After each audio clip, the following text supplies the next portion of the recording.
Welcome to Film Studies 101. We're going over the masterpiece. Wait, this is Tape Review Tuesday, where we're reading masterpieces. And this one is Citizen Kane. Now, this is a big, epic script. It won the Academy Award for Original Screenplay, and it changed cinema forever, the movie itself. If you go back and watch it now, it won't feel like that because you're used to all the changes that it implemented. But from the movies before that to the movies after it, very distinct change.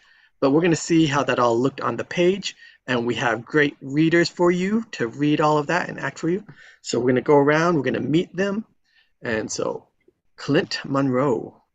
Hey, what's up, guys? My name's Clint Monroe. I'm super excited to get into this. I got a project coming up that passes through time, so I want to see how they got through that. But yeah, I'm going to be Leland, the third man, guard, Bernstein, Georgie, foreman, first civil leader, the driver, Raymond, and Fred.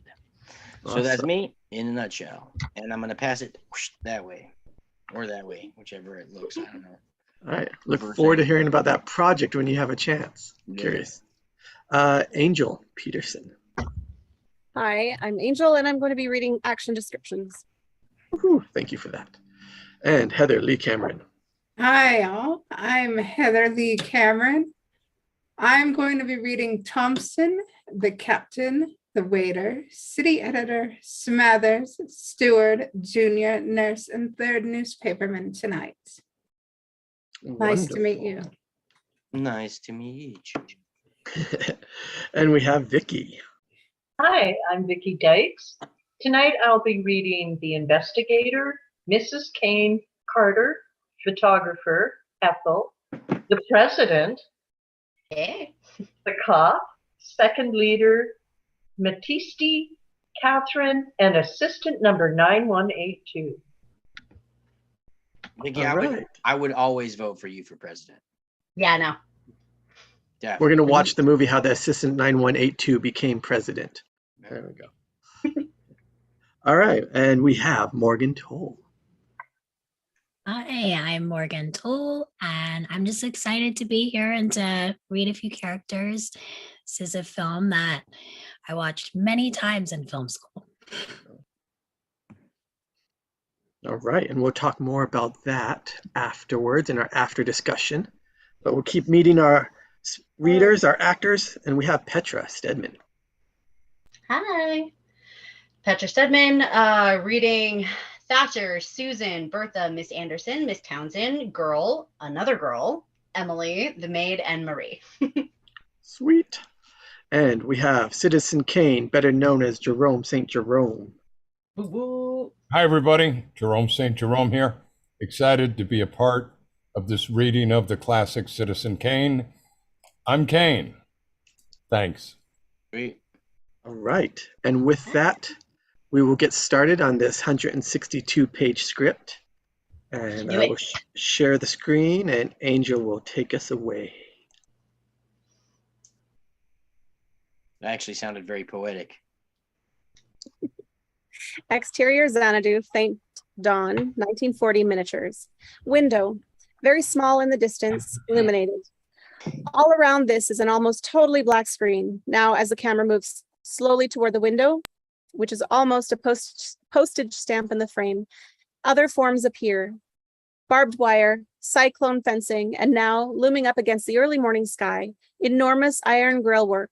Camera travels up what is now the top of it, what is now shown to be a gateway of gigantic proportions, and holds on the top of it a huge initial K, showing darker and darker against the dawn sky. Through this and beyond, we see the fairy tale mountaintop of Xanadu, a great castle, the great castle, a silhouette as its summit. This little window, a distant accent in the darkness, dissolve. A series of setups, each closer than the Great Wall, all telling something of literally incredible domain of Charles Foster Kane. Its right flank resting for nearly 40 miles on the Gulf Coast, it truly extends in all directions farther from the eye can see.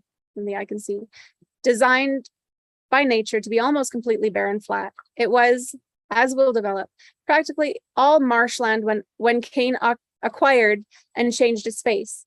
It is now pleasantly uneven, with its fair share of rolling hills and one very good-sized mountain, all man-made. Almost all the land is improved, either through cultivation for farming purposes, through careful landscaping, and the shape of parks and lakes. The castle dominates itself. An enormous pile, compounded of several genuine castles of European origin, of varying architecture, dominates the scene from the very peak of the mountain. Dissolve, golf links, miniature, past which we move. The green, all straggly and overgrown, the fairways wild and tropical weeds, the links unused and not seriously tended for a long time. Dissolve out, dissolve in. What was once a good-sized 2 miniature of the Hagenbach type. All that now remains, with one exception, are the individual plots surrounded by moats on which the animals are kept, free and yet safe from each other and the landscape at large. Signs on several of the plots indicate that there were once tigers, lions, and giraffes. Dissolve. The monkey terrace miniature. In the foreground, the great scene ape is outlined against the dark murk. He is scratching himself slowly, thoughtfully, looking out across the estates of Charles Foster Kane to the distant light glowing in the castle of the hills. Dissolve. The alligator pit miniature. The idiot pile of sleeping dragons, reflected on the muddy water, the lighted window. The lagoon miniature. The boat landing sags. An old newspaper floats on the surface of the water, a copy of the New York Enquirer as it moves across the frame. It discloses again the reflection of the window on the castle, closer than before. The great swimming pool miniature. It is empty. A newspaper blows across the cracked floor of the tank. Dissolve the cottages miniature. In the shadows, literally the shadows of the castle. As we move by, we see that their doors and windows are boarded up and locked with heavy bars as further protection and sealing. A drawbridge miniature. Over the wide moat, now stagnant and choked with weeds, we move across it and through a huge solid gateway into a formal garden, perhaps 30 yards wide and 100 yards deep, which extend right up to the very walls of the castle.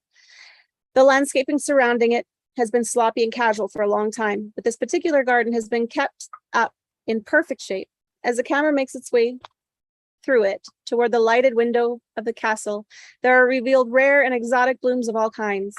The dominating note is one of almost exaggerated tropical lushness, hanging limp and despairing, moss, moss, moss. Angkor Wat, the night the last king died. The window miniature, the camera moves until the frame of the window fills the frame of the screen. Suddenly, the light within goes out. This stops the action of the camera and cuts the music to which has been accompanying the sequence. In the glass panes of the window, we see a reflection, the ripe, dreary landscape of Mr. Kane's estate behind the dawn sky. Interior Kane's bedroom, faint dawn, 1940. A very long shot of Kane's enormous bed silhouetted against a very enormous window. Interior Kane's bedroom, faint dawn, 1940. A snow scene, an incredible one. Big, impossible flakes of snow. A 2 picturesque farmhouse and a snowman. The jiggling of sleigh bells in the musical score now makes an ironic reference to the Indian temple bells. The music freezes. Rosebud. The camera pulls back, showing the whole scene to be contained in one of those glass balls which are sold in the novelty stores all over the world. A hand, Kane's hand, which has been holding the ball, relaxes. The ball falls out of his hand and bounds down 2 carpeted steps leading to the bed, the camera following. The ball falls off the last step onto the marble floor where it breaks, the fragments glittering in the first rays of the morning sun. This ray cuts an angular pattern across the floor, suddenly crossed with 1,000 bars of light as the blinds are pulled across the window. The foot of Kane's bed, a camera very close, outlined against the shuttering window, we can see a form, the form of a nurse. As she pulls a sheet up over his head, the camera follows his action up the length of the bed and arrives at the face after the sheet has covered it. Interior motion picture projection room. On the screen, as the camera moves, are the words, main title. Stirring brassy music is heard on the soundtrack, which of course sounds more like a soundtrack than ours. The screen on the projection room fills our screen as the second title appears. Credits. Note. Here follows a typical News Digest short, one of the regular monthly or bi-monthly features based on a public events or personalities. These are distinguished from the ordinary newsreels and short subjects that they have fully developed editorial or storyline. Some of the more obvious characteristics of the march of time, for example, as well as other documentary shorts, will be combined to give an authentic impression of this new, now familiar type of short subject. As is the accepted procedure in these short subjects, the narrator is used as well as explanatory titles. Fade out News Digest.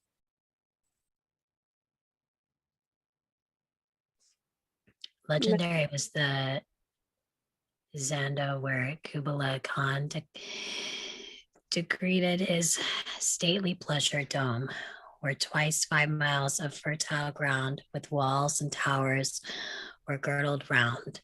Today, almost as legendary as Florida Xanadu, world's largest private pleasure ground here on the deserts of the Gulf Coast, a private mountain was commissioned, successfully built from its landlord. Here is a private valley as the Coleridge poem blossoms, an incense-bearing tree, verily a miracle of a rare device.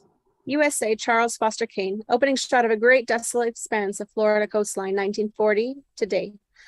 Series of shots showing various aspects of Xanadu, all as they might be photographed by an ordinary newsreel cameraman, nicely photographed, but not atmospheric to the extreme extent of the prologue, 1940. Here for Xanadu's landlord will be held 1940's biggest, strangest funeral. Here this week is laid to rest a potent figure of our century's America's Kublai Khan, Charles Foster Kane. In journalism's history, other names are honored more than Charles Foster Kane's, more justly revered among publishers, secondly only to James Gordon Bennett. The first is dashing expatriate son, England's Northcliffe and Beaverbrook, Chicago's Patterson and McCormick. Title: to 44 million US news buyers. More newsworthy than the names on his own headlines was Kane himself, greatest newspaper tycoon of this or any other generation. Shot of a huge screen-filled picture of Kane. Pull back to show that it is a picture on the front page of the Inquirer, surrounded by the reversed rules of mourning with masthead and headlines, 1940. A great number of headlines set in different types of different styles, obviously from different papers, all announcing Kane's death, all appearing over photographs of Kane himself. Perhaps a fifth of the headlines are in a foreign language. An important item in connecting with the headlines is that many of them, positively or not all, reveal passionately conflicting opinions about Kane. Thus, they contain variously the words patriot, Democrat, pacifist, warmonger, traitor, idealist, American, etc. Title: 1895 to 1940. All of these years he covered, many of these years he was. Newsreel shots of San Francisco during and after the fire, followed by shots of special trains with large streamers. Kane Relief Organization. Over these shots, superimposed the date 1906. Artists' paintings of Foch's, I don't know, Petra would know how to say that, Fox, railroad car, and peace negotiators. If actual newsreel shots unavailable, over this shot superimposed the date, 1918. Denver's Montefiores and Sums, New York's late, great Joseph Pulitzer, America's Emperor of the News Syndicate, another editorialist and landlord. The still mighty and once mightier Hearst. Great names, all of them, but none of them so loved, hated, feared, and so often spoken as Charles Foster Kane, the San Francisco earthquake. First with the news were the Kane papers, first with relief of the sufferers, first with the news of the relief of the sufferers. Kane papers scooped the world on the armistice. Publish 8 hours before competitors. Complete details of the armistice teams granted the Germans by Marshal Foch from his railroad car in the forest of Champagne. For 40 years appeared in Kane newsprint, no public issue on which Kane papers took no stand, no public man whom Kane himself had not support or denounce, often support, then denounce. Its humble beginnings, a dying daily. Shots of the date 1898, 1910, 1922.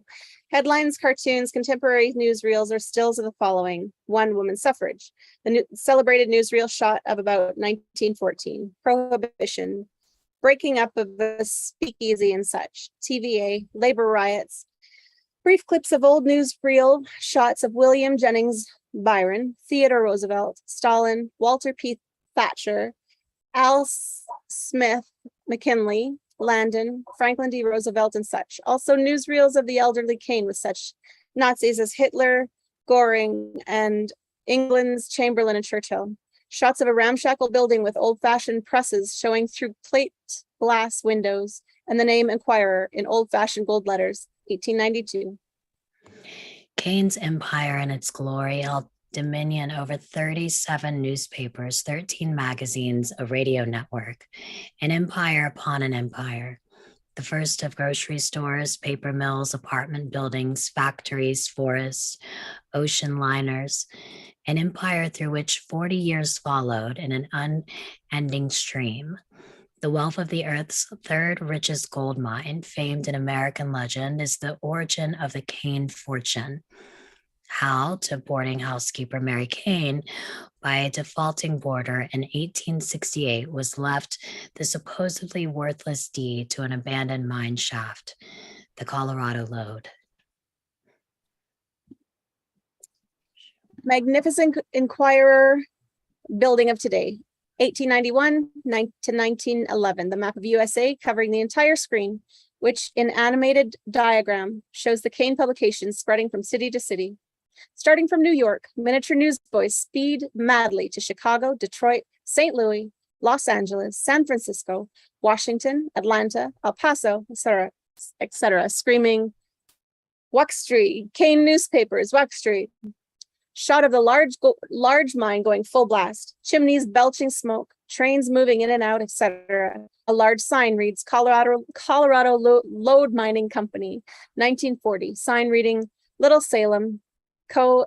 to 25 miles. An old friend's shot of Little Salem as it was 70 years ago, identified by copper plate caption beneath the still, 1870. Shot of an elderly tintype stills of Thomas Foster Kane and his wife Mary on their wedding day. A similar picture of Mary Kane some 4 or 5 years later with their little boy, Charles Foster Kane. 57 years later, before a congressional investigation, Walter P. Thatcher, grand old man of Wall Street, for years chief target of Kane papers, attack on trust, recalls a journey he made as a youth. Shot of Capitol in Washington, D.C. Shot of Congressional Investigating Committee, reproduction of existing J.P. Morgan newsreels. This runs silent under narration. Walter P. Thatcher is on the stand. He is flanked by his son, Walter P. Thatcher Jr., and other partners. He's being questioned by some Mary Andrew congressman. At this moment, a baby alligator has just been placed on his lap, causing considerable confusion and embarrassment. Newsreel close-up of Thatcher, the soundtrack of which now fades in. Because of that trivial incident. It is a fact, however, is it not, that in 1870 you did go to Colorado? I did. In connection with the Kane affairs? Yes, my firm had been appointed trustees by Mrs. Kane for the fortune for which she had recently acquired. It was her wish that I should take charge of this boy, Charles Foster Kane. That same month in Union Square. No, sorry, narrator. That same month in Union Square. Is it not a fact that on that occasion, the boy personality attacked you after striking you in the stomach with a sled? Loud laughter and confusion. Mr. Chairman, I will read to this committee a prepared statement I have brought with me, and I will then refuse to answer any further questions. Mr. Johnson, please. A young assistant hands him a sheet of paper from a briefcase. With full awareness of the meaning of my words and the responsibility of what I am about to say, it is my considered belief that Mr. Charles Foster Kane, in every essence of his social beliefs and by the dangerous manner in which he has persistently attacked the American traditions of private property, initiative, and opportunity for advancement, is, in fact, nothing more or less than a communist. Newsreel of Union Square meeting, section of the crowd carrying banners urging the boycott of Kane newspapers. A speaker is on the platform above the crowd. To the words, Charles Foster Kane are a menace to every working man in this land. He is today what he has always been and will always be, a fascist. And yet another opinion, Kane's own. Silent newsreel on a windy platform, flag draped, in front of a magnificent Inquirer building. On platform, in full ceremonial dress, is Charles Foster Kane. He orates silently. Title, I am, have been, and will be only one thing, an American. Charles Foster Kane. Same locale, Kane shaking hands out of frame. Another newsreel shot much later, very brief, showing Kane older and much fatter, looking very, very tired looking, seated with his second wife in the nightclub. He looks lonely and unhappy in the midst of the gaiety. Twice married, twice divorced. First to a president's niece, Emily Norton. Today, by her second marriage, chatelaine of the oldest of England's stately home, 16 years after that. 2 weeks after his divorce from Emily Norton, Kane married Susan Alexander, singer at the town hall in Trenton, New Jersey. Title, very few private lives were more public. Period still of Emily Norton, 1900s. Reconstructed silent newsreel, Kane, Susan, and Bernstein emerging from the side doorway of the city hall and into a ring of press photographers, reporters, etc. Kane looks startled, recoils for an instant, then charges down upon the photographers, laying about him with his stick, smashing whatever he can hit. For wife to one-time opera singing Susan Alexander, Kane built Chicago's Municipal Opera House, cost $3 million. Conceived for Susan Alexander Kane, half finished before she divorced him. The still unfinished Xanadu, cost no man can say. Still of architect's sketch with typically glorified rendering of the Chicago Municipal Opera House. A glamorous shot of the almost finished Xanadu, a magnificent fairy tale estate built upon a mountain, 1920. Then shots of its preparation, 1917. Shots of truck after truck, train after train, flashing by with tremendous noise. Shots of vast dredges, steam shovels. Shots of ship standing offshore, unloading its lighters. In quick succession, shots follow each other, some reconstructed, some in miniature, some real shots, maybe from the dam projects of building, digging, pouring concrete, etc. 100,000 trees, 20,000 tons of marble are the ingredients of Xanadu's mountain. Xanadu's livestock, the fowl of the air, the fish of the sea, the beast of the field and jungle, 2 of each. The biggest private zoo since Noah. Contents of Kane's palace, paintings, pictures, statues, the very stones of many other palaces, shipped to Florida from every corner of the earth. From other Kane houses, warehouses, where they molded for years, enough for 10 museums, the loot of the world. More shots as before, only this time we see in miniature a large mountain, at different periods in its development, rising up out of the sands. Shots of elephants, apes, zebras, etc., being herded, unloaded, shipped in various ways. Shots of packing cases being unloaded from ships, from trains, from trucks with various kinds of lettering on them. Italian, Arabian, Chinese, etc. But all consigned to Charles Foster Kane, Xanadu, Florida. All reconstructed still of Xanadu. The main terrace. A group of persons in clothes from the period of 1917. In their midst, clearly recognizable, are Kane and Susan. Kane urged his country's entry into war, opposed participation in another, swung the election to one American president at least, was called another's assassin. Thus, Kane's papers might never have survived, had not the president. From Xanadu for the past 25 years, all Kane enterprises have been directed, many of the nation's destinies shaped. Shots of various authentically worded headlines of American papers since 1895. Spanish-American Wars, shots, 1898. A graveyard in France of the World War and hundreds of crosses, 1919. Old newsreels of political campaign, inserts of particularly virulent headlines and or cartoons. Headline, President shot. Kane, molder of his mass opinion, through he was, and all his life, was never granted elective office by the voters of his country. Few U.S. news publishers have been. Few, like one-time Congressman Hearst, have ever run for any office. Most know better, conclude with the other political observers that one man's press has power enough for himself. But Kane papers were once strong indeed, and once the prize seemed almost his. In 1910, as independent candidate for governor, the best elements of the state behind him, the White House seemingly the next easy step in lighting political career.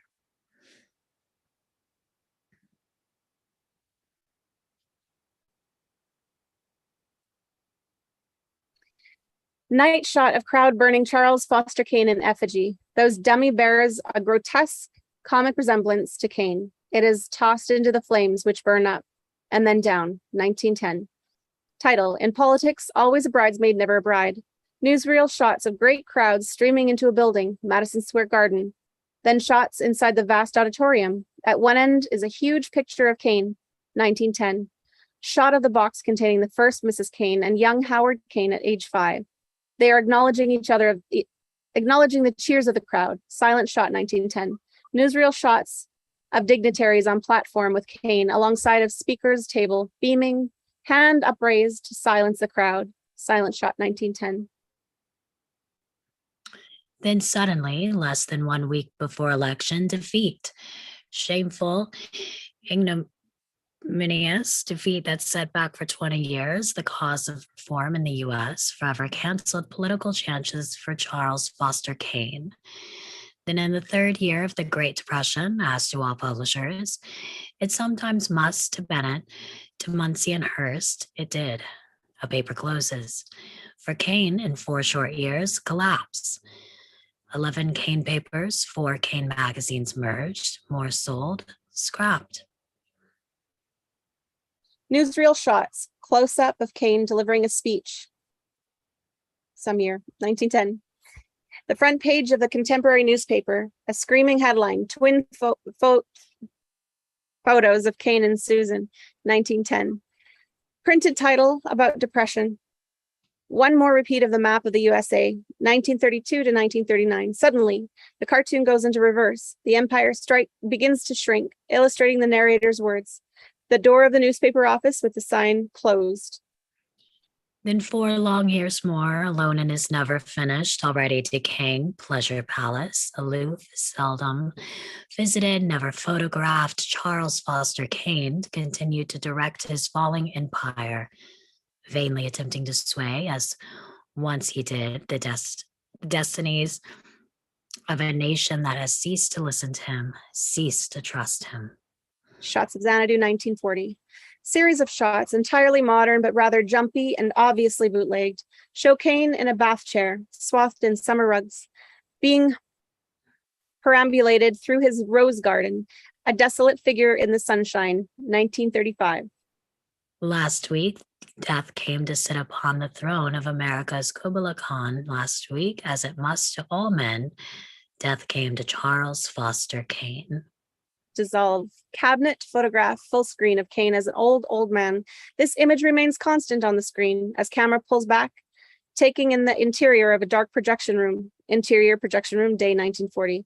A fairly large one with a long throw to the screen. It is dark. The image of Kane as an old man remains constant on the screen as camera pulls back slowly, taking in and registering projection room. This action occurs, however, only after the first few lines and an incurring dialogue has been spoken. The shadows of the men speaking appear as they rise from the chairs, black against the image of Kane's face on the screen. Note, these are the editors of the News Digest short and of the Ralston magazines. All his enterprises are represented in the projection room, and Ralston himself, the great man, is present also and will shortly speak up. During the entire course of this scene, nobody's face is really seen. Sections of their bodies are picked up out by a table light. A silhouette is thrown on the screen, and their faces and bodies are themselves thrown into silhouettes against the brilliant slanting rays of light from the projection room. A third man is on the telephone. We see a corner of his head in the phone.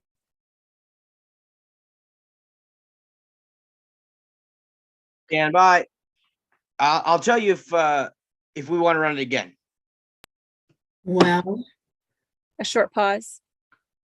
It's a tough thing to do in a newsreel. 70 years of a man's life.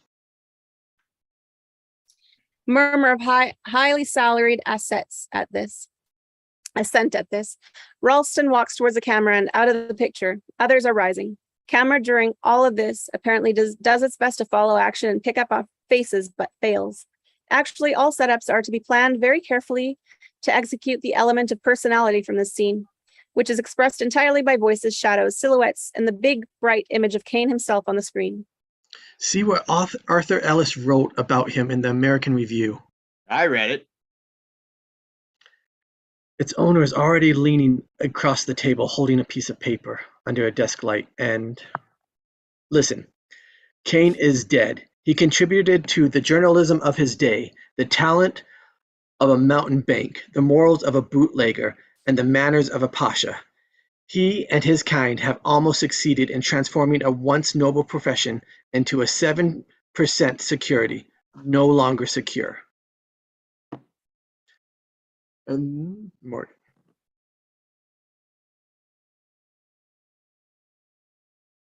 Another voice. That's what Arthur Ellis is writing now. 30 years ago, when Kane gave him his chance to clean up Detroit and Chicago and St. Louis, Kane was the greatest guy in the world, if you ask me. I think they're both of you. But I'll do it. Charles Foster Kane was a. Then observations are made almost simultaneously. just a minute.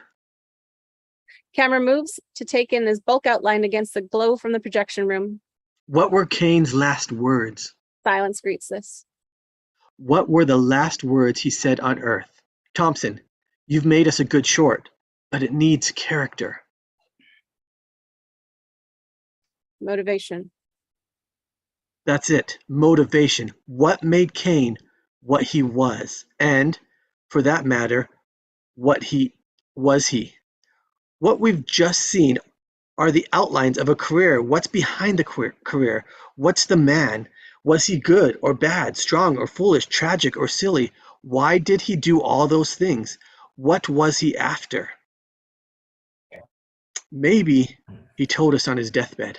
Yes, and maybe he didn't. Ask the question anyways, Thompson. Build the picture around the question, even if you can't answer it. I know, but All we saw on that screen was a big American. One of the biggest. But how is he different from Ford or Hearst, or for that matter, or Rockefeller or John Doe? I know people worked for Kane will tell you not only in the newspaper business, look how he raised salaries. You don't want to forget. You take his labor record alone, they ought to hang him up like a dog. I tell you, Thompson, a man's dying words. What were they?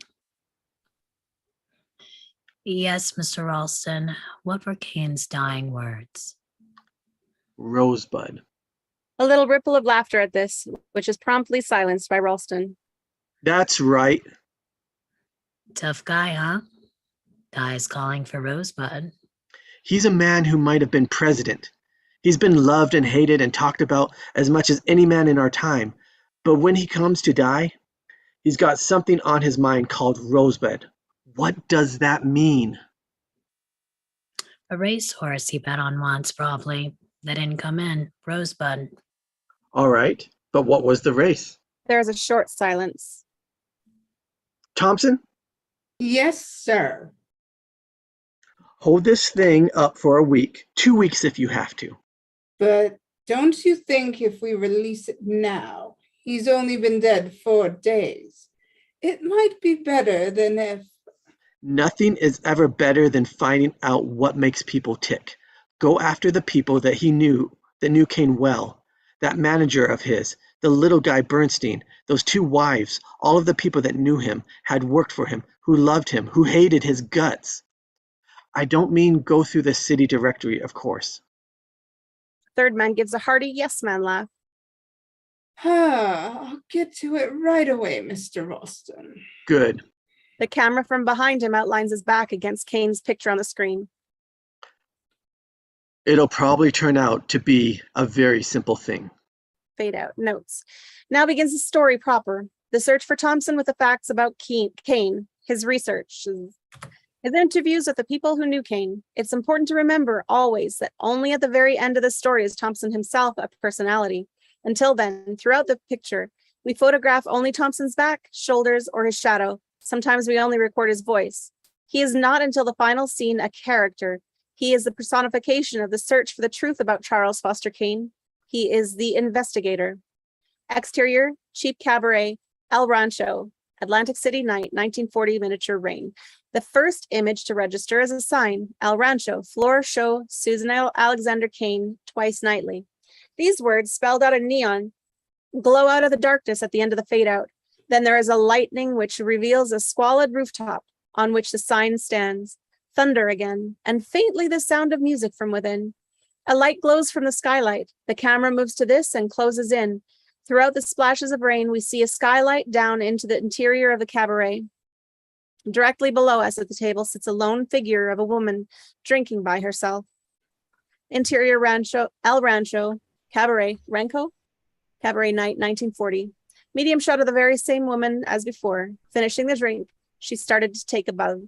It is Susie. The music, of course, is now very loud. Thompson, his back to the camera, moves into the picture in the close foreground. A captain appears behind Susie, speaking across to her to Thompson. This is Mr. Thompson, Miss Alexander. Susan looks up into Thompson's face. She is 50, trying to look much younger, cheaply blonded in a cheap, enormously generous evening dress. Blinking up into Thompson's face, she throws a crink into her mouth. Her eyes, which she thinks is keeping commandingly on his, are blearing and watery. I'd like another drink, John. Low thunder from outside. And right away. Will you have something, Mr. Thompson? I'll have a highball. Who told you you could sit down here? Oh, I thought maybe we could have a drink together. Well, think again. There's an awkward pause as Thompson looks from her to the captain. Why don't you people leave me alone? I'm minding my own business. You can go mind yours. If you'd just let me talk to you for a little while, Miss Alexander. All I want to ask you is... Get out of here. Get out. Get out! Thompson looks at Captain, who shrugs his shoulders. I'm sorry. Maybe some other time. If he thought he would get a response from Susan, who thinks she is looking at him steelily, he realizes his error. He nods and walks off, following the captain out the door. She's just not talking to anybody from the newspapers, Mr. Thompson. I'm not from a newspaper exactly. They have come upon the waiter standing in front of a booth. Give her another highball.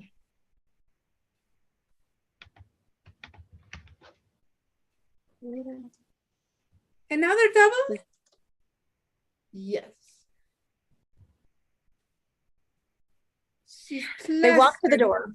She's plastered, isn't she? She'll snap out of it. Why, until he died, she'd just as soon talk about Mr. Kane as about anybody. Sooner. I'll come down in a week or so and see her again. Say, you might be able to help me. When she used to talk about Kane, did she ever happen to say anything about Rosebud? Rosebud? Thompson had just handed him the bill. The captain pockets it. Thank you, sir. As a matter of fact, yesterday afternoon, when it was all in the papers, I asked her. She never heard of Rosebud. Interior Thatcher Memorial Library, day 1940. An excruciatingly noble interpretation of Mr. Thatcher himself, executed in expansive marble. He is shown seated on one of the improbable Edwin Booth chairs and is looking down, his stone eyes fixed on the camera. We move off of this, showing the impressive pedestal on which the monument is found. The words Walter Parks Thatcher are prominently and elegantly engraved thereon. Immediately below the description we encounter. In a medium shot, the person of Bertha Anderson, an elderly, mannish spinster, seated behind her desk. Thompson, his hat in his hand, standing before her. Bertha is on her phone. Yes, I'll take him in now. The directors of the Thatcher Library have asked me to remind you again of the condition under which you may inspect certain portions of Mr. Thatcher's unpublished memoirs. Under no circumstances are direct quotations from his manuscript to be used by you. That's all right. You may come with me. Without watching whether he is following her or not, she rises and starts towards a distant and imposingly framed door. Thompson, with a bit of sigh, follows. Interior, the vault room, Thatcher Memorial Library, day 1940. A room with all the warmth and charm of Napoleon's tomb. As we dissolve in, the door opens and we see past Thompson's shoulders the length of the room. Everything very plain, very much made out of marble and very gloomy. Illumination from the skylight above adds to the general air of expansive and classical despair. The floor is marble. There's a gigantic mahogany table in the center of everything. Beyond this is to be seen, sunk in the marble, wall at the far end of the room, the safe from which is a guard in a khaki uniform with a revolver holster at his hip, is extracting the journal of Walter P. Thatcher. He brings it to Bertha as if he were the guardian of a bullion shipment. During this, Bertha has been speaking. Pages 83 to 142, Jennings.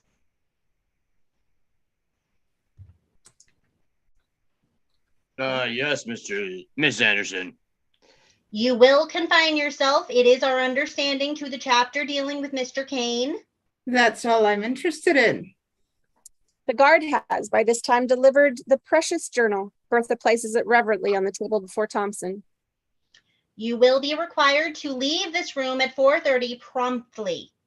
She leaves. Thompson starts to light a cigarette. The guard shakes his head. With a sigh, Thompson bends over to read the manuscript.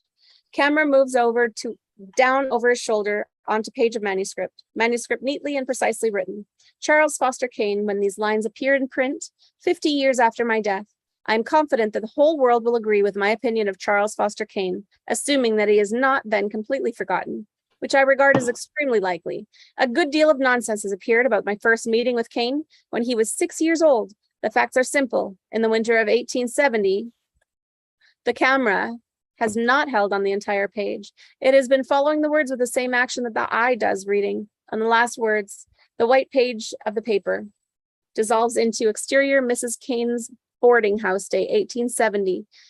The white of a great field of snow seen from the angle of a parlor window. In the same position of the last words above insert appears a tiny figure of Charles Foster Kane, age 5, almost like an animated cartoon.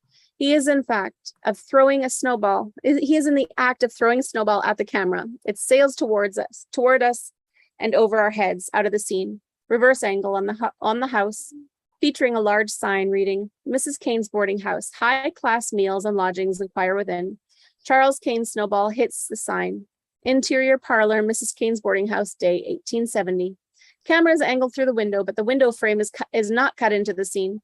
We see only the field of snow again, same angle as the previous scene. Charles is manufacturing another snowball. Now, camera pulls back in the frame of the window appearing, and we are inside the parlor of the boarding house. Mrs. Kane, aged about 28, is looking out towards her son. Just as we take her in, she speaks.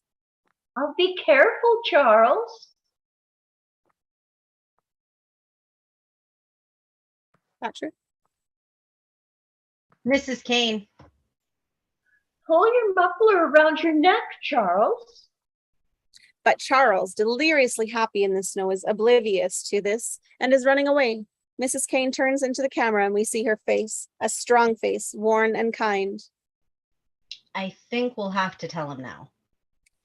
Camera now pulls back further, showing Thatcher standing before a table on which is now his stovepipe hat and imposing multiplicity of official-looking documents. He is 26 and, as might be expected, a very stuffy young man, already very expensive and conservative-looking, even in Colorado. I'll sign those papers. You people seem to forget that I'm the boy's father. At the sound of Kane Sr.'s voice, both have turned to him, and the camera pulls back still further, taking him in. Kane Sr., who is assistant curator in a livery stable, has been groomed as elegantly as is likely for this meeting ever since daybreak. From outside the window can be heard faintly the wild and cheerful cries of a boy, blissfully cavorting in the snow. It's going to be done exactly the way I've told Mr. Thatcher. If I want to, I can go to court. A father has the right to. Mr. Kane, the certificate that Mr. Graves left here are made out to Mrs. Kane in her name. Hers to do with as she pleases. Well, I don't hold with signing my boy away to any bank as a guardian just because. I want you to stop all this nonsense, Jim. The bank's decision in all matters concerning his education, his place of residence, and similar subjects will be final. The idea of a bank being the guardian. Mrs. Kane has met his eye. Her triumph over him finds expression in his failure to finish his sentence. I want you to stop all this nonsense, Jim. We will assume full management of the Colorado lode of which you, Mrs. Kane, are the sole owner. Kane Sr. opens his mouth once or twice as if to say something, but chokes down his opinion. Oh, where do I sign, Mr. Thatcher? Right here, Mrs. Kane. Don't say I didn't warn you. Mrs. Kane lifts the quill pen. Mary, I'm asking you for the last time. Anyone think I hadn't been a good husband? And Mrs. Kane slowly looks at him slowly. He stops his speech. Now the sum of $50,000 a year is to be paid to yourself and Mr. Kane for as long as you both live, and thereafter the survivor. Mrs. Kane puts a paper to the pen and signs. Pen to paper. Let's hope it's all for the best. It is. Go on, Mr. Thatcher. Mrs. Kane, listening to Thatcher, of course, has had her other ear bent in the direction of the boy's voice. Thatcher is aware of both of the boy's voice, which is counter to his own, and of Mrs. Kane's divided attention. As he pauses, Kane Sr. genteelly walks over to close the window. Exterior Mrs. Kane's boarding house, day 1870. Kane Jr. seen from Kane Sr.'s position at the window. He is advancing on the snowman, snowballs in his hand, dropping to one knee the better to confound his adversary. If the rebels want to fight, boys, let's give it to them.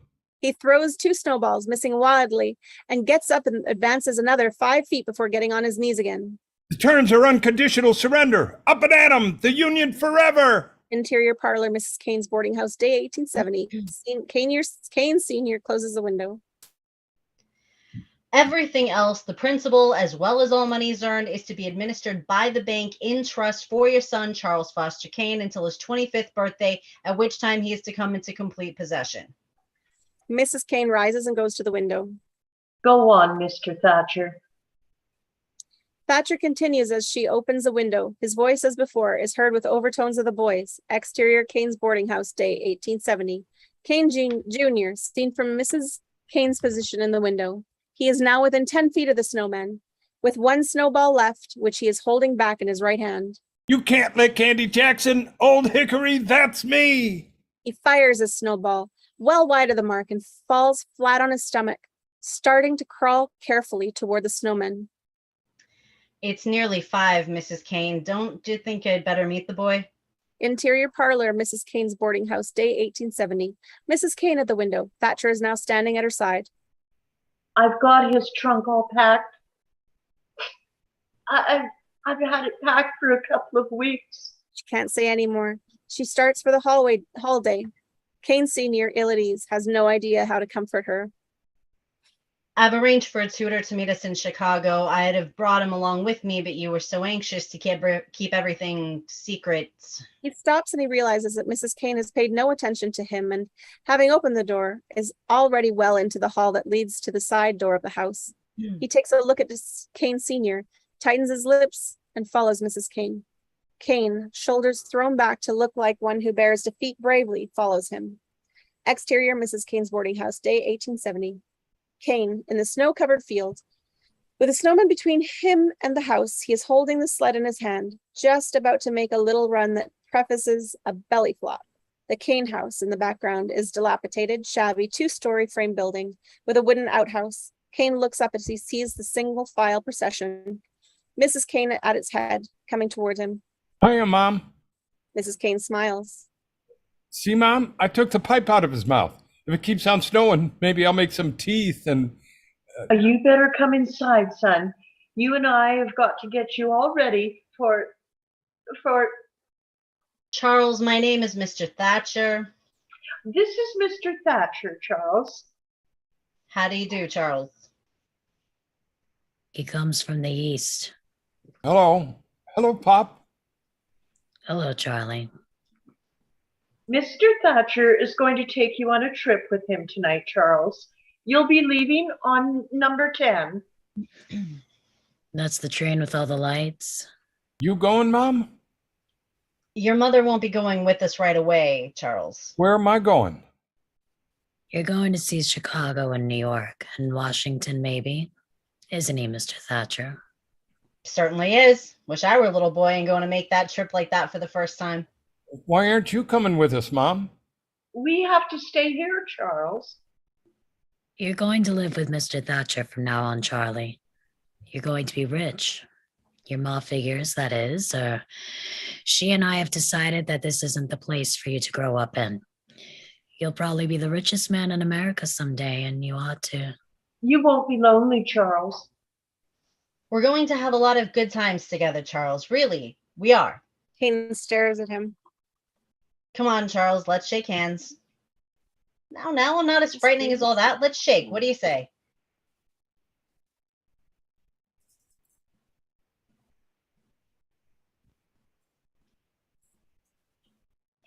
Looks like she froze.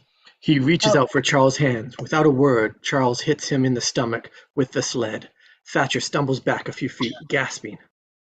You almost hurt me, Charles. Sleds aren't to hit people with. Sleds are to sleigh on. When we get to New York, Charles, we'll get you a sled that'll He's near enough to try to put the hand on Kane's shoulder. As he does, Kane kicks him in the ankle. Charles! He throws himself on her, his arms around her. Slowly, Mrs. Kane puts her arm around him. Mom! Mom! It's all right, Charles. It's all right. Thatcher is looking on indignantly, occasionally bending over to rub his ankle. Sorry, Mr. Thatcher. What the kid needs is a good thrashing. That's what you think, is it, Jim? Yes. Mrs. Kane slowly looks at Mr. Kane. That's why he's going to be brought up where you can't get at him. 1870 night, Stalker miniature, old-fashioned railroad wheels underneath the sleeper, spinning along the track. Interior train, old-fashioned drawing room night, 1870.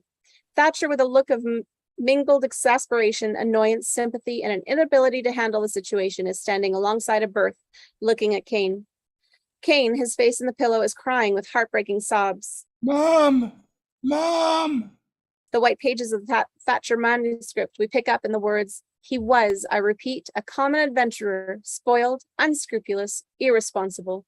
The words are followed by a printed headline on Inquirer copy as the following scene. Interior, Inquirer room, City Room, day 1898. Close up on the printed headline, which reads, "Enemy Armada off Jersey coast." Camera pulls back to reveal Thatcher holding the Inquirer copy, on which we read the headline. He is standing near the editorial room round table, around which the section of the staff, including Riley, Leland, and Kane, are eating lunch. Is that really your idea of how to run a newspaper? I don't know how to run a newspaper, Mr. Thatcher. I just try everything I can think of. Enemy armada off Jersey coast. You know you haven't the slightest proof that this armada is off the Jersey coast. Can you prove it isn't? Bernstein has come into the picture. He has a cable in his hand. He stops when he sees Thatcher. Mr. Bernstein, Mr. Thatcher. How are you, Mr. Thatcher? How do you do? We just had a wire come in from Cuba. Mr. Kane? That's all right. We have no secrets from our readers. Mr. Thatcher is one of our most devoted readers, Mr. Bernstein. He knows what's wrong with every issue since I've taken charge. What's the cable? Well, the food is marvelous in Cuba. The senoritas are beautiful. We are beautiful. Stop. I could send you some poetry and prose of palm trees and sunrises and tropical colors blending from far off landscapes, but don't feel right in sending you money if there ain't, if there's no war in Cuba. Regards, Wheeler. You see, there hasn't been a single true word. I think we'll have to send our friend Wheeler a cable, Mr. Bernstein. Of course, we'll have to make it shorter than his because he's working on an expense account and we're not. Let me see. Mike. Go ahead, Mr. Kane. Dear Wheeler, you provide the prose poems, I'll provide the war. Laughter from the boys and girls at the table. That's fine, Mr. Kane. I rather like it myself. Send it right away. Right away. Right away. Mike and Bernstein leave. Kane looks up, grinning at Thatcher, who is bursting with indignation but controls himself. After a moment of indecision, he decides to make one last try. I came to see you, Charles, about the Enquirer's campaign against the Metropolitan Transfer Company. Won't you step into my office, Mr. Thatcher? They cross the city room together. I think I should remind you, Charles, of a fact you seem to have forgotten. You yourself are one of the largest individual stockholders. Interior Kane's office, day 1898. Kane holds the door open for Thatcher. They come in together. Mr. Thatcher, isn't everything I've been saying in the Enquirer about the Traction Trust absolutely true? They're all part of your general attack, your senseless attack on everything and everybody who's got more than 10 cents in his pocket. The trouble is, Mr. Thatcher, you don't realize you're talking to two people. Kane moves around behind his desk. Thatcher doesn't understand, looks at him. As Charles Foster Kane, who has 82,631 shares of Metropolitan Transfer, you see, I do have a rough idea of my holdings. I sympathize with you. Charles Foster Kane is a dangerous scoundrel. His paper should be run out of town and a committee should be formed to boycott him. You may, if you can form such a committee, put me down for a contribution of $1,000. Charles, my time is way too valuable for me to be On down the other here. hand, I am the publisher of the Enquirer. As such, it is my duty. I'll let you in on a little secret. It is also my pleasure to see to it that decent, hardworking people of this city are not robbed blind by a group of money-mad pirates because, God help them, they have no one to look after their interests. I'll let you in on another little secret, Mr. Thatcher. I think I'm the man to do it. You see, I have money and property. Thatcher doesn't understand him. If I don't defend the interests of the underprivileged, somebody else will. Maybe somebody without any money or any property, and that would be too bad. Thatcher glares at him, unable to answer. Kane starts to dance. Do you know how to tap, Mr. Thatcher? You ought to learn. Thatcher puts on his hat.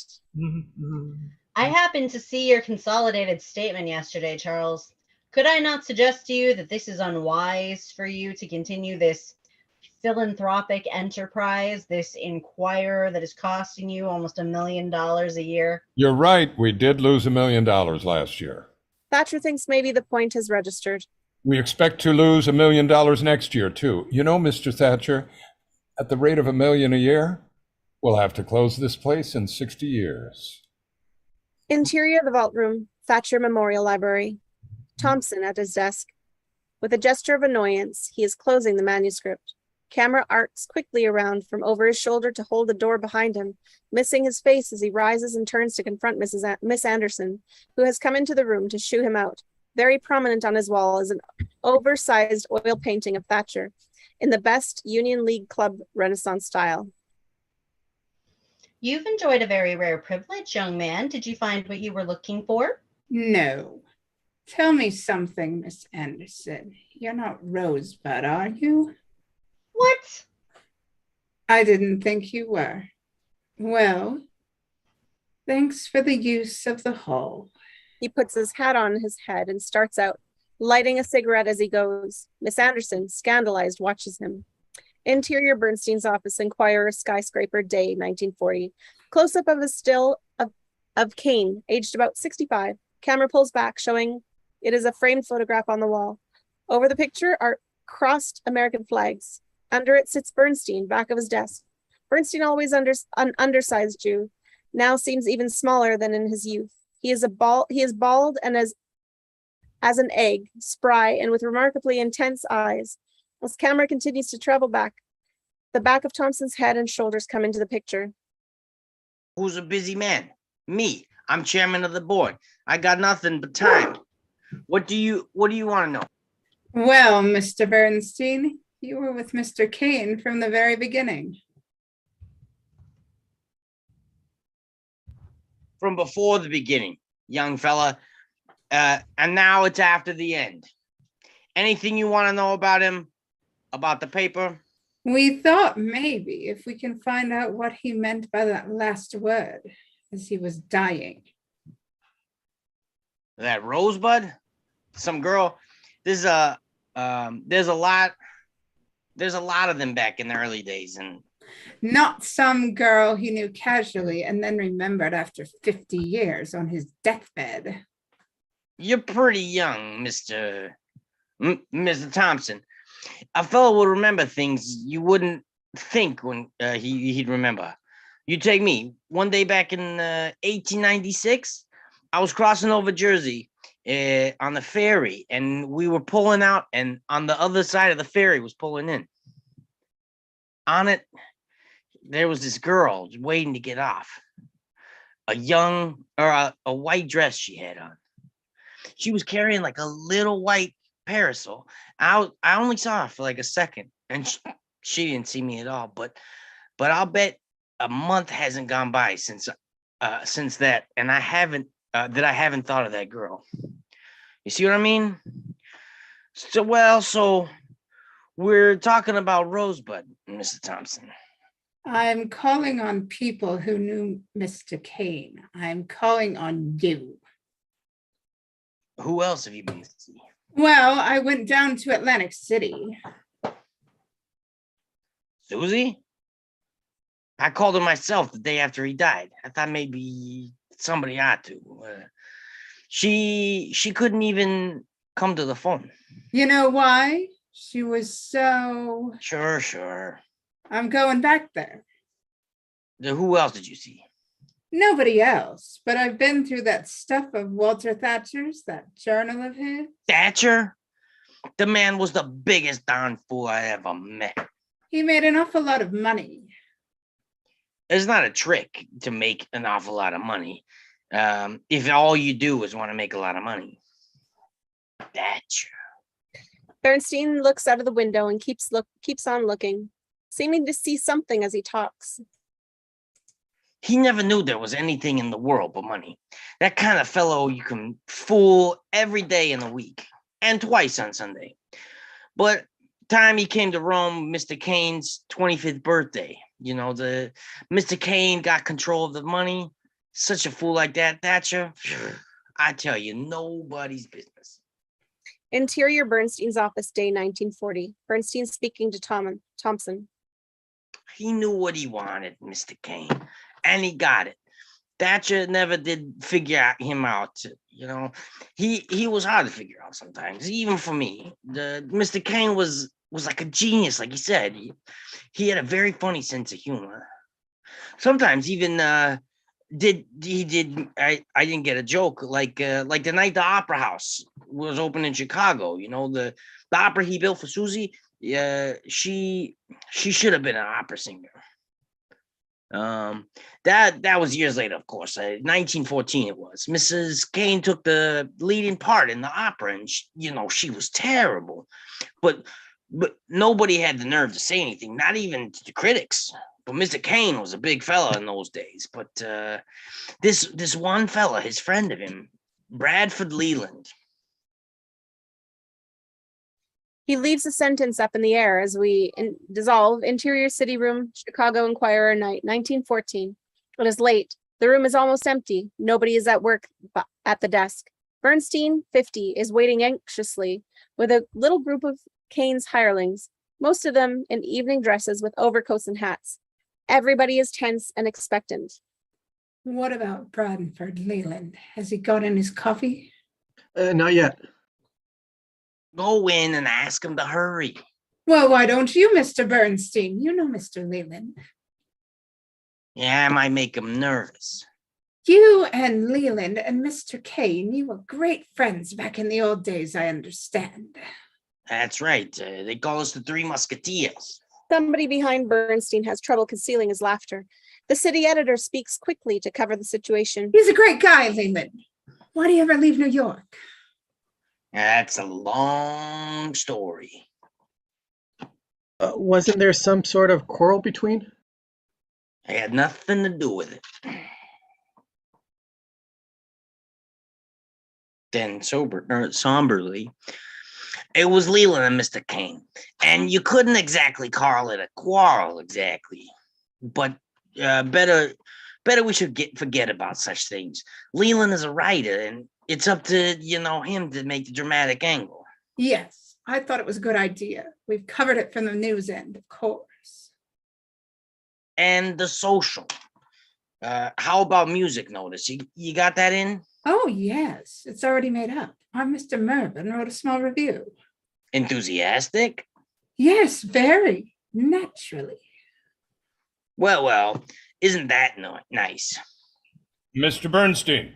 Bernstein turns. Medium long shot of Kane, now 49, already quite stout. He is in white tie, wearing his overcoat and carrying a folded opera hat. Hello, Mr. Kane.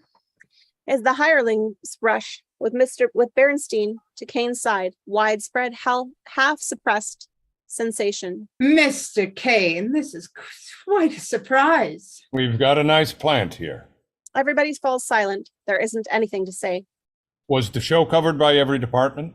Exactly according to your instructions, Mr. Kane. We've got 2 spreads of pictures. And the notice? Yes, Mr. Kane. Is it good? Yes, Mr. Kane. Kane looks at him for a minute. But there's another one still to come, the dramatic notice. It isn't finished? No, Mr. Kane. That's Leland, isn't it? Yes, Mr. Kane. Has he said when he'll finish? We haven't heard from him. He used to work fast, didn't he, Mr. Bernstein? It's the Mr. script is Bernstein? moving for me. What? The script hasn't moved since. He used to work fast, didn't he, Mr. Bernstein? Okay. Yeah. It did move really fast. That's what I remember how it went. Okay, where is he? He's back in Nam. Let's just keep riffing. You're until fired, the script Mr. comes up. Bernstein. You're fired, Mr. Bernstein. Fired? How could you fire me, man? Do you know who I am? Does anyone have a copy of the script up they can share? The hireling I'm just looking indicates for the it, but we could also take a little 3-minute break or something. Let's do it. There's a 3-minute intermission on a 5-hour read. Let's do Oh, it. never Guys, mind. There it everybody see it? Okay, I can see it now. Did you start sharing it? Don't read my lines or you're all fired. I don't even know Okay, where we Where are. is he? He used to work fast, didn't he, Mr. Bernstein? Sure he did, Mr. King. Where is he? Another hireling? Right in there. Kane. There you go. A hireling indicates the closed glass door of a little office. Right in there, far end Mr. of the Kane. city room. Kane takes it in. Mr. Kane. That's all right, Mr. Bernstein. Kane crosses the length of the long city room to the glass door indicated before the hireling. The city editor looks at Bernstein. Kane opens the door and goes into the office, closing the door behind him. Leland and Mr. Kane, they hadn't spoken together for 10 years. Excuse me. Interior Leland's office, Chicago Inquirer, night, 1914. Bernstein comes in. An empty bottle is standing in Leland's desk. He has Okay, the host disabled screen sharing. We were Little doing good. Is was that Jacob? Yeah. You wrested control. Anyway, Okay. there we go. All right.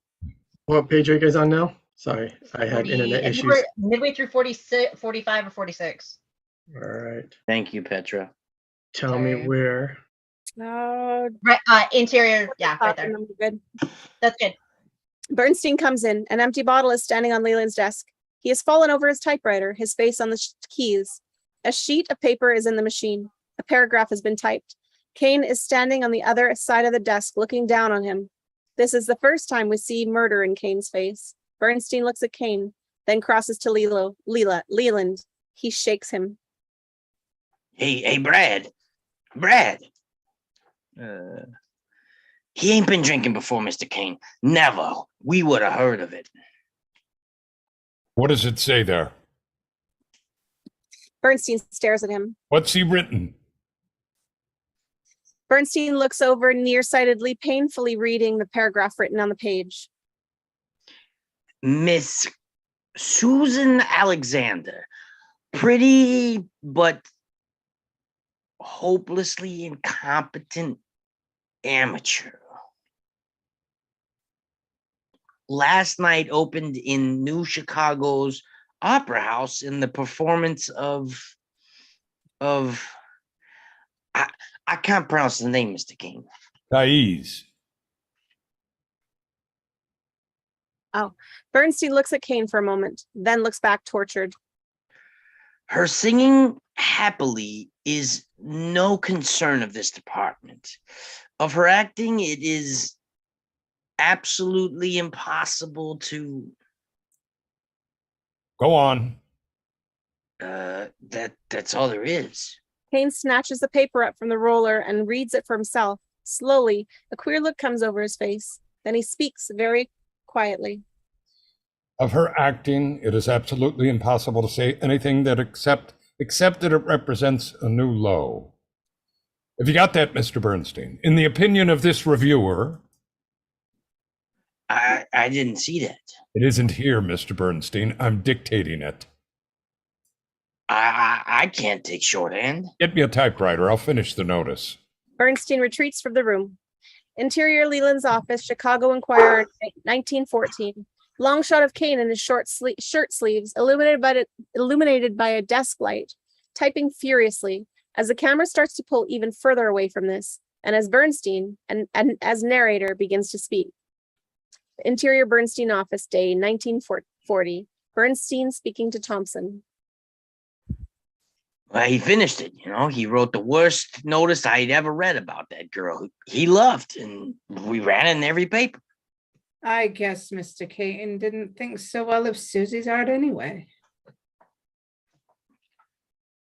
He thought she was great, Mr. Thompson. I mean, he really believed that. He put all the ambitions on that girl. After she came along, he never really cared for himself like he used to. I don't blame Susie. Well then, how could he write that roast? The notices in the Kane papers were always very kind to her. Oh, yes, yeah. I mean, he saw that too, I tell you, Mr. Thompson. He was a hard man to figure out, and that funny sense of humor. And then, too, maybe that they thought they'd be finishing that piece. He could show Leland and that he was an honest man. You see, Leland didn't think so. I guess he showed him all right. He was a nice fellow, but he was sort of a dreamer. They were always together in the early days, just before they started the Inquirer. On these last words, we dissolve interior room, Inquirer building, day 1891. The front half of the second floor constitutes one large city room. Despite the brilliant sunshine outside, very little of it is actually getting into the room because the windows are small and narrow. There are about a dozen tables and desks of the old-fashioned type, not flat, available for reporters. 2 tables on a raised platform at the end of the room obviously serve the city room executives. To the left of the platform is an open door which leads into the sanctum. As Kane and Leland enter the room, an elderly, stout gent on the raised platform strikes a bell, and the other 8 occupants of the room, all men, rise and face the new arrivals. Carter, the elderly gent in the informal clothes, rises and starts towards them. Welcome, Mr. Kane, to the Inquirer. I am Herbert Carter. Thank you, Mr. Carter. This is Mr. Leland. Oh, how do you do, Mr. Leland? Are they standing for me? I thought it would be a nice gesture, the new publisher. Ask them to sit down. You may resume your work, gentlemen. I didn't know your plans, and so I was unable to make any preparations. I don't know any my plans myself. They are following Carter to his raised platform. As a matter of fact, I haven't got any, except to get out a newspaper. There is a terrific crash at the doorway. All turn to see Bernstein sprawled at the entrance. A roll of bedding, a suitcase, and 2 framed pictures were too much for him. Oh, Mr. Bernstein. Bernstein looks up. If you would come here a moment, please, Mr. Bernstein. Bernstein rises and comes over, tidying himself as he comes. Mr. Carter, this is Mr. Bernstein. Mr. Bernstein is my general manager. How do you do, Mr. Bernstein? You've got a private office here, haven't you? The delivery wagon driver has now appeared at the entrance with parts of the bedstead and other furniture. He is looking about, a bit bewildered. My little sanctum is at your disposal, but I don't think I'm going to live right here, as long as I have to. understand. I'm going to live right here as long as I have to. But a morning newspaper, Mr. Kane, after all, we're particularly closed 12 hours a day, except for the business office. That's one of the things I think must be changed, Mr. Carter. News goes on for 24 hours a day. Interior Kane's office, late day, 1891. Kane, in his shirt sleeves, at a roll-top desk in the sanctum, is working feverishly on a copy and eating a very sizable meal at the same time. Carter, still formally coated, is seated alongside him. Leland, seated at the corner, is looking on, detached, amused. The furniture has been pushed around on Kane's and Kane's effects are somewhat in place. On a corner of a desk, Bernstein is writing down figures. No one pays attention to him. I'm not criticizing Mr. Carter, but here's what I mean. There's a front page story in the Chronicle and a picture of a woman in Brooklyn who was missing, probably murdered. A Mrs. Harry Silverstone. Why didn't the Inquirer have that this morning? Because we're running a newspaper, Mr. Kane, not a scandal sheet. Kane, I'm still hungry, bro. Kane has finished eating. He pushes his plate away. I'm still hungry, Brad. Let's go to Rector's and get something decent. The Chronicle has a 2-column headline, Mr. Carter. Why haven't we? There is no news big enough. If the headline is big enough, it makes the news big enough. The murder of Mrs. Harry Silverstone. As a matter of fact, we sent a man to the Silverstone home yesterday afternoon. Our man even arrived before the Chronicle reporter, and there's no proof that the woman was murdered, or even that she's dead. The Chronicle doesn't say she's murdered, Mr. Carter. It says the neighbors are getting suspicious. It's not our function to report the gossip of housewives. If we were interested in that kind of thing, Mr. Kane, we could fill the paper twice over daily. That's the kind of thing we're going to be interested in from now on, Mr. Carter. Right now, I wish you'd send your best man up to see Mr. Silverstone. Have him tell Mr. Silverstone if he doesn't produce his wife at once, the Inquirer will have him arrested. Have him tell Mr. Silverstone he's a detective from the central office. If Mr. Silverstone asks to see his badge, your man is to get indignant and call Mr. Silverstone an anarchist, loudly, so that the neighbors can hear. Really, Mr. Kane, I can't see the function of a respectable newspaper as... Kane isn't listening to him. Oh, Mr. Bernstein. Bernstein looks up from his figures. I've just made a shocking discovery. The Inquirer is without a telephone. Have 2 installed at once. I ordered 6 already this morning. I got a discount. Kane looks at Leland with a fond nod of his head. Bernstein. Leland grins back. Mr. Carter, meantime, has ridden stiffly. But Mr. Kane. That'll be all today, Mr. Carter. You've been most understanding. Good day, Mr. Carter. Carter, with a look that runs just short of apoplexy, leaves the room, closing the door behind him. Ah, poor Mr. Carter. What makes those fellows think that a newspaper is something rigid, something inflexible, that people are supposed to pay 2 cents for? 3 cents for. 2 cents.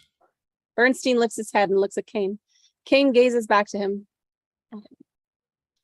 This is all figures 3 cents a copy. We figure it, Mr. Bernstein, at 2 cents. All right, but I'll keep these figures too, just in case. Ready for dinner, Brad? Mr. Leland, if Mr. Kane, you should decide he should decide to drop the price to 1 cent.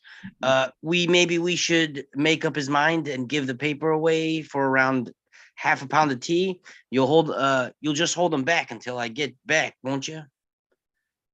Not a guaranteed thing, Mr. Bernstein. You people work too fast for me. Talk about new brooms. Who said anything about brooms? It's a saying, Mr. Bernstein. A new broom sweeps clean. Oh. Interior primitive composing and press room. New York Enquirer, 29 night, 1891. The ground floor with the windows on the street of the Enquirer. It is almost midnight by an old-fashioned clock on the wall, grouped around a large table on which are several locked forms of type. Very old-fashioned, of course, but true to the period, are Kane and Leland in elegant evening clothes, Bernstein, unchanged from the afternoon, and Smathers, the composing room foreman, nervous and harassed. But it's impossible, Mr. Kane. We can't remake these pages. These pages aren't made up as I want them, Mr. Smathers. We go to press in 5 minutes. The Enquirer has an old and honored tradition, Mr. Kane. The Enquirer is not in competition with those other rags. We should be publishing. We should be publishing such rags. That's all I wish. Why the Enquirer? I wouldn't wrap a liver of a cat in the Enquirer. Mr. Kane, I must ask you to see to it that this person learns to control his tongue. Kane looks up. I've been a newspaperman my whole life, and I don't intend. If it's your intention that I should continue to be harassed by this, I warn you, Mr. Kane, it would go against my grain to desert you when you need me so badly, but I would feel obliged to ask that my resignation be accepted. It is accepted, Mr. Carter, with assurances of my deepest regard. Mr. Kane, I meant... Kane turns his back on him, speaks again to the composing room foreman. Let's remake those pages, Mr. Smathers. We'll have to publish a half hour late, that's all. We can't remake them, Mr. Kane. We go to press in 5 minutes. Kane sighs, unperturbed, as he reaches out his hand and shoves the form off the table onto the floor, where they scatter into hundreds of bits. You can remake them now, can't you, Mr. Smathers? Smathers mouth opens wider and wider. Bradford and Bernstein are grinning. After the types have been reset and the pages have been remade according to the way I told you before, Mr. Smathers, kindly have proofs pulled and bring them to me. Then, if I can't find any way to improve them again, I suppose we'll have to go to press. He starts out of the room, followed by Leland. Hey, in case you don't understand, Mr. Smathers, he's the new broom. Interior, New York Street, very early dawn, 1891. The picture is mainly occupied by a large building, on the roof of which is the light spelled out in the word Enquirer against the sunrise. We did not see the street or the first few stories of this building, the windows of which would be certainly illuminated. What we do see is the floor on which this is located the city room. Over the scene, newsboys are heard selling the chronicles. Their voices grow in volume.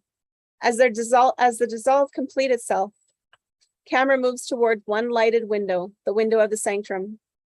Interior, Kane's office, very early dawn, 1891. The newsboys are still heard from the street below, fainter but very hesitant, very insistent. Kane's office is gaslit, of course, and is the rest of the Enquirer, as is the rest of the Enquirer building. Kane, in his shirt sleeves, stands at the open window looking out. The bed is already made up. On it is a seated Bernstein, smoking the end of a cigar. Leland is in the chair. Chronicle, hiya, the Chronicle, get ya, Chronicle. Kane, taking a deep breath of the morning air, closes the window and turns to the others. The voices of the newsboys naturally are very much fainter after this. We'll be on the street soon. Hey, Charlie, 10 minutes, another 10 minutes. It's like 3 hours and 50 minutes late, but we'll try. Leland rises from the chair, stretching painfully. Tired? All right, it's been a long day. A wasted day. Wasted? Charlie, you made some newspaper over 4 times today, Mr. Kane. That's all? You changed the front page a little, Mr. Bernstein. That's not enough. There's something I've got to get into this paper besides pictures and print. I've got to make the New York Enquirer as important to New York as the gas in that light. What are you doing there, Charlie? Kane looks at him for a minute with a queer smile of happy concentration. My declaration of principles. Don't smile, Brad. Take dictation, Mr. Bernstein. I can't do shorthand, Mr. Kane. I'll write it myself. Kane grabs a piece of rough paper and grease crayon. Sitting down on the bed next to Bernstein, he starts to write. Hey, you don't want to make any promises now, Mr. Kane. You don't want to keep... These will be kept. I'll provide the people of the city with a daily paper that will tell all the news honestly. I will also provide them... That's the second sentence you started with the word I. People are going to know who's responsible, and they're going to get the news and the true news quickly and simply and entertainingly. And no special interests will be allowed to interfere with the truth of that news. He looks at Leland for a minute and then goes back to his writing, looking as he writes. Bernstein has risen and crossed to one side of Kane. They both stand looking out. Leland joins him on the other side. Their 3 heads are silhouetted against the sky. Leland's head is seen to turn slightly as he looks into Kane's face. Camera very close on this. Kane turns to him and we know their eyes have met. Although their faces are almost in silhouette, Bernstein is still smoking a cigar. Front page of the Enquirer shows big boxed editorial with heading, My Principles, a declaration by Charles Foster Kane. Camera continues pulling back and shows newspaper to be on the top of a pile of newspapers. As we draw further back, we see 4 piles, and as camera continues to pull back, we see 6 piles and go on back until we see a big field of Enquirers, piles of Enquirers, all 26,000 copies ready for distribution.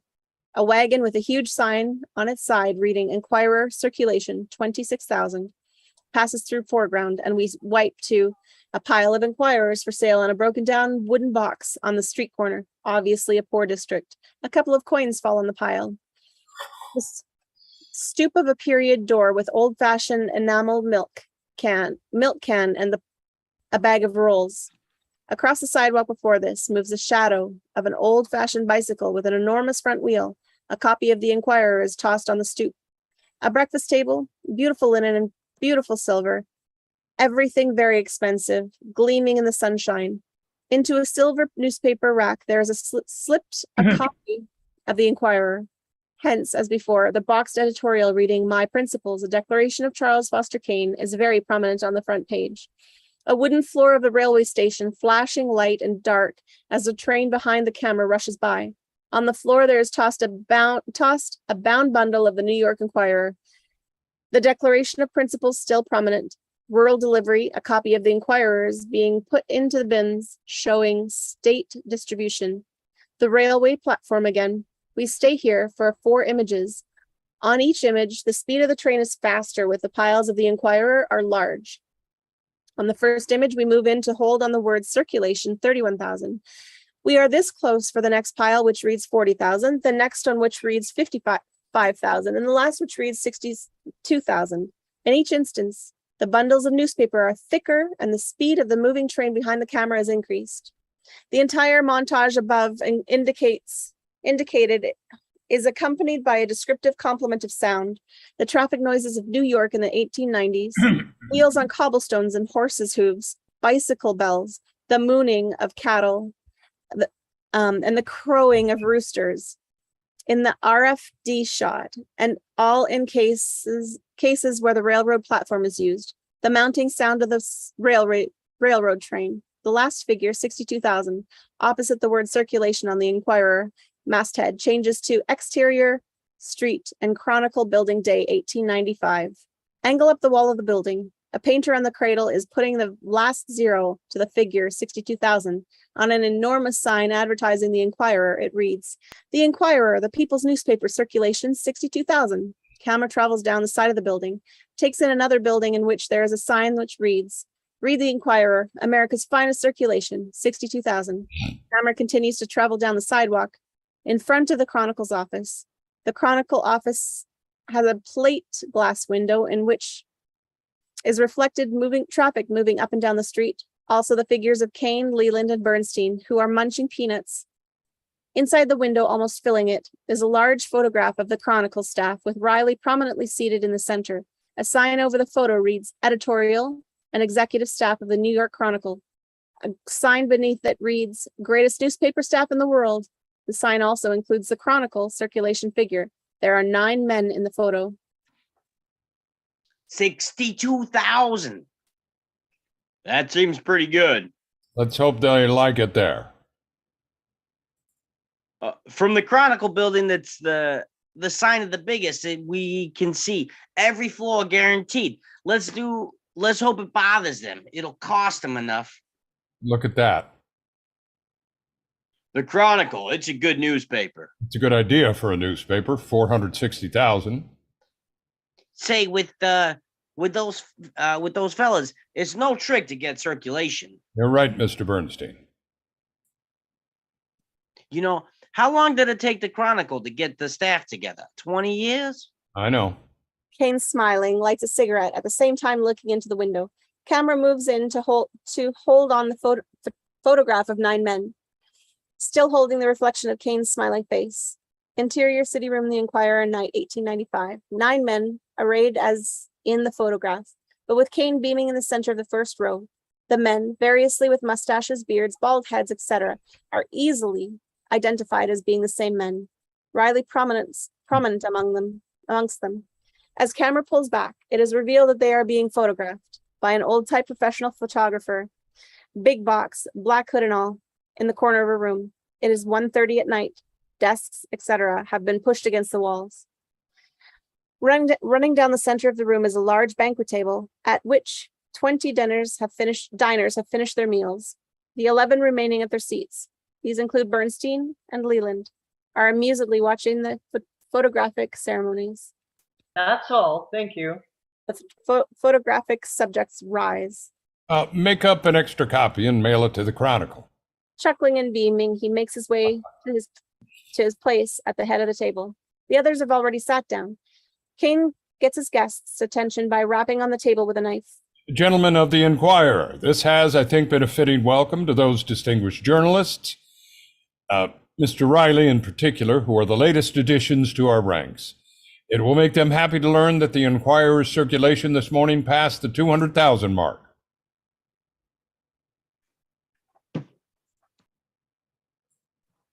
Two hundred and 1,647. General applause. All of you, new and old, you're all getting the best salaries in town. Not one of you has been hired because of his loyalty. It's your talent I'm interested in. That talent that's going to make the Inquirer the kind of paper I want. The best newspaper in the world. Applause. However, I think you'll agree we've heard enough about newspapers and the newspaper business for one night. These are the other subjects in the world. There are other subjects in the world. He puts his 2 fingers to his mouth and lets out a shrill whistle. This is a signal. The band strikes up a lively ditty of the period and enters in advance, a regiment of very magnificent maidens, as daringly arrayed as possible in the chorus costumes of the day. The rest of this episode will be planned and staged later. Its essence is that Kane is just as healthy and happy young man having a wonderful time. As some of the girls are detached from the line and made into the partners for individual dancing.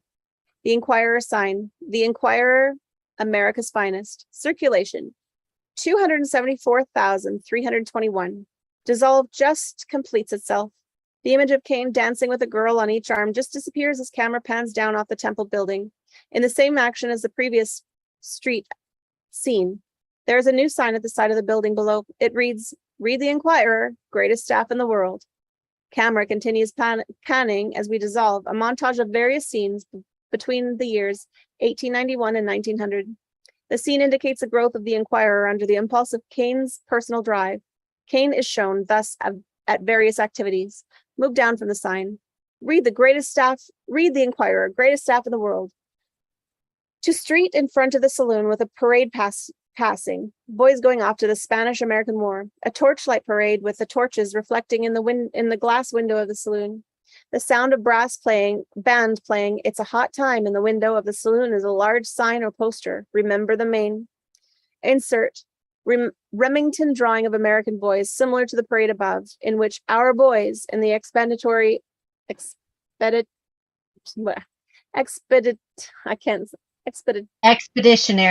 Thank you. I'm like stuck. You went up too far. Whatever you said.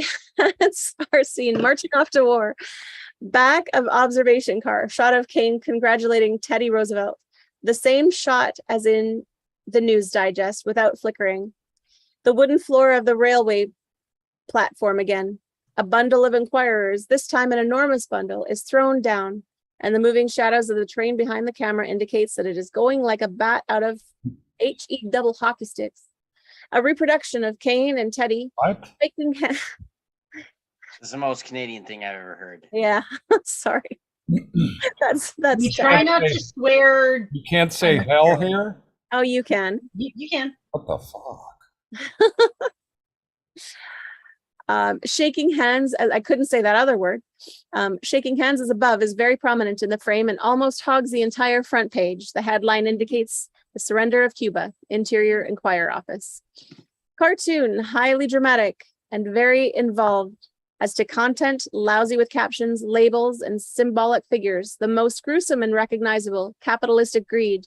This cartoon is almost finished and is on a drawing board before which stand Kane and the artist himself. Kane is grinning over some suggestions he had made. The cartoon finished and reproduced on the editorial page of the Inquirer in quite close, and an editorial with an editorial and several faces of caps shown underneath. The entire newspaper is crushed with an angry gesture and thrown down into an expensive-looking wastebasket, which is primarily for ticker tape. Tape is pouring. Interior Inquirer Office. Cartoonist and Kane working on comic strip of Johnny the Monk. Floor of room. Two kids on floor with newspaper spread out, looking at the same comic strip. Kane's photographic gallery with photographers, stooges, and Kane himself in attendance on a very hot-looking item of the period. A sober sister is interviewing this hot number, and Kane is arranging her dress to look more seductive. The hot number reproduced and prominently displayed, and covering almost half a page of the Inquirer. It is being read in a barber shop and is seen in an over-shoulder shot of the man who is reading it. He is getting a shine, a manicure, and a haircut. The sob sister caption over the photograph reveals, "I didn't know what I was doing," says dancer. Everything went red. An oval photograph of the gun is included in the layout of the pretty lady with the headline, which reads, "Death Gun." Street shot of Bucket Brigade, shot of Kane in evening clothes, in obvious position of danger, grabbing camera from photographer. Before him rages a terrific tenement fire. Insert, headline about inadequacy of present fire equipment. Final shot of a new horse-drawn steam engine roaring around the street corner. A black pattern of iron bars. We are in a prison cell. The door is open and a condemned man with priest, warden, and the usual attendants moves into the foreground and starts up the hall past a group which includes photographers, Kane's sob sister, and Kane. SOB, I don't know what that's. The photographers take pictures with a mighty flash of old-fashioned flash powder. The condemned man in the foreground in silhouette is startled by this.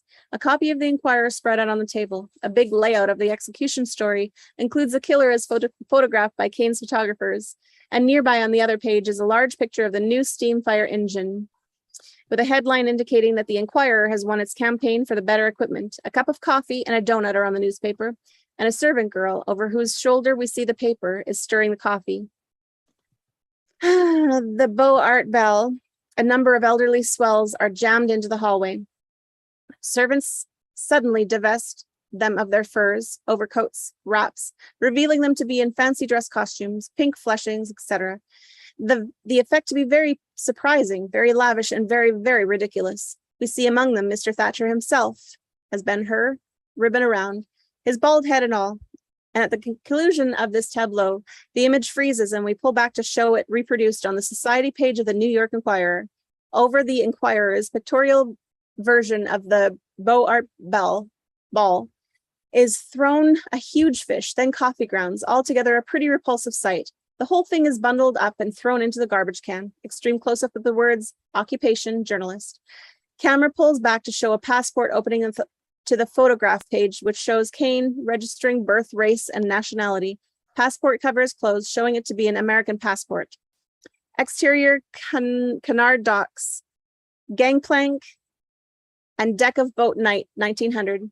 As camera pulls back and over shoulder of official, taking in Kane, Leland, and Bernstein, we see the bustle of noise of departing ocean liner. Behind the principals can be seen an enormous plain sign which reads, first class. From offstage can be heard the steward's cry, indispensable in any Mercury production. The old familiar cry, all ashore that's going ashore. Gongs also blasted the great whistle and all the rest of it. There you are, Mr. Kane. Everything in order. Thank you. Kane and Leland and Bernstein start up the gangplank. Have a good rest, Mr. Kane. Thanks. Well, please, Mr. Kane, don't buy any more paintings. 9 Venuses? Venuses. Already we got them. 26 virgins and 2 whole warehouses full of stuff. I promise not to bring any more Venuses and not to worry and not to try and get in touch with any of the papers. On the shore. And to forget about the new feature sections and not to try to think up and not to try to think up ideas for comic sections. On the shore that's going ashore. Kane leaves Leland and Bernstein midway up gangplank as he rushes to it, calling back with a wave. Goodbye, gents. Hey, you don't expect me to keep any of those promises, do you? The band strikes up Auld Lang Syne sign. Bernstein and Leland turn to each other. Do you, Mr. Leland? Certainly not. They start down the gangplank together. Long shot of the Inquirer building, night. The pattern of telegraph wires dripping with rain, through which we see the same old building, but now rendered fairly, remarkably, by tremendous outline sign in gold, which reads, the New York Daily Inquirer. A couple of lights show in the building. We start toward the window where the lights show as we dissolve. Exterior window, exterior, outside the window at Bernstein's desk, night. The light in the window of the former shot was showing behind the letter E of the Inquirer sign. Now the letter E is even larger than the frame of the camera. Rain drips disconsolately off the middle part of the figure. We see through this and through the drizzle of the window to Bernstein's desk, where he sits working under a blue shaded light. Same setup as before, except that it is now late afternoon and late in the winter of the year. The outline E is hung with icicles which are melting, dripping despairingly between us and Mr. Bernstein, still seated at his desk, still working. Same setup as before, except that it is spring. Instead of the sad sounds of dripping rain or dripping icicles, we hear the melancholy cry of a hurdy-gurdy in the street below. It is spring, and through the letter E, we can see Bernstein working at his desk. Pigeons are gathering on the E and on the sill. Bernstein looks up and sees them. He takes some crumbs from his little homemade lunch and which is spread out on the desk before him, carries them to the windows and feeds the pigeons, looking moodily out on the prospect of spring on Park Row. The birds eat the crumbs. The hurdy-gurdy continues to play. The same setup as before, as again, it is now summer. The window was half open before, it is now open all the way, and Bernstein has gone so far as to take off his coat. His shirt and his celluloid collar with the wringing wet. His camera moves towards the window to tighten on Bernstein and to take in the city room behind him, which is absolutely deserted. It is clear that there is almost nothing more for Bernstein to do. The hurdy-gurdy in the street is playing as before, but a new tune. At beach on Coney Island, Bernstein is in a rented period bathing suit, sits alone on the sand, reading a copy of the Inquirer. Interior City Room Inquirer Building, day 1900. The whole floor is now a city room. It is twice its former size, yet not too large for all the desks and the people using them. The windows have been enlarged, providing a good deal more light and air. A wall calendar says September 9th. Kane and Bernstein enter and stand in the entrance a moment. Kane, who really did look a bit peaked before, is now clearly clear-eyed and tanned. He is wearing new English clothes. As they come into the room, Bernstein, practically walking sideways, is doing nothing but beaming and admiring Kane. Quelling like a mother to the Carnegie Hall debut of her son, seeing and recognizing Kane, the entire staff rises to its feet.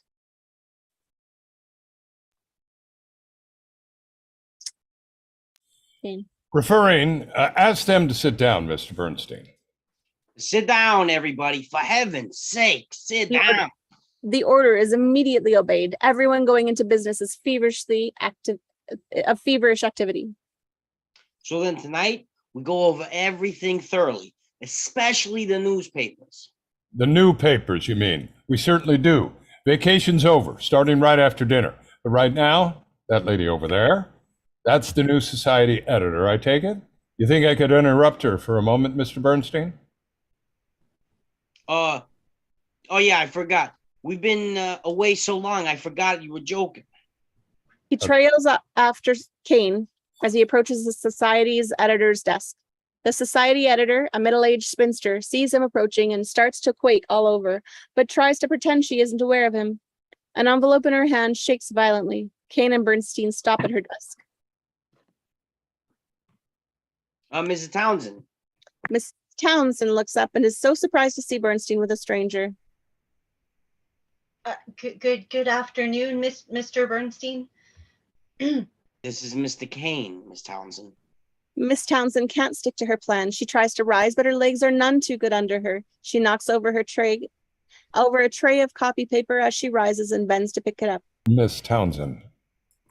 At the sound of his voice, she straightens up. She is very close to death from excitement. I've been away for several months, and I don't know exactly how these things are handled now. But one thing I wanted to be sure of is that you won't treat this little announcement any differently than you would any other similar announcement. He hands her an envelope. She has difficulty in holding on to it. Read it, Miss Townsend, and I remember. And remember, just the regular treatment. See you at 9 o'clock, Mr. Bernstein. Kane leaves. Bernstein looks after him. Then at the paper, Miss Townsend finally manages to open the envelope. A piece of flimsy paper with a few written lines is her reward. Mr. and Mrs. Thomas Moore Norton announced the engagement of their daughter, Emily Monroe Norton, to Mr. Charles Foster Kane. Mr. and Mrs. Thomas Norton Moore Norton. She's the niece of the president of the United States. I know. Come on, Miss Townsend, from the window. Maybe we can get a good look. He takes her by the hand and leads her off. Angled towards open window. Bernstein and Miss Townsend backs to camera, rushing to the window. Exterior street outside Inquirer Building, day 1900. High angle toward what Bernstein and Miss Townsend see from the window. Kane is just stepping into the elegant barouche, drawn up at the curb, in which sits Miss Emily Norton. He kisses her full on the lips before he sits down. She acts a bit taken aback because of the public nature of the scene, but she isn't really annoyed. As the barouche starts off, she is looking at him adoringly. He, however, has turned his head and is looking adoringly at the Inquirer. He apparently sees Bernstein and Miss Townsend and waves his hand. Interior City Room Inquirer, day 1900. Bernstein and Miss Townsend at the window. A girl like that, believe me, she's lucky. The president's niece, huh? Say, before she's through, she'll be the president's wife. Miss Townsend is now dewy-eyed. She looks at Bernstein, who has turned away, gazing down at the departing couple. Front page of the Inquirer, large picture of the young couple, Kane and Emily, occupying 4 columns, very happy. Interior Bernstein's office, Inquirer, day 1940. Bernstein and Thompson. At the dissolve comes Bernstein's voice is heard. The way things turned out, I don't need to tell you, Miss Norton was no rosebud. It didn't end very well, did it? It ended. Then there was Susie. That ended too. I guess he didn't make her very happy. You know, I was thinking, that rosebud you're trying to find out about? Yes. Maybe that was something he lost. Like Mr. Kane, he was a man that lost like almost everything. You ought to talk to Bradford Leland. He could tell you a lot. I wish I could tell you where Leland is, but I don't know myself. I mean, he may be out of town somewhere. He may be dead. In case you'd like to know, Mr. Bernstein, he's at the Huntington Memorial Hospital on 180th Street. You don't say. Well, I had no idea. Nothing particular the matter with him, they tell me. Just old age. It's the only disease, Mr. Thompson, that you don't look forward to being cured of. You ought to see Mr. Leland there. A whole lot of things he could tell you if he wanted to. Exterior hospital roof, day 1940. Close shot, Thompson. He's tilted back in a chair, which seems to be, and is, leaning against a chimney. Leland's voice is heard for a few moments before Leland is seen. Leland. Oh, Leland. When I was, when you get my age, young man, and don't miss anything unless maybe a good drink of bourbon. Even that didn't make much difference. If you remember where he had been any good bourbon in this country for 20 years. Camera has pulled back during above speech, revealing that Leland, wrapped in a blanket, is in a wheelchair, talking to Thompson. They are on the flat roof of the hospital. Other people in wheelchairs can be seen in the background, along with a nurse or two. They are all sunning themselves. Mr. Leland, you were... Hey, you don't have a cigar, do you? I asked the young physician, must remember to ask to see his license. The odds are 100 to 1 he hasn't got one. Who thinks he's gonna stop me from smoking? I mean, I could change the subject, can I? Dear, what a disagreeable old man I've become.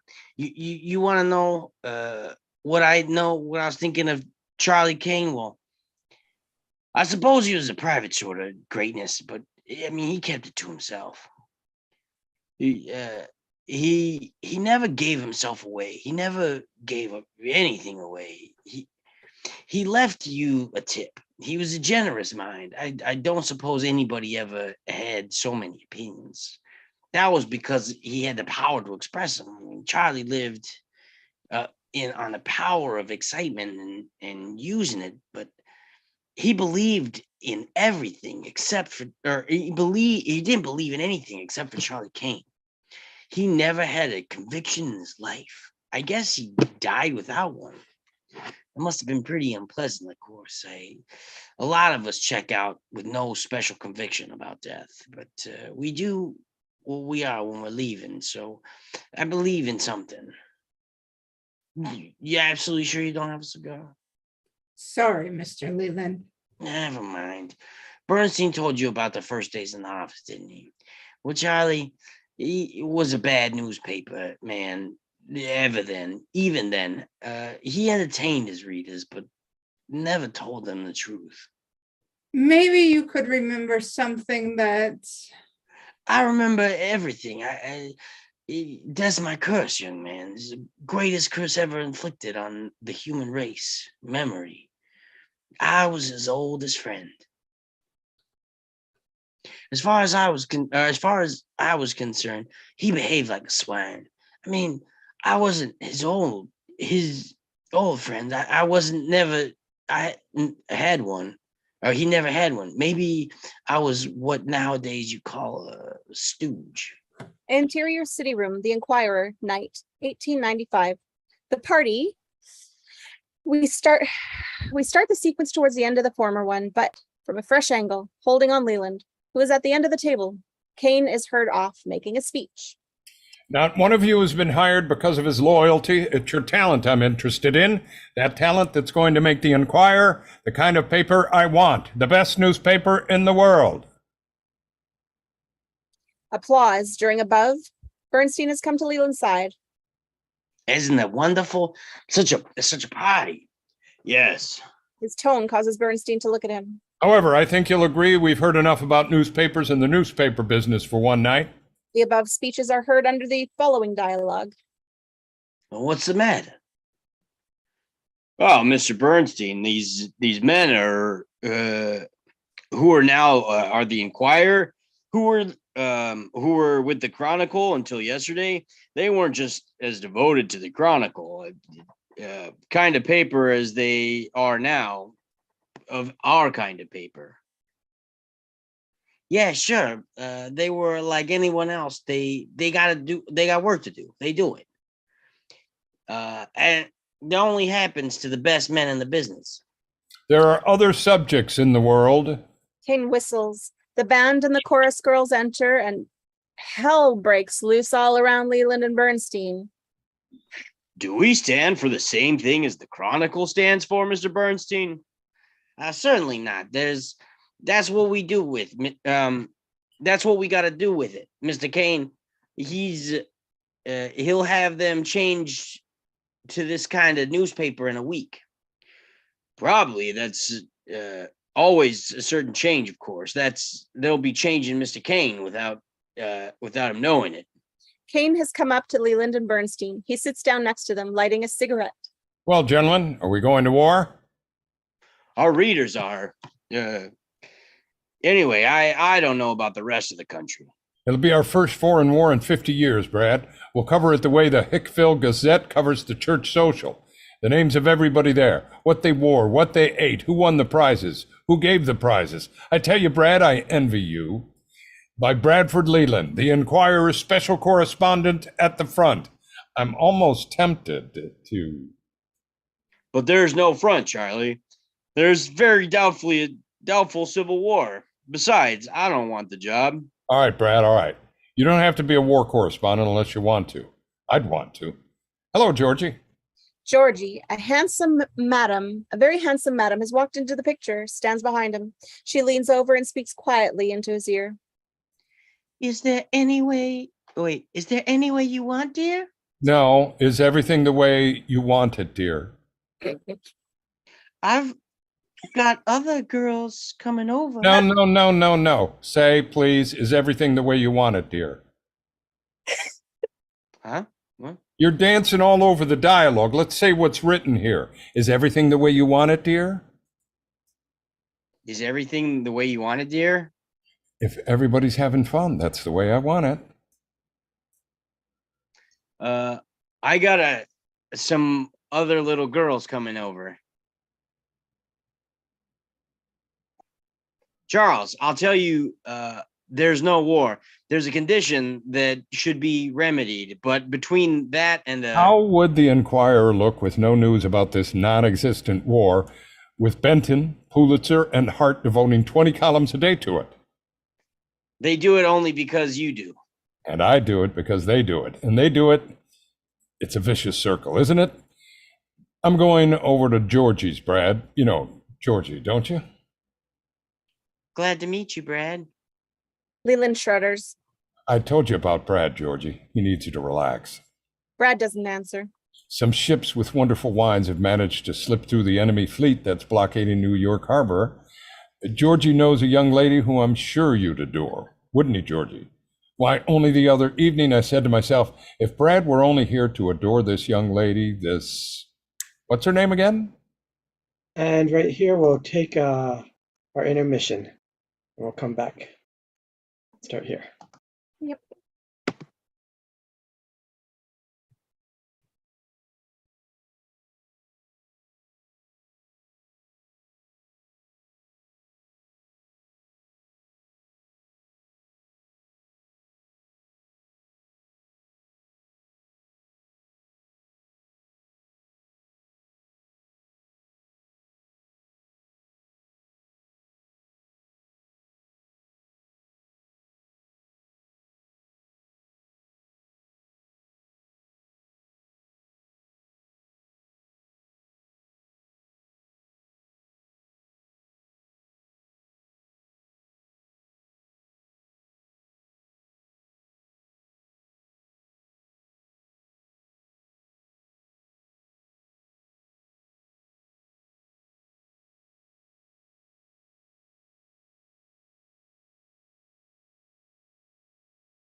I'm playing the drums. Nice. Very nice. My microphone is falling over. It's not supposed to do that. There you go. I wasn't sure if we were coming back on like the 3 or the 5 or something, so I just figured it'd come back. Yeah, I didn't say. There were just some discussions going on in the direct messages. You're all doing a beautiful job. We're doing our best. Petra, if I could just put you on my lap and hug you and love you because you're doing great, I would do that for every single one of you. Oh, thank you. Unless, of course, you had touch issues, then I would ask.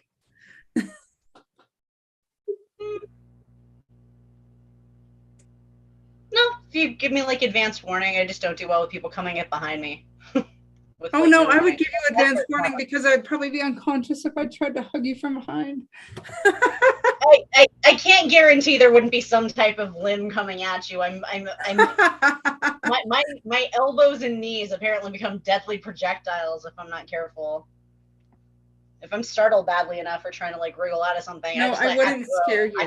I'd I'd be like, can I give you a hug, you cute, beautiful, oh yeah, in that case, yeah, in that case, you're good.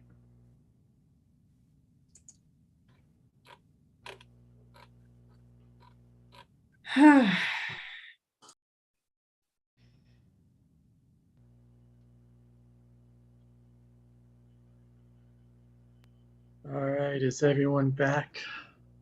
I think so. Back.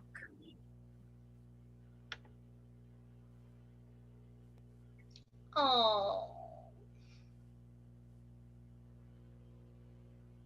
He's asleep in bed. That's adorable, Morgan. That is so cute.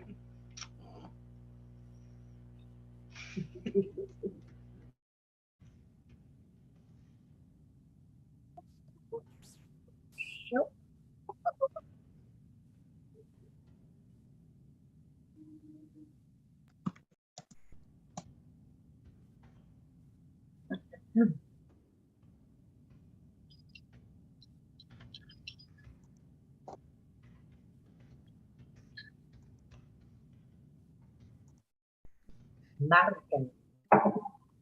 That made me really uncomfortable to type out. Oh, Morgan is the American pronunciation. Oh no, I can't. Just ignore that I said that. All right. Well, I think Get it? we're making good time. Thank you, everyone, and we'll continue to get through the next 80 or so pages. We can do it. All right. Everyone good with the roles? Does anyone want to switch anything around? Does Angel need a break from reading the like dictionary? That too. I'm good for now. Okay. Thank you, though. No I problem. I did think partway through of texting you and saying you want to take over for a bit. I mean, you have like literal pages of stuff, so. Yeah. Just hold on, I'm a little lost. I just need to peer about where we are. I think I'm a little lost. Picking up at it was originally going to be a brothel scene. It's just a nightclub because of the Hays Code, but page 79, scene 44. Okay, I just have to, because I think I have something coming up in a little while. So Georgie and Etho coming up. and next we have scene 24, a lovely bit with some fantastic acting. I know that's it's not all fun. fantastic acting. Just hold on. Oh my God. It's Okay. a Monty Python reference, sweetheart. I wasn't actually commenting on us. We're doing great. We're doing the best we can. I've told you I've never seen it. Ditto. You need to kidnap me and we need to watch some films, I guess. That's doable. Or I just need to like dig out You have to find out where I live first. Or, I mean, y'all are in Alberta. I can just, Do you know how big Alberta is? dig out my passport and hop up there. Oh, you don't have your I will passport? introduce That's you to terrible. Phil. Give me Timmy's. We call it even, okay? I don't ask for much. We don't have a Tim Hortons over here. Oh, well, Like you need to come Vancouver. up. Exactly. Close one to Vancouver. I'm not that close. Okay. All right. Is everybody ready? Ready. Is Clint back? I'm looking at him. Where is he? He's right there. Oh, there he is. Clint in all his beauty. Now, of course, if you were saying is Clint black, I would have been like, that's not in full question. Good Because musician. then we're talking about country singers and we're trying to focus on a Norse script. So go. Are we ready? All right. Yeah, Okay. we shall continue. Thank you. All right. Interior Georgie's Place, night 1895. Georgie is introducing a young lady to Branford Leland. On soundtrack, we hear piano music. Ethel, this gentleman has been very anxious to meet you. This is Ethel. Hello, Mr. Leland. Camera pans to include Kane seated at the piano with girls gathering around him. Charlie, play another song about you. Is there a song about Charlie? Kane has broken into Oh, Mr. Kane, and Charlie and the girls start to sing. Ethel leads that unhappy Leland over to the group. Kane, seeing Leland and taking his eye, motions to the professor who has been standing next to him to take over. The professor does so. The singing continues. Kane rises and crosses to Leland. Say, Brad, I've got an idea. Yes? I've got a job for you. Good. You don't want to be a war correspondent. How about being a dramatic critic? I'd like that. Kane starts quietly to dance in time to the music. Leland smiles at him. You start tomorrow night. Richard Carl in the Spring Chicken. I'll get us some girls. You get tickets. A drama critic gets them free, you know. Rector's at 7? Charlie, Yes? it doesn't make any difference about me. But one of these days, you're going to find out that that all this charm of yours won't be enough. You're wrong. It does make a difference to you. Rector's, Brad? Come to think of it, I don't blame you for not wanting to be a war correspondent. You won't miss anything. It isn't much of a war. Besides, they tell me there isn't a decent restaurant on the whole island. Interior Rector's Night 1898. Leland, Kane, and two young ladies at Rector's. Popular music is heard over the soundtrack. Everybody's laughing very, very hard at something Kane has said. The girls are hysterical. Kane can hardly breathe. As Leland's laughter comes more and more hearty, it only increases the laughter of the others. Exterior Cunard locks, gangplank, and deck of boat night, 1900. As told by Bernstein, Kane is calling out to Leland and Bernstein as before. You don't expect me to keep any of those promises, do you? A band on deck strikes up Auld Lang Syne sign, and further ship-to-shore conversation is rendered unfeasible. Bernstein and Leland on deck. Do you, Mr. Leland? Certainly not. Slight pause. They continue on their way. Mr. Leland, why don't you go to Europe with him? He wanted you to. He said it to me just yesterday. I wanted him to have fun. And with me along. This stops Bernstein. Bernstein looks at him. Mr. Bernstein, I'd wish you'd let me ask you a few questions and answer me truthfully. Don't I always? Most of the time?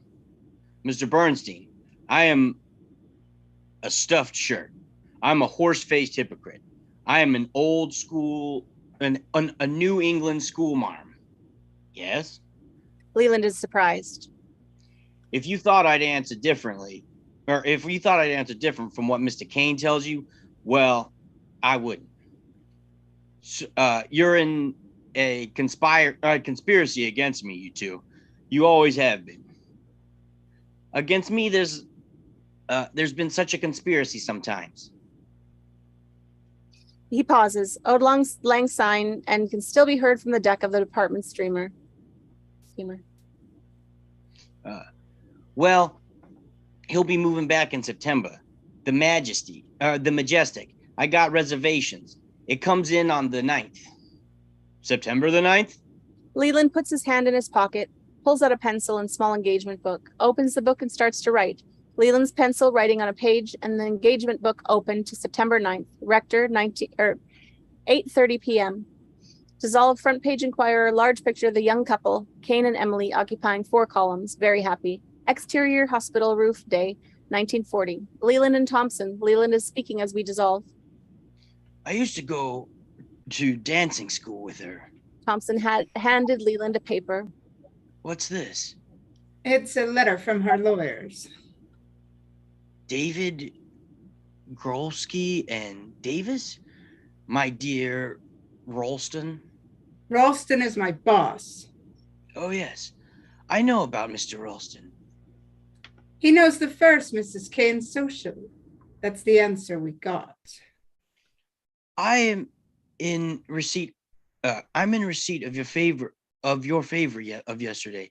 I beg you to do me the courtesy of accepting my assurance that Mr. Whitehall cannot be introduced to contribute any more information on the career of Charles Foster Kane.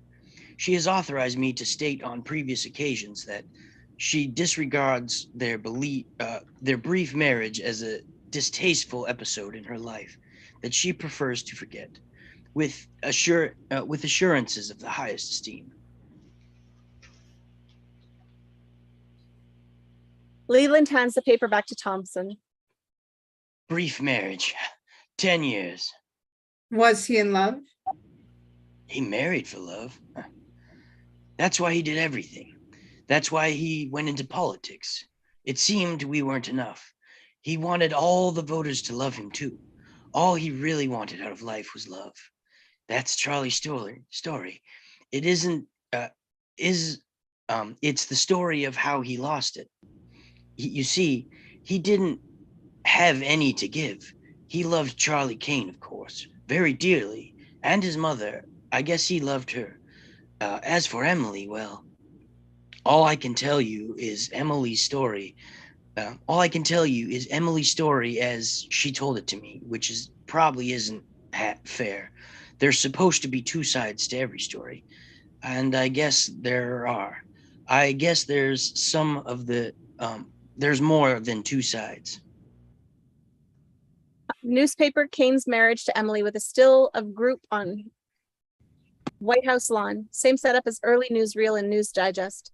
Screaming headlines, oil scandal. Headlines reading, Kane to see president. Big headline on Inquirer. Front page which reads, Kane to see president. Under this, one of the big box signed editorials typical of Kane, illustrated on subject of the power of the president, expressed in about 9 different cases of type, and illustrated by a cartoon of the White House on which camera tightens as we dissolve. In the White House, interior of the White House, the president's executive office, day 48, 1900. The scene is shot so as never to show the president, or at least never his face. There is present the president's secretary sitting on one side of the desk, intently taking notes. Kane is on his feet in front of the desk, tense and glaring. It is the unanimous opinion of my cabinet, in which I concur, that the proposed leases are in the best interests of the government and the people. You are not, I hope, suggesting that these interests are not identical. I'm not suggesting anything, Mr. President. I've come here to tell you that, unless some action is taken promptly, and you are the only one who can take it, the oil that is the property of the people of this country will be turned over for a song to a gang of high-pressure crooks. I must refuse to allow you to continue in this vein, Mr. Kane. It's the only vein I know. I tell the facts the way I see them. And any man that knows that fact. I know the facts, Mr. Kane, and I happen to have the incredible insolence to differ with you as to what they mean. You're a man of great talents, Mr. Kane. Thanks. I understand that you have political ambitions. Unfortunately, you seem incapable of allowing any other opinion but your own. I'm much obliged, Mr. President, for your concern about me. However, I happen to be concerned at this moment with the matter of extensive oil lands belonging to the people of the United States. And I say that if this lease goes through, the property of the people of the United States goes into the hands of... You've made your point perfectly clear, Mr. Kane. Good day. The secretary rises. Kane, with every bit of willpower remotely at his disposal to control what might become a hysterical outburst, manages to bow. Mr. President? He starts out of the office. Interior composing room inquirer, night, 1902. Kane, Riley, Leland, and a composing room foreman in working clothes, bending over the table with several forms of type. They are looking at this moment at a made-up headline, but Kane's back is in the way, so we can't read it. How about it, Mr. Kane? Riley glances at his wristwatch and makes a face. Kane smiles as he notices this. All right, let her slide. He turns away and now we can read the headline. Insert of the headline, which reads, Oil theft becomes law as president withholds veto. Here follows a quick montage, presently to be worked out, of no more than 4 or 5 images in which the president, by means of cartoons, editorials, headlines, all faithfully reproduced from the period yellow journalism, is violently attacked. The montage ends in the word treason. The music cuts. A hand reaches in a side pocket which contains a newspaper, recognizably the Inquirer. The hand removes a gun. The gun is shot. Many arms seize the hand, which is pulled up, gun still firing. As the arm is raised in the air, we see that the other arms holding the arm and struggling with it are uniformed, and we see the White House beyond. News ticker, which is spelled out in the words assassinated 7:45 p.m. Note, under the following, a downshot. Below the Inquirer shows a crowd forming, looking angrily up toward the camera. Crowd noises on the camera soundtrack under the music. A hand snatches the ticker tape away, and as the image of the crowd dissolves, we pull back to show interior Kane's office, night, 1902. The ticker tape is in Riley's hands. Riley has a phone to his ear. Looks bad for us, Mr. Kane. How shall we handle it? Interior Georgie's place, 1902. Kane in shirt sleeves at phone. It's a news story. Get it on the street.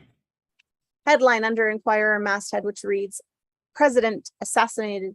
A newsboy is crying the headlines at the same time. We pull back to show him, and interior theater night. The camera is in tight on a box which contains Emily and distinguished elderly ladies and gentlemen, obviously family and friends. On the soundtrack, very limpid opera music. Another elderly gent in white tie but still wearing an overcoat comes into the box and whispers to Emily. He shows the copy of the Inquirer in his hands. Emily rises and shows a paper to her. Dissolve exterior street outside Inquirer building night, 1902. An angry crowd seen from the window of Kane's office. They make a deep, threatening sound. They make a deep, threatening sound, which is audible during the following scene. Across the heads of the crowd are 2 great squares of light from the windows above them. One of these disappears as the blind is pulled.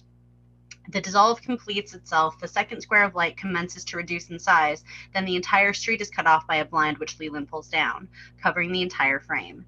Interior Kane's office, Inquirer, night, 1902. The staff standing around, worried to death in their shirt sleeves.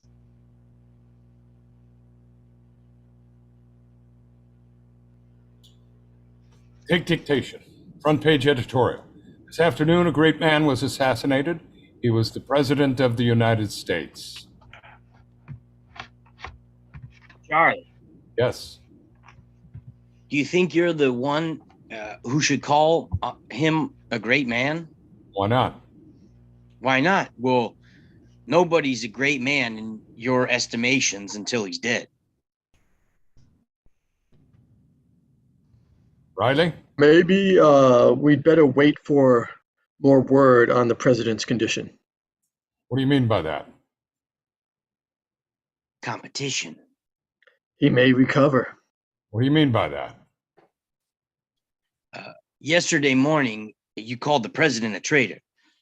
What do you think that the crowd is going to do? Is doing down there?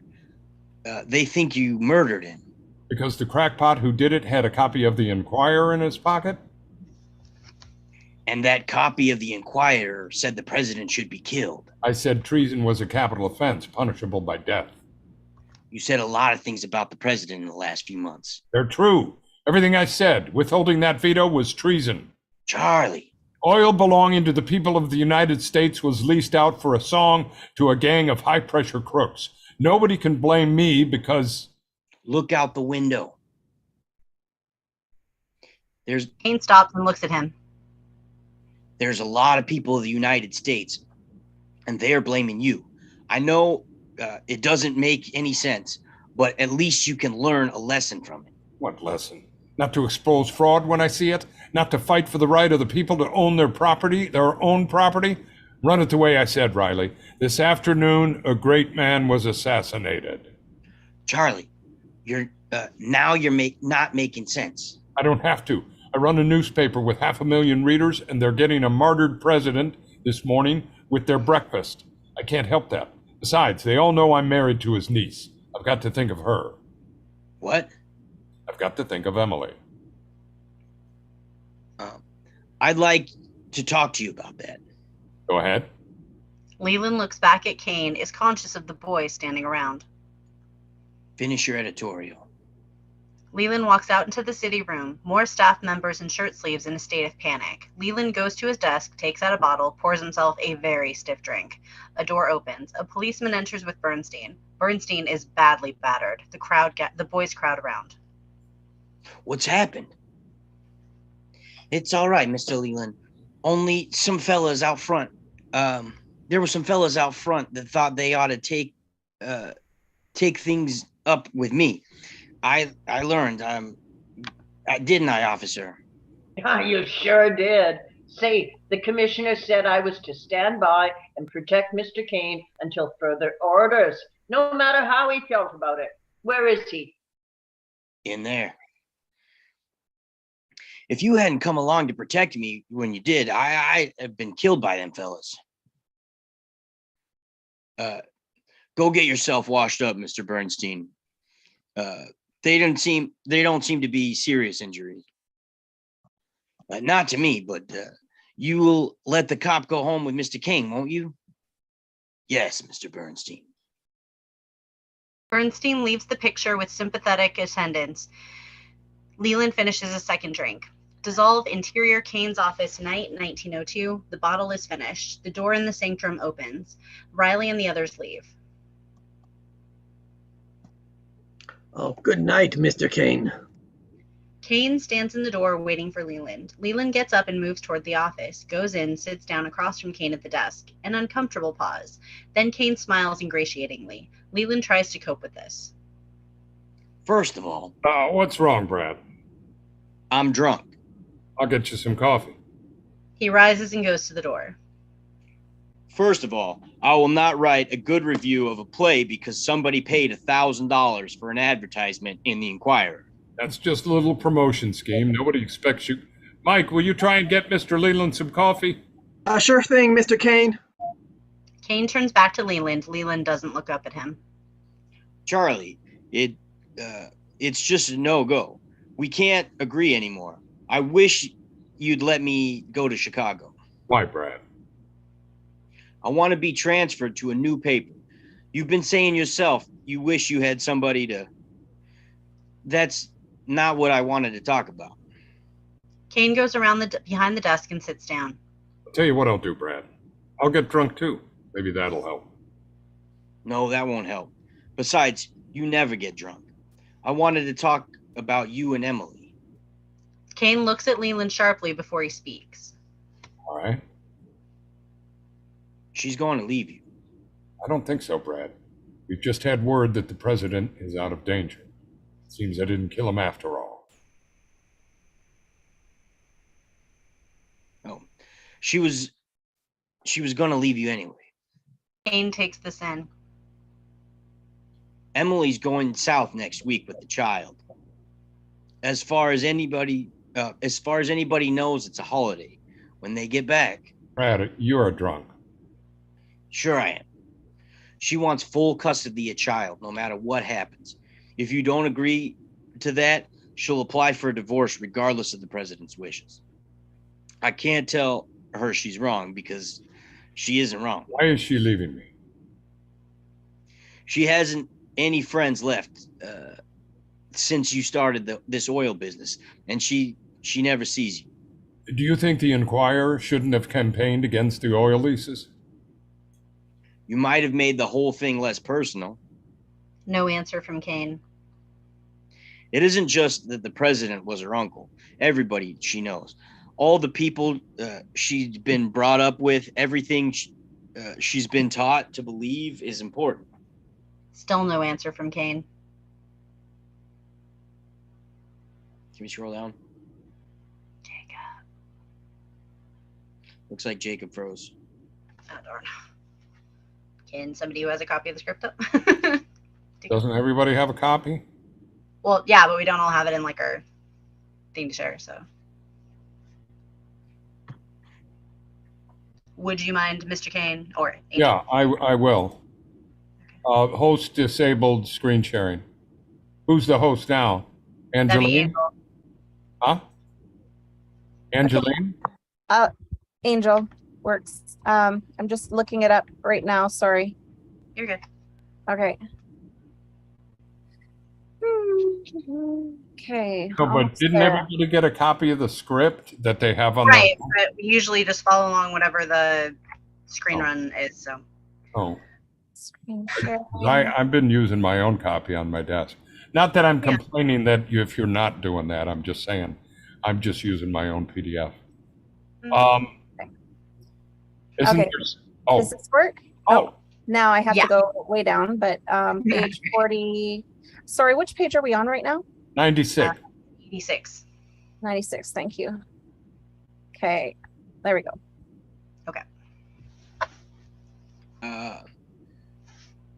There's no reason why this savage personal note. The personal note is all there is to it. It's all there ever is to it. It's all there ever is to anything. Stupidly in our government, complacency and self-satisfaction and unwillingness to believe that anything done by a certain class of people can be wrong. You can't fight those things impersonally. They're not impersonal. Crimes against people. They're being done by actual persons with actual names and positions, and the right of the American people to own their country. To own their own country is not an academic issue, Brad, that you debate. And then the judges retire to return a verdict and the winners give a dinner for the losers. You almost convinced me. I'm just drunk enough to tell you the truth. I have to be a little drunk for that because I'm a coward. You know that. That's why you keep me around. You only associate with your inferiors, Charlie. I guess that's why you ran away from Emily, because you can't stand the company of your equals. You don't like to admit they exist. The other big men in your world are dead. I told you that. Kane looks at Leland, but Leland can't be stopped now. He speaks very quietly, no poison in his voice, no personal indignation, as though he were explaining the nature of a disease. You talk about the people of the United States as though they belong to you. When you find out they don't think they are, you'll lose interest. You talk about giving them their rights as though you could make a president of liberty. Remember the working man? You used to defend him quite a good deal.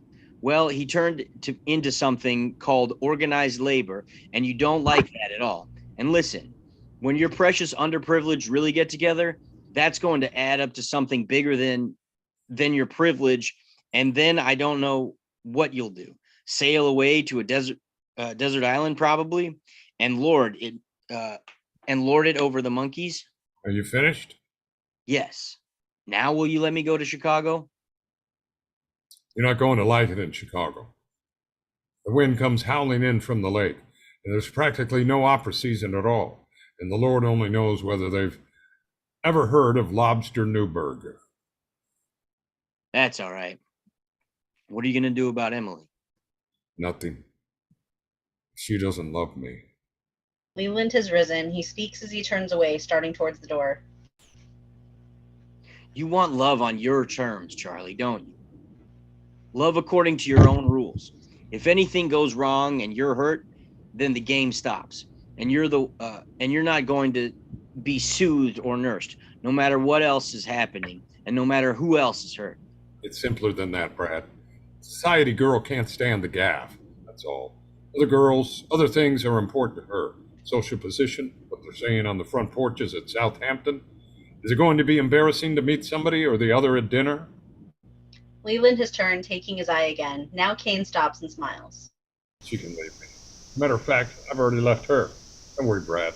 I'll live. I know you will. Hey, Brad. I've been analyzed an awful lot tonight. Let's have another brandy. Leland shakes his head. Kane lifts his glass. The love on my terms. Those are the only terms anybody knows. His own. Dissolve Inquirer Building at night. Exterior Inquirer Building night, 1902. Kane, Leland, and a couple of policemen make their way out of the front towards a hansom cab. Are you hurt? You murderer! I don't know who says it, so. Sorry. Need to go back up a little bit. Sorry. A rock is thrown. It hits Leland on the face. A little blood flows. Kane doesn't see it at first. Then, when he's in the hansom cab, he turns and notices it. Are you hurt? Leland has a handkerchief to his face. No. I wish you'd go home to Emily. She'll be pretty upset by all this. She still loves you. The crowd, pushed by the cops, retreats in the background, but still hard by. You still want to be transferred to the other paper? Yes. Well, you've been getting a pretty low salary here in New York. It seems to me that the new dramatic critic of our Chicago paper should get what he's worth. I couldn't possibly live on as little as that, Charlie. So let the salary stay where it is. Sorry about that. The hansom cab starts up. We hold on Leland's face as we dissolve out, dissolve in. Interior, Kane's New York home. Kane's bedroom, early morning, 1902. Emily is in bed, a damp cloth over her temples. Kane is standing at the foot of the bed. The baby's bed is in a corner of the room. The baby's nurse is standing near the crib. A nurse for Emily is near her. Kane is looking fixedly on Emily, who is staring tiredly at the ceiling. Excuse us a moment, please. I said excuse us a moment. The nurse looks at Emily.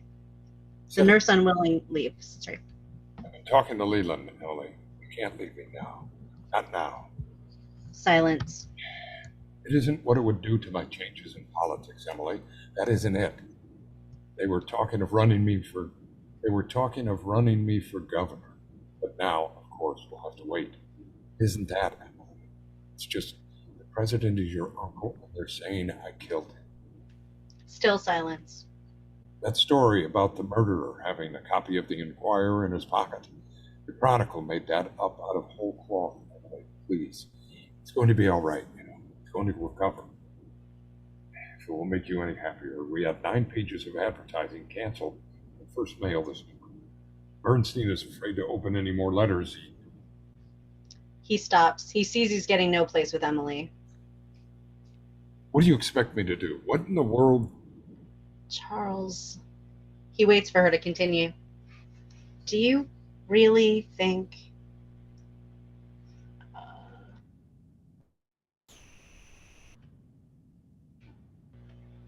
Okay. On page 101. I have Okay, thank you. Do you really think those threatening letters, can they really... She sits up and looks at the crib. She almost continues to look at the crib with almost unseeing eyes. I won't do anything to Junior, Taylor. Anonymous letter writers. I've got guards in front of the house, and I'm going to arrange... Please don't talk anymore, Charles. Kane is about to say something, but bites his lips instead. Emily keeps staring at him. Have they heard from Father yet? Has he seen... I'm trying to tell you, Emily, the president's going to be all right. He had a comfortable night. There's no danger of any kind. Can't blow it up at all. Okay. Hey. I either need to blow up the screen or shrink it down. Okay, there we go. Emily nods several times. There is an uncomfortable silence. Thank you so much. Suddenly there's a cry from the crib. Emily leaps from the bed and rushes to him. She bends over the crib. Here I am, darling. Darling, it's all right. Mother's here. Emily, you mustn't leave me now. You can't do that to me. They won't hurt you, darling. Mother's with you. Mother's looking after you. Kane, unwanted, looks on. Tightening his lips, he walks out, dissolve in. Interior, Kane's office, night. By the desk light, Kane is seen working with his usual intensity. Riley standing beside him at the desk. We'll withdraw support completely. Anything else? Mr. Leland sent back that check. What check? You made it out to him last week after he left for Chicago. Oh, yes, the bonus. It was for $25,000. Kane is perplexed and worried, but we can see in a moment his mind will be on something else. He sent it back torn up, all torn up into little bits, and he enclosed something else. I can't make it out. Kane doesn't answer. Riley goes on. He has brought out a piece of paper and is reading it. It says here, a declaration of principles. I will provide the people of this city with a daily paper that will tell all the news honestly. Kane has looked up sharply. Riley, sensing his look, stops reading and meets his eye. Slowly, Kane reaches out his hand. Riley hands him the piece of paper. Without reading it, Kane tears it up, throws it into the wastebasket as a side. Dissolve, interior, Madison Square Garden, night 1910. The evening of the final great rally. These shots remind us of and are identical with and supplementary to the News Digest scenes from earlier. The vast auditorium with a huge picture of Kane, cheering crowds, etc. Emily and Junior are to be seen in front of the box. Emily is tired and wears a forced smile on her face. Junior, now aged 9.5, is eager, bright-eyed, and excited. Kane is just finishing his speech. It is no secret that I entered upon this campaign with no thought that I could be elected governor of this state. It is now no secret that every straw vote, every independent poll shows that I will be elected. And I repeat to you, my first official act as governor will be to appoint a special district attorney to arrange for the indictment, prosecution, and conviction of boss Edward G. Rogers. Terrific screaming and cheering from the audience. Dissolve out. Interior, Madison Square Garden, night 1910. The speaker's platform. Numerous officials and civic leaders are crowding around Kane. Cameramen take flash photographs with old-fashioned flash powder.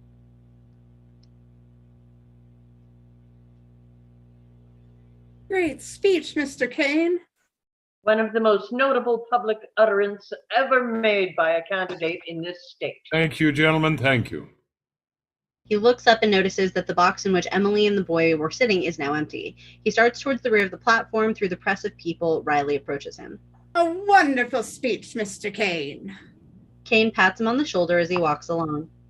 I just got word from Buffalo, Mr. Kane. They're going to throw you the organization vote and take a chance. Maybe you'll give them a break. This is said almost inquiringly, as if he were hoping that Kane would give him some assurance that McDonald is not making a mistake. There is no answer from Kane.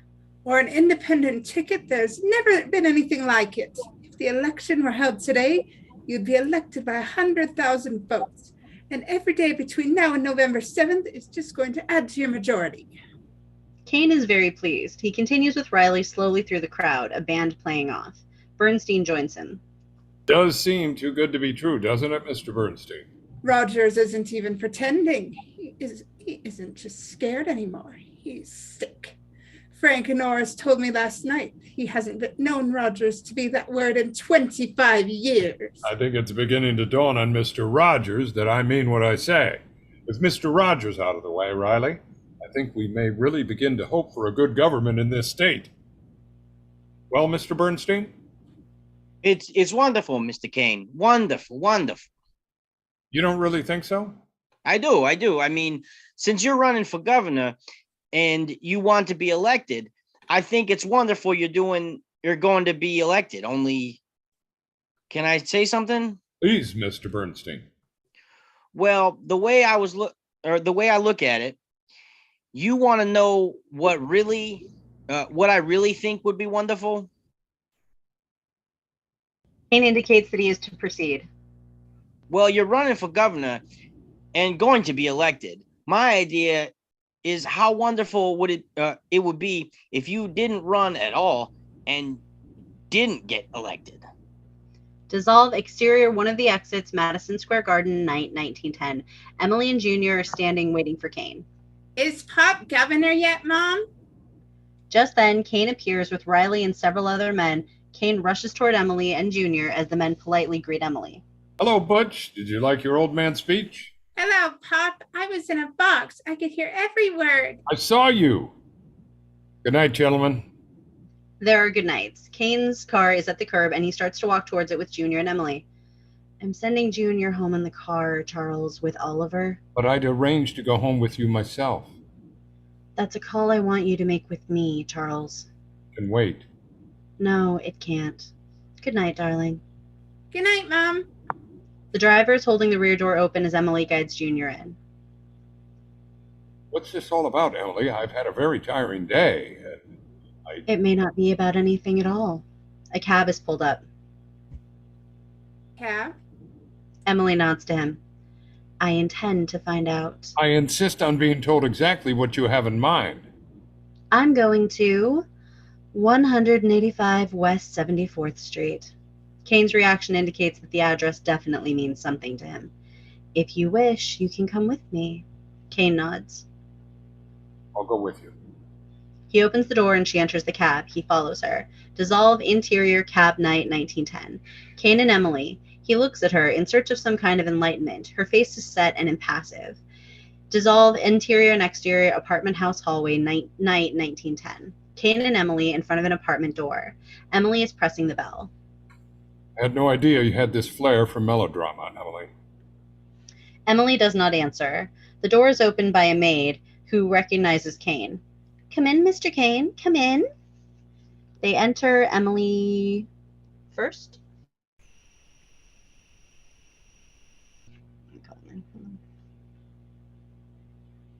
Thank you.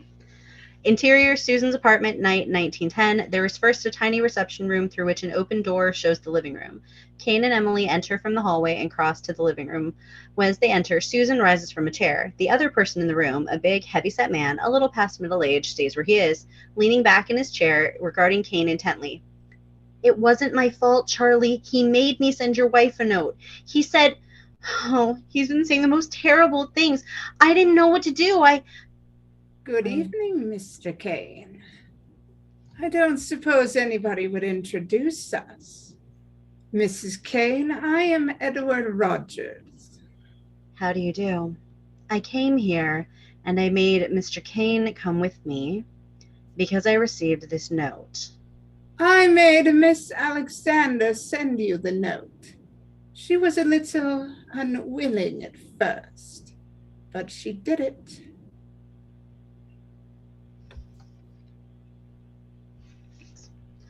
I can't tell you the things he said, Charlie. You haven't got any idea. Rogers, I don't think I will postpone doing something about you until I'm elected. To start with, I'll break your neck. Maybe you can do it and maybe you can't, Mr. Kane. Charles, you're breaking this man's neck would scarcely explain this note.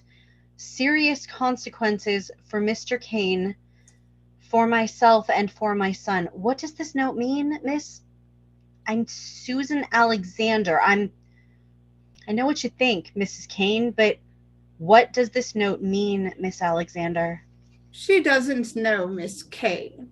Miss Kane. She just sent it because I made her see it wouldn't be smart for her not to send it. In case you don't know, Emily, this gentleman is... I'm not a gentleman, Mrs. Kane, and your husband is just trying to be funny calling me one. I don't even know what a gentleman is. You see, my idea of a gentleman, Mrs. Kane, well, if I owned a newspaper and if I didn't like the way somebody else was doing things, some politicians say, I'd fight them with everything I had. Only I wouldn't show him in a convict suit with stripes so his children could see the picture in the paper or his mother. It's pretty clear I'm not a gentleman. Oh. You're a cheap grafter. You're concerned for your children and your mother. Anything you say, Mr. Kane. Only we're talking now about what you are. That's what the note is about, Mrs. Kane. Now, I'm going to lay all my cards on the table. I'm fighting for my life, not just my political life, my life. If your husband is elected governor, I'm going to be elected governor, and the first thing I'm going to do is... Let him finish, Charles. I'm protecting myself every way I know how, Mrs. Kane. This last week, I finally found out how I can stop your husband from being elected. If the people of this state learn what I found out this week, he wouldn't have a chance he couldn't be elected dog catcher. Well, what I'm interested in is seeing that he's not elected. I don't care whether they know what I know about him. Let him keep on right being the great noble moral champion of the people, just as long as... I think I understand, Mr. Rogers, but I wonder if... You can't blackmail me, Rogers. You can't. Charlie, he said, unless you withdrew your name... That's the chance I'm willing to give you, Mr. Kane. More of a chance than you'd give me. Unless you make up your mind by tomorrow that you're so sick that you've got to go away for a year or two. Monday morning, every paper in this state will carry the story I'm going to give them. Kane starts to stare at him intently. What story, Mr. Rogers? The story about him and Miss Alexander, Mrs. Kane. Emily looks at Kane. There is no story. It's all lies. Mr. Kane is just... Shut up! Shut up. I've had a dozen men doing nothing but run this thing down. We've got evidence enough to, well, the evidence would stand up in any court of law. You want me to give you the evidence, Mr. Kane? You do anything you want to do. The people of this state can decide which one of us to trust. If you want to know, they've already decided. The election Tuesday will be only... Mrs. Kane, I'm not asking you to believe me. I'd like to show you. You don't have to show me anything, Mr. Rogers. I believe you. I'd rather Mr. Kane withdrew without having to get the story published. Not that I care about him, but I'd be better off that way. And so would you, Mrs. Kane. What about me? He said my name be dragged through the mud. He said everywhere I'd go from now on. There seems to be only one decision you can make, Charles. I'd say that it has been made for you. I suppose the details can be arranged tomorrow, Mr. Rogers, about the statements by the doctors. Have you gone completely mad, Emily? Emily looks at him. You don't think I'm going to let this blackmailer intimidate me, do you? I don't see what else you can do, Charles. If he's right and the papers publish this story he has. Oh, they'll publish it all right, but that's not going to stop me. Charles, this story doesn't concern only you. I'll be in it too, won't I? And Junior? I suppose so, but I'm not afraid of the story. You can't tell me that the voters of this state would... I'm not interested in the voters of this state right now. I am interested in, well, Junior, for one thing. Charlie, if they publish this story, they won't. Good night, Mr. Rogers. There's nothing more to be said, Charles. Oh, yes, there is. Oh, I don't think so. Are you coming, Charles? No. She looks at him. He starts to work himself up to a rage. There's only one person in the world to decide what I'm going to do, and that's me. And if any of you think... You decided what you were going to do, Charles, some time ago. You can't always have it your own way, regardless of everything else that may have happened. Come on, Charles. Go on, get out! I can fight this thing all alone. Ha! You're making a bigger fool of yourself than I thought you would, Mr. Kane. You're lit. Why don't you? Get out! I've got nothing to talk to you about. If you want to see me, have the warden write me a letter. I see. Charlie, you're just excited. You don't realize. I know exactly what I'm doing.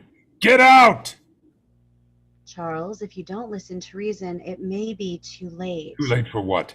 Too late for you and this public thief to take the love of the people of this state away from me? Well, you won't do it, I tell you. You won't do it. Charlie, there's other things to think of. I mean, your son, you don't want him to read in the papers. It is too late now, Charles. Get out, both of you. Charlie, please What are you don't. waiting here for? Why don't you go? Good night, Charles. She walks out. Roger stops as he gets directly in front of Kane. You're the greatest fool I've ever known, Kane. If it was anybody else, I'd say what is going to happen to you would be a lesson to you. Only you're going to need more than one lesson, and you're going to get more than one lesson. Don't you worry about me. I'm Charles Foster Kane. I'm no cheap, crooked politician trying to save himself from the consequences of his crimes. Interior apartment house hallway, night 1910. Camera angling toward Kane from the other end of the hall. Rogers and Emily are already down the hall, moving toward foreground. Kane in apartment doorway background. I'm going to send you to Sing Sing, Rogers. Sing Sing!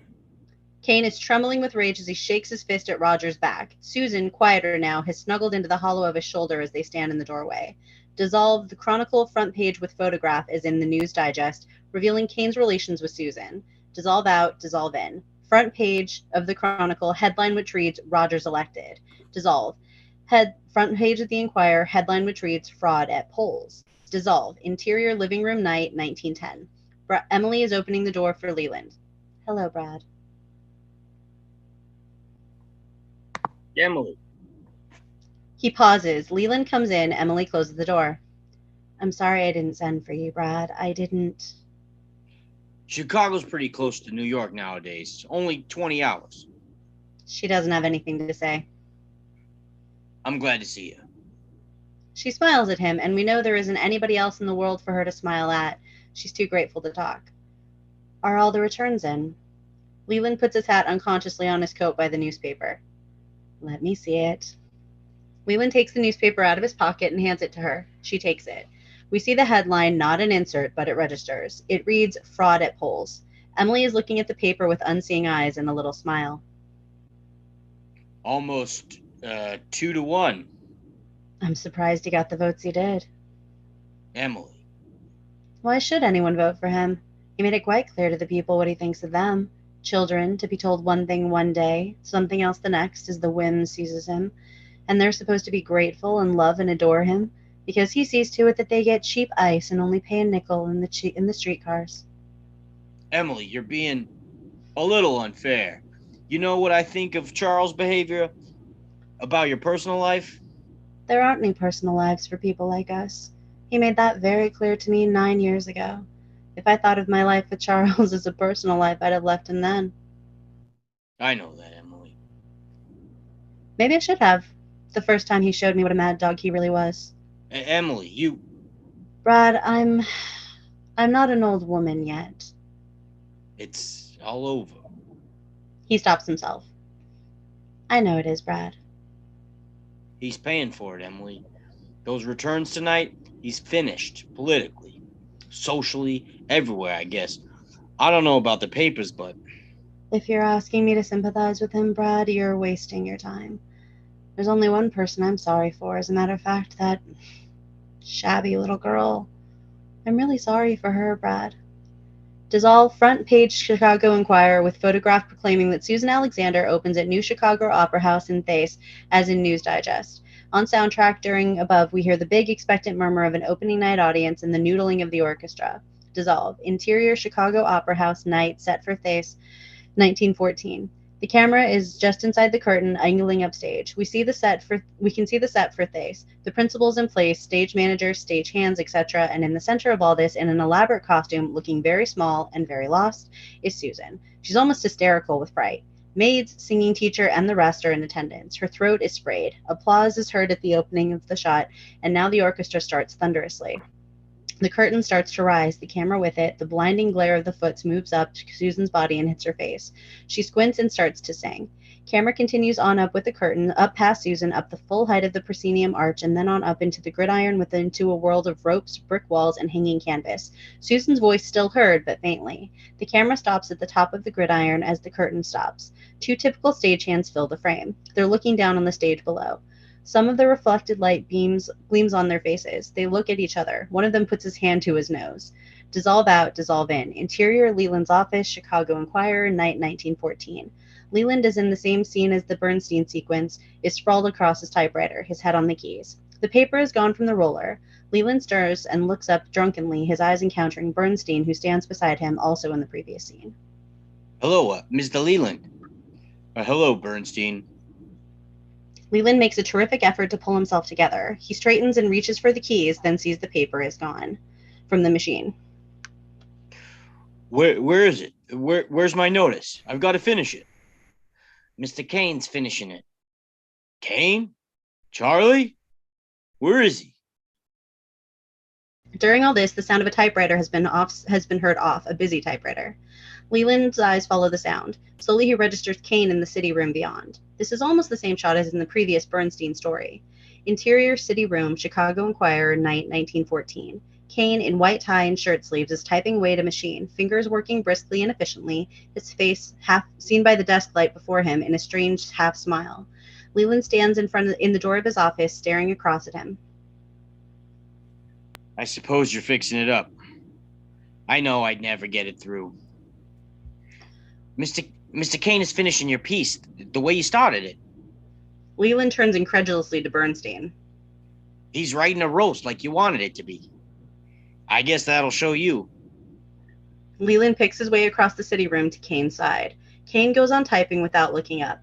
After a pause, Kane speaks. Hello, Brad. Hello, Charlie. I didn't know we were speaking. Kane stops typing but doesn't turn. Sure, we're speaking, Brad. You're fired. He starts typing again. The expression on his face doesn't change. Dissolve out, dissolve in. At exterior hospital roof, day 1940. Thomas and Leland on the roof, which is now deserted. It's getting late. The sun has just about gone down. Well, that's about all there is, and I'm getting chills. Hey, nurse. 5 years ago, he wrote from that place of his down south.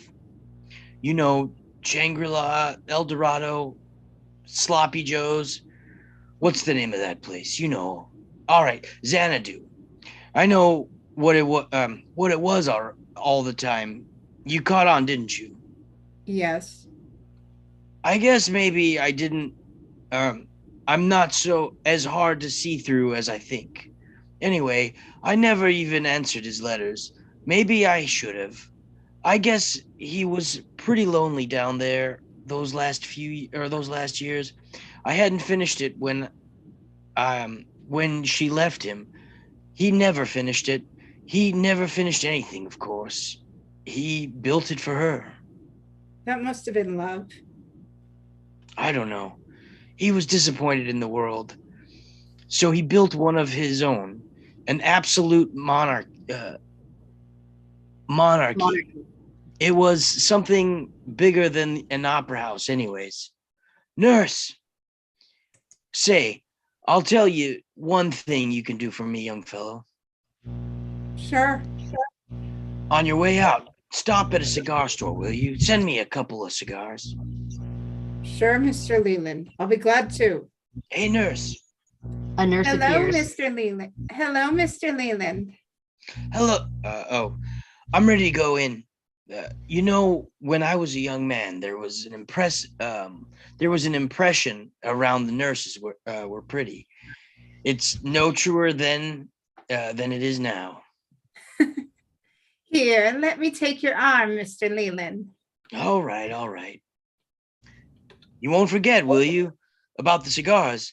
And tell them to wrap them up like toothpaste or something, or they'll stop them at the desk.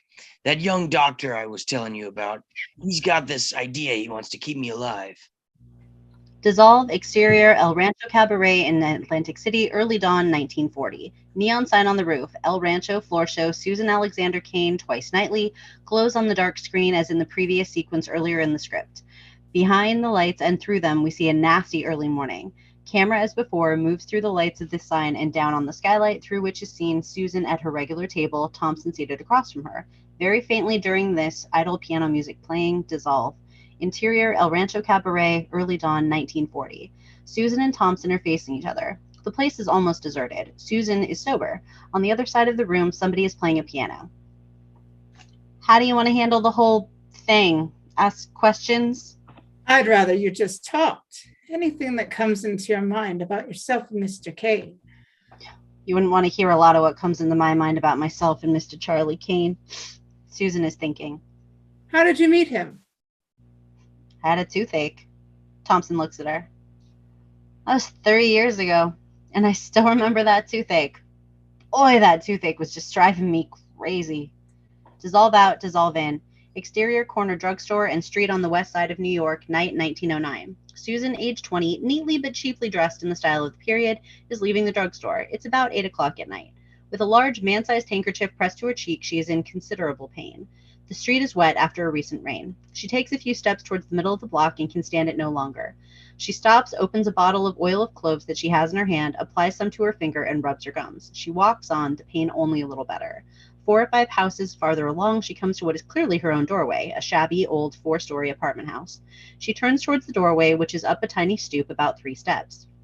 As she does so, Kane, coming from the opposite direction, almost bumps into her and turns to his left to avoid her. His shoulder bumps hers. Oh, thank you. And she turns. As she does so, Kane, forced to change his course, steps on the loose end of a plank which covers a puddle in the bad sidewalk. The plank rises up and cracks him on the knee, which is also covering him with mud. Ow! Oh, Susan, taking her handkerchief from her jaw, roars with laughter. it's not funny. He bites his lip and rubs his knee again. Susan tries to control her laughter, but not very successfully. Kane glares at her. I'm sorry, mister, but you do look awful funny. Suddenly, the pain returns and she claps her hand to her jaw. Ow! What's the matter with you? Toothache. He's been rubbing his clothes with his handkerchief. You got some on your face. If these sidewalks were kept in condition, instead of the money going to some cheap grafter. Susan starts to laugh again. What's funny now? You are. You look like you've been making mud pies. In the middle of her smile, the pain returns. Oh. You're no Venus de Milo. If you want to come in and wash your face, I can get you some hot water to get that dirt off your trousers. Thanks. Susan starts with Kane following her. Dissolve. Interior Susan's room, night 1909. It's in moderate disorder. The Monsbach gas lights are on. It's not really a classy room, but it's exactly what you're entitled to in 1910 for $5 a week, including breakfast. There is a bed, a couple of chairs, a chiffonier, and a few personal belongings on the chiffonier. These include a photograph of a gent and a lady, obviously Susan's parents, and a few objets d'art. One at the Japanese rolling ball game of Coney Island, and perhaps this is part of the Japanese loot, the glass globe with the snow scene Kane was holding in his hand at the first sequence. Susan comes into the room carrying a basin with towels over her arm. Kane is waiting for her. She doesn't close the door. My landlady prefers me to keep this door open when I have a gentleman caller. She's a very decent woman. Ow. Kane rushes to take the basin from her, putting it on the chiffonier. To do this, he has to shove the photograph to one side of the basin. Susan grabs the photograph as it's about to fall over. Hey, you should be more careful. That's my mom and pa. Sorry, they live here too? No, they've passed on. Again, she puts her hand to her jaw. Where's the soap? In the water. Kane fishes the soap out of the water. It's slippery, however, and slips out of his hand, hitting him in the chest before it falls to the floor. Susan laughs as he bends over. You're very easily amused. I always like to see the funny side of things. No sense crying when you don't have to.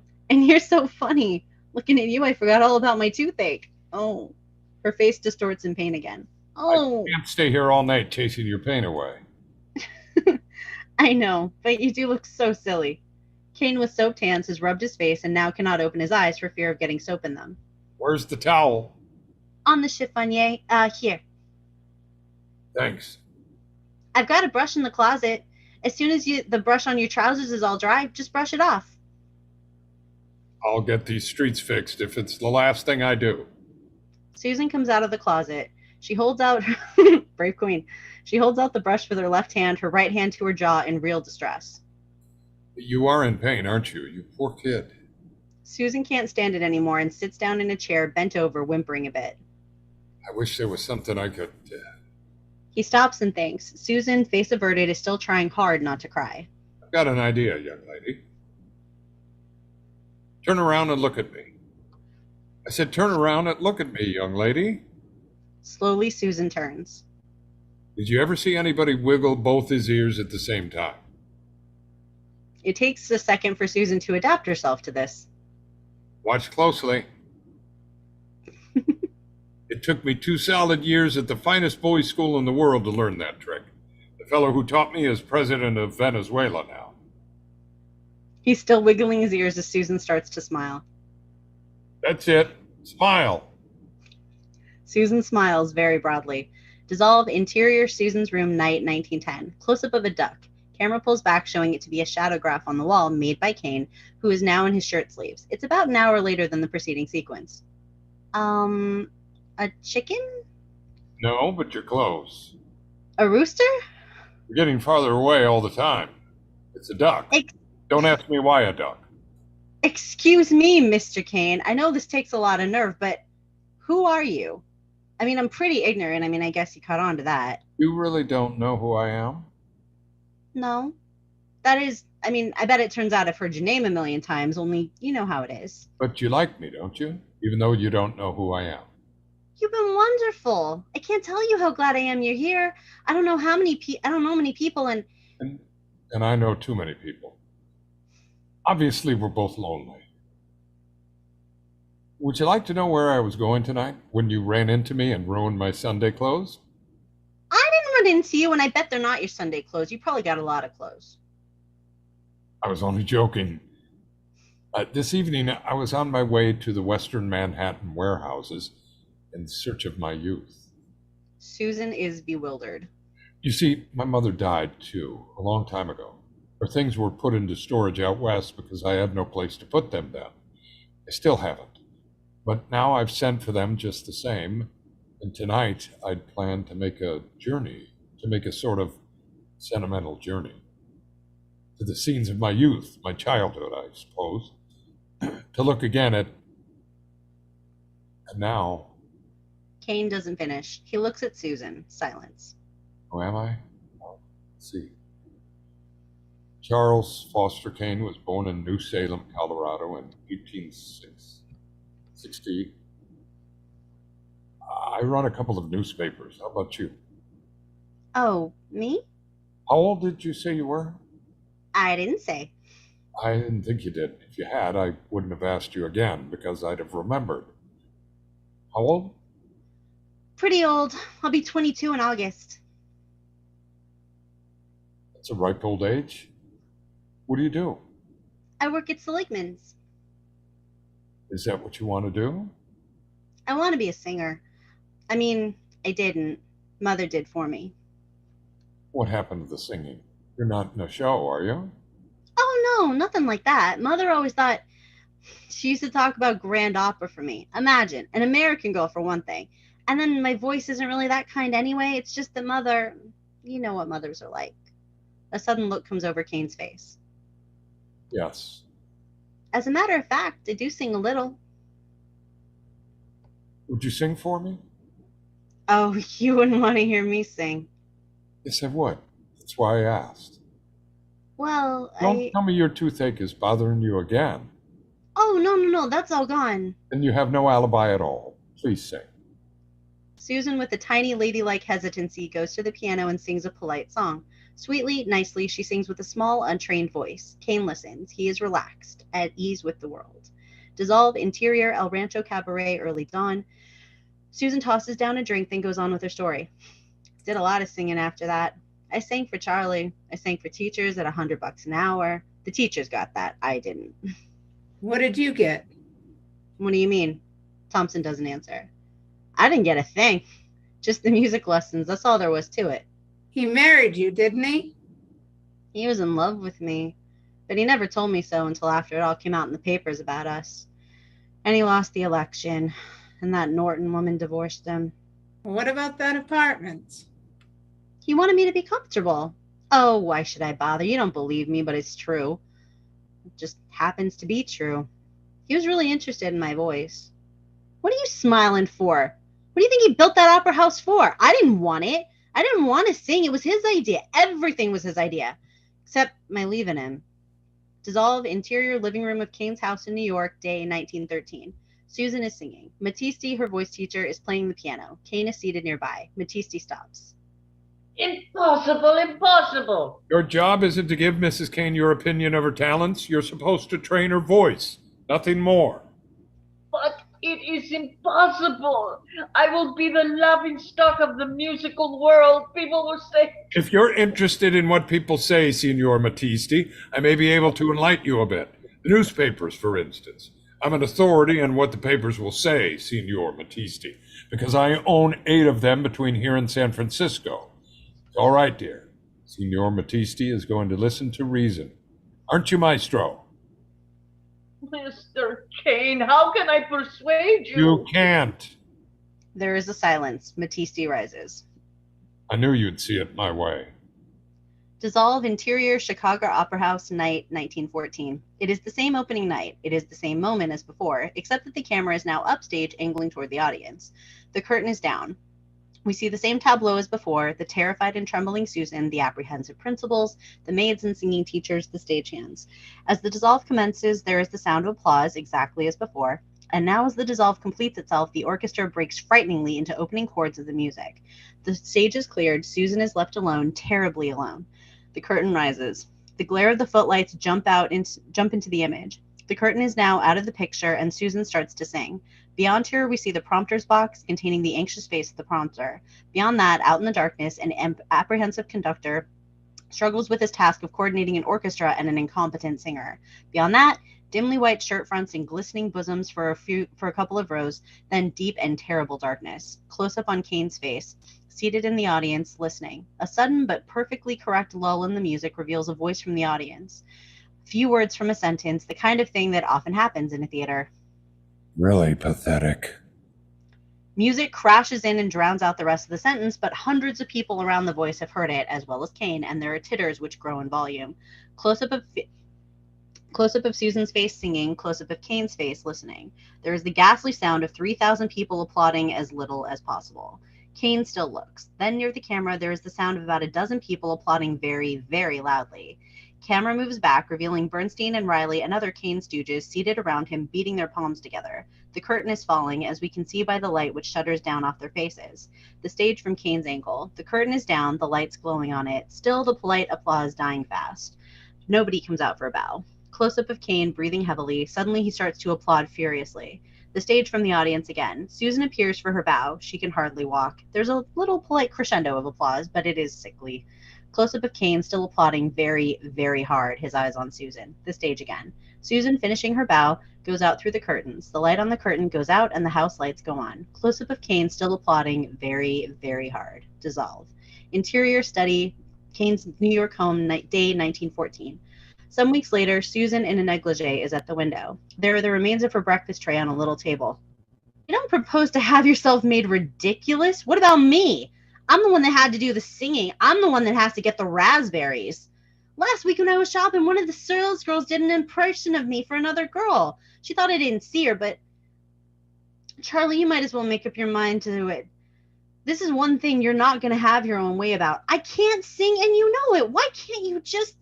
Kane rises and walks towards her. There is cold menace in his walk. Susan shrinks a little as he draws closer to her. My reasons satisfy me, Susan. You seem unable to understand them. I will not tell them to you again. You will continue with your singing. His eyes are relentlessly upon her. She sees something in them that frightens her. She nods her head slowly, indicating surrender. Dissolve out, dissolve in. Front page of the San Francisco Inquirer containing a large portrait of Susan as Thais, as before. It is announced that Susan will open an independent season in San Francisco in Thais. The picture remains constant, but the names of the papers change from New York to St. Louis to Los Angeles to Cleveland to Denver to Philadelphia, all Inquirers. During all this, on the soundtrack, Susan's voice is heard singing her aria very faintly and far away, her voice cracking a little. At the conclusion of this above, Susan has finished her song, and there is the same mild applause as before. Over the sound of this, one man loudly applauding. This fades out as we dissolve. Interior, Susan's bedroom, Kane's New York home, late night, 1916. The camera angles across the bed, and Susan swarms towards the door, from the other side of which voices can be heard. Let's have your keys, Raymond. Raymond, let's have your keys. I'm Yes. not going to ask you again, Raymond. Let's have your keys, Raymond. Yes, sir. The key must be in the other side. We'll knock the door down, Raymond. Miss Kane? Do what I say. The door crashes open, light floods in the room, revealing Susan fully dressed, stretched out on the bed, one arm dangling over the side. Kane rushes to her. Get Dr. Corey. Yes, sir. Scroll, please. Scrolling down. There we go. I feel like Abe in Hellboy. Turn the pages, please. He rushes out. Susan is breathing, but heavily. Kane loosens the lace collar at her throat. Dissolve interior Susan's room, late night, 1916. A little later, all the lights are lit. Susan, in a nightgown, is in bed asleep. Raymond and a nurse are just leaving the room. Raymond closes the door quietly behind him. Dr. Corey rises. She'll be perfectly all right in a day or two, Mr. Kane. Kane nods. He has a small bottle in his hand. The nurse has complete instructions, but if you care to talk to me at any time, I shall be only too glad. I shall be here in the morning. Thank you. I can't imagine how Mrs. Kane came to make such a silly mistake. The sedative Dr. Wagner gave her is in a somewhat larger bottle. I suppose the strain of preparing for her trip has excited and confused her. I'm sure that's it. There are no objections to my staying here with her, are there? Not at all. I'd like the nurse to be here too. Of course. Dr. Corey leaves. Kane settles himself in a chair next to the bed, looking at Susan. In a moment, the nurse enters, goes to a chair in the corner of the room, and sits down. Dissolve interior Susan's room, day 1916. Susan, utterly spent, is lying flat on her back in her bed. Kane is in the chair beside her. The nurse is out of the room. I couldn't make you see how I felt, Charlie. I just couldn't. I couldn't go through with singing again. You don't know what it means to know that people, that an audience don't want you. That if you haven't got what they want, a real voice, they just don't care about you. Even when they're polite. And they don't laugh or get restless or, they don't want you. They just... That's when you've got to fight them. That's when you've got to make them... Susan's head turns and she looks at him silently with pathetic eyes. Sorry. You won't have to fight them anymore. It's their loss. Gratefully, Susan with difficulty brings her other hand over to cover his. Dissolve, exterior establishing shot of Xanadu half built. Interior, the Grand Hall in Xanadu, 1925. Close-up of an enormous jigsaw puzzle. A hand is putting in the last piece. Camera moves back to reveal jigsaw puzzle spread out on the floor. Susan is on the floor before her jigsaw puzzle. Kane is in an easy chair. Behind them towers the massive Renaissance fireplace. It is night and Baroque candelabra illuminates the scene. What time is it? There is no answer. Charlie, I said, what time is it? 11:30. I mean in New York. 11:30. At night? Yes, the Bulldog's just gone to press. Hooray for the Bulldog. 11:30, the shows have just let out. People are going to nightclubs and restaurants. Of course we're different. We live in a palace at the end of the world. You always said you wanted to live in a palace. Can't we go back, Charlie? Kane looks at her smilingly and turns back to his work. Charlie, there's no answer. What if I promise to be a good girl, not to drink and to entertain all the governors and the senators with dignity? Charlie, there's still no answer. Dissolve out, dissolve in. Another picture puzzle, Susan's hands fitting in a missing piece. Dissolve. Another puzzle picture, Susan's hands fitting in a missing piece. Dissolve. Interior, Xanadu living room, day 1928. Another picture puzzle. Camera pulls back to show Kane and Susan in much the same positions as before, except that they're older. One thing I've never been able to understand, Susan. How do you know you haven't done them before? Susan shoots an angry glance. She isn't amused. Makes a whole lot more sense than collecting Venuses. You may be right, I sometimes wonder. But you get into the habit. It's not a habit. I do it because I like it. I was referring to myself. I thought we might have a picnic tomorrow. It might be a nice change after the Wild West party tonight. Invite everybody to go to the Everglades. Invite everybody, order everybody, you mean, and make them sleep in tents. Who wants to sleep in tents when they have a nice room of their own bath where they know where everything is? Kane looks at her steadily, not hostilely. I thought we might invite everybody to go on a picnic tomorrow. Stay at Everglades overnight. Please see that the arrangements are made, Susan. Kane turns away to Bernstein. You remember my son, Mr. Bernstein. On the soundtrack, we hear the following lines of dialogue. Oh, yes. How do you do, Mr. Kane? Hello. During this, the camera holds on close-up of Susan's face. She is very angry. Dissolve. Exterior, the Everglades camp, night 1928. Long shot of a number of classy tents. Dissolve out, dissolve in. Interior, large tent. Everglades camp, night 1928. 2 real beds have been set up on each side of the tent. A rather classy dressing table is in the rear, at which Susan is preparing for bed. Kane in his shirt sleeves is in an easy chair reading. Susan is very sullen. I'm not going to put up with it. Kane turns to look at her. I mean it. Oh, I know I always say I mean it and then I don't, or you get me, so I don't do what I say I'm going to, but... You're in a tent, darling. You're not at home. I can hear you very well if you just talk in a normal tone of voice. I'm not going to have my guests insulted just because you think if people want to bring a drink or two on a picnic, that's their business. You've got no right. You've got more than a right as far as you're concerned, Susan. I'm sick and tired of you telling me what I must and mustn't do. You're my wife, Susan, and... I'm not just your wife. I'm a person all by myself. Or I ought to be. I was once. Sometimes you get me believing I never was. We can discuss all this some other time, Susan. Right now... I'll discuss what's on my mind when I want to. You are not going to keep on running my life the way you want it. As far as you're concerned, Susan, I've never wanted anything. I don't want anything now, except what you want. What you want me to want, you mean? What you've decided I ought to have?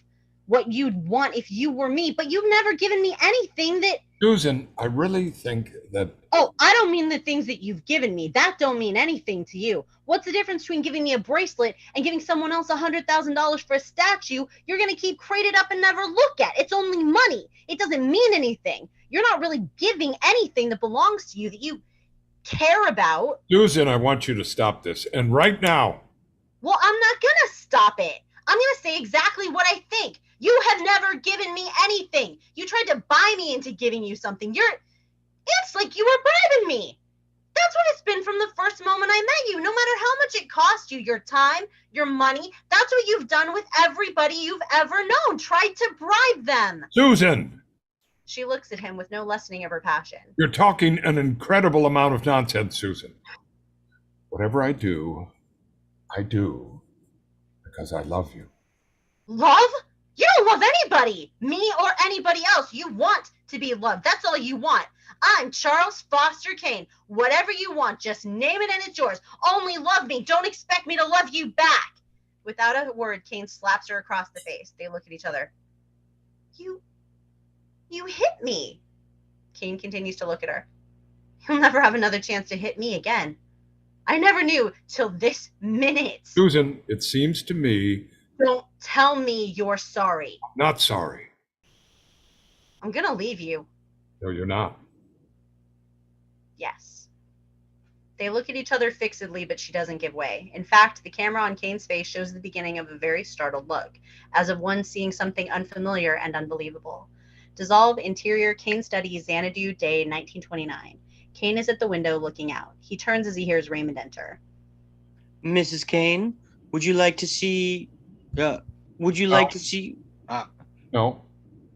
Mr. Kane, would you like to see you, Mr. Kane? No. Dude, I've had about enough of you doing that, man. I'm doing a lot of different characters, and I'm tired of the disrespect, okay? I haven't... We're reading a script live, okay? Stop it.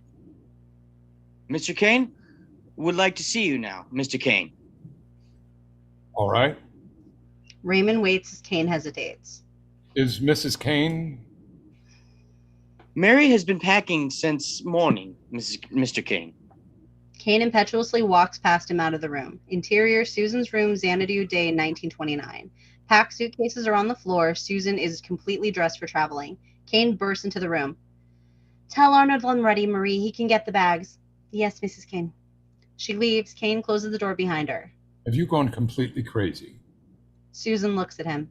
Don't you realize that everybody here is going to know about this? That you've packed your bags and ordered the car and... And left? Of course they'll hear. I'm not saying goodbye except to you, but I never imagined that people wouldn't know. Kane is standing against the door as if physically barring her way. I won't let you go. You can't stop me. Kane keeps looking at her. Susan reaches out her hand. Goodbye, Charlie. Don't go, Susan. Let's not start that all over again, Charlie. We've said everything that can be said. Susan, don't go. Susan, please. He has lost all pride. Susan stops. She is affected by this. You mustn't go, Susan. Everything will be exactly the way you want it. Not the way I think you want it, by your way. Please, Susan. Susan. She's staring at him. She might weaken.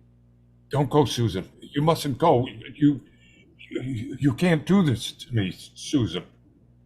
It's as if he's thrown ice water in her face. She freezes. Oh, I see. It's you that this is being done to. It's not me at all. Not how I feel, not what it means to me. I can't do this to you? Yes, I can. She walks out past Can, who turns to watch her go, like a very tired old man. Dissolve out, dissolve in. Interior El Rancho Cabaret, night 1940. Susan and Thompson at a table. There's silence between them for a moment. Casey never heard of how I lost all my money, and it was plenty, believe me. The last 10 years have been tough on a lot of people. They haven't been tough on me. I just lost my money. When I compare these last 10 years with the 20 I spent with him. I kind of feel sorry for him all the same. Don't you think I do? You said you're going down to Xanadu? Monday, with some of the boys from the office. Mr. Ralston wants the whole place photographed carefully, all the art stuff. We run a picture magazine, you know. Oh, I know. If you're smart, you'll talk to Raymond. That's the butler. Can learn a lot from him. He knows where all the bodies are buried. She shivers. The dawn light from the skylight above has grown brighter, making the artificial light in the nightclub look particularly ghastly, revealing mercilessly every year of Susan's age. What do you know? Morning already. You must come around and tell me the story of your life sometime. Fade out, fade in. Interior Great Hall, Xanadu, night 1940. An open door shows the pantry, which is dark. Thompson and Raymond are at a table. There is a pitcher of beer and a plate of sandwiches before them. Raymond drinks a glass of beer and settles back. Yes, sir. Yes, sir. I know how to handle the old man. He was kind of queer, but I know how to handle him. Queer? Yeah. I guess he wasn't very happy those last years. I don't have much reason to be. Dissolve Interior Corridor and Telegraph Office, Xanadu, night 1929. Raymond walking rapidly along corridor. He pushes open a door. At a desk in a fairly elaborate telegraph office sits a wireless operator named Fred. Near him at a telephone switchboard sits a female operator named Catherine, not that it matters. Mr. Charles Foster Kane announced today that Mrs. Charles Foster Kane has left Xanadu, his Florida home, under the terms of a peaceful and friendly agreement, with the intent of filing suit for divorce at an early date. Mrs. Kane says that she does not intend to return to the operatic career, which has gave up so few years after her marriage, and at Mr. Kane's request. Signed, Charles Foster Kane. Fred finishes typing and then looks up. Exclusive for immediate transmission. Urgent priority of all Kane's papers. Okay. There is the sound of the buzzer on the switchboard. Catherine puts in a plug and answers the call. Yes. Oh, yes. Yes, Mrs. Tinsdale. Very well. It's the housekeeper. Yes? She says there's some sort of disturbance up in Mrs. Alexander's room. She's afraid to go in. Dissolve. Interior corridor outside Susan's bedroom, Xanadu, night 1929. The housekeeper, Mrs. Tinsdale, and a couple of maids are near the door, but are too afraid to be in front of it. From inside can be heard a terrible banging and crashing. Raymond hurries into the scene, opens the door, and goes in. Interior Susan's bedroom, Xanadu, 1929. Kane, in a truly terrible and absolutely silent rage, is literally breaking up the room, yanking pictures, hooks and all off the wall, smashing them to bits, ugly, gaudy pictures, Susie's pictures in Susie's bad taste. Off occasional tables, bureaus, he sweeps Susie's whorish accumulation of bric-a-brac. Raymond stands in the doorway watching him. Kane says nothing. He continues with tremendous speed and surprising strength, still wordlessly tearing the room to bits. The curtains, too frilly, overly pretty, are pulled off the windows in a single gesture, and from the bookshelves he pulls down double armloads of cheap novels, discovers a half-empty bottle of liquor, and dashes it across the room. Finally, he stops. Susie's cozy little chamber is an incredible shambles all around him. He stands for a minute, breathing heavily, and his eye lights on a hanging whatnot in a corner, which has escaped his notice. Prominent on its center shelf is the little glass ball with the snowstorm in it. He yanks it down. Something made of china breaks, but not the glass ball. It bounces on the carpet and rolls to his feet, the snow in a flurry. His eye follows it. He stoops to pick it up, can't make it. Raymond picks it up for him, hands it to him. Kane takes it sheepishly, looks at it, moves painfully out of the room into the corridor. Interior corridor outside Susan's bedroom, Xanadu, 1929. Kane comes out of the door. Mrs. Tinsdall has been joined now by a fairly sizable turnout of servants. They move back away from Kane, staring at him. Raymond is in the doorway behind Kane. Kane looks at the glass ball. Close the door, Raymond. Yes, sir. Lock it and keep it locked. Raymond locks the door and comes to his side. There's a long pause. Servants staring in silence. Kane gives the glass ball a gentle shake and starts another snowstorm. Raymond. Yes, sir. One of the younger servants giggles and is hushed up. Kane shakes the ball again. Another flurry of snow. He watches the flakes settle, then looks up. Finally, taking in the pack of servants and something of the situation, he puts the glass ball in his coat pocket. He speaks very quietly to Raymond, so quietly it only seems he's talking to himself. Keep it locked. He slowly walks off down the corridor, the servants giving way to let him pass, and watching him as he goes. He is an old, old man. Dissolve, interior, Kane's Chapel, Xanadu, late afternoon, 1939.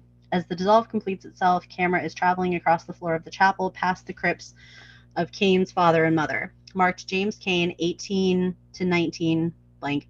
Mary Kane, 18 blank to 19 blank, past a blank crypt, and then holding on the burial of Kane's son. A group of ordinary workmen in ordinary clothes are lowering a very expensive coffin into its crypt. Kane stands nearby with Raymond, looking on. The men strain and grunt as the coffin bangs on the stone floor. The men now place over it a long marble slab on which is cut into the words Charles Foster Kane II, 1907 to 1938. Sorry, Mr. Kane. He won't be able to submit it till tomorrow.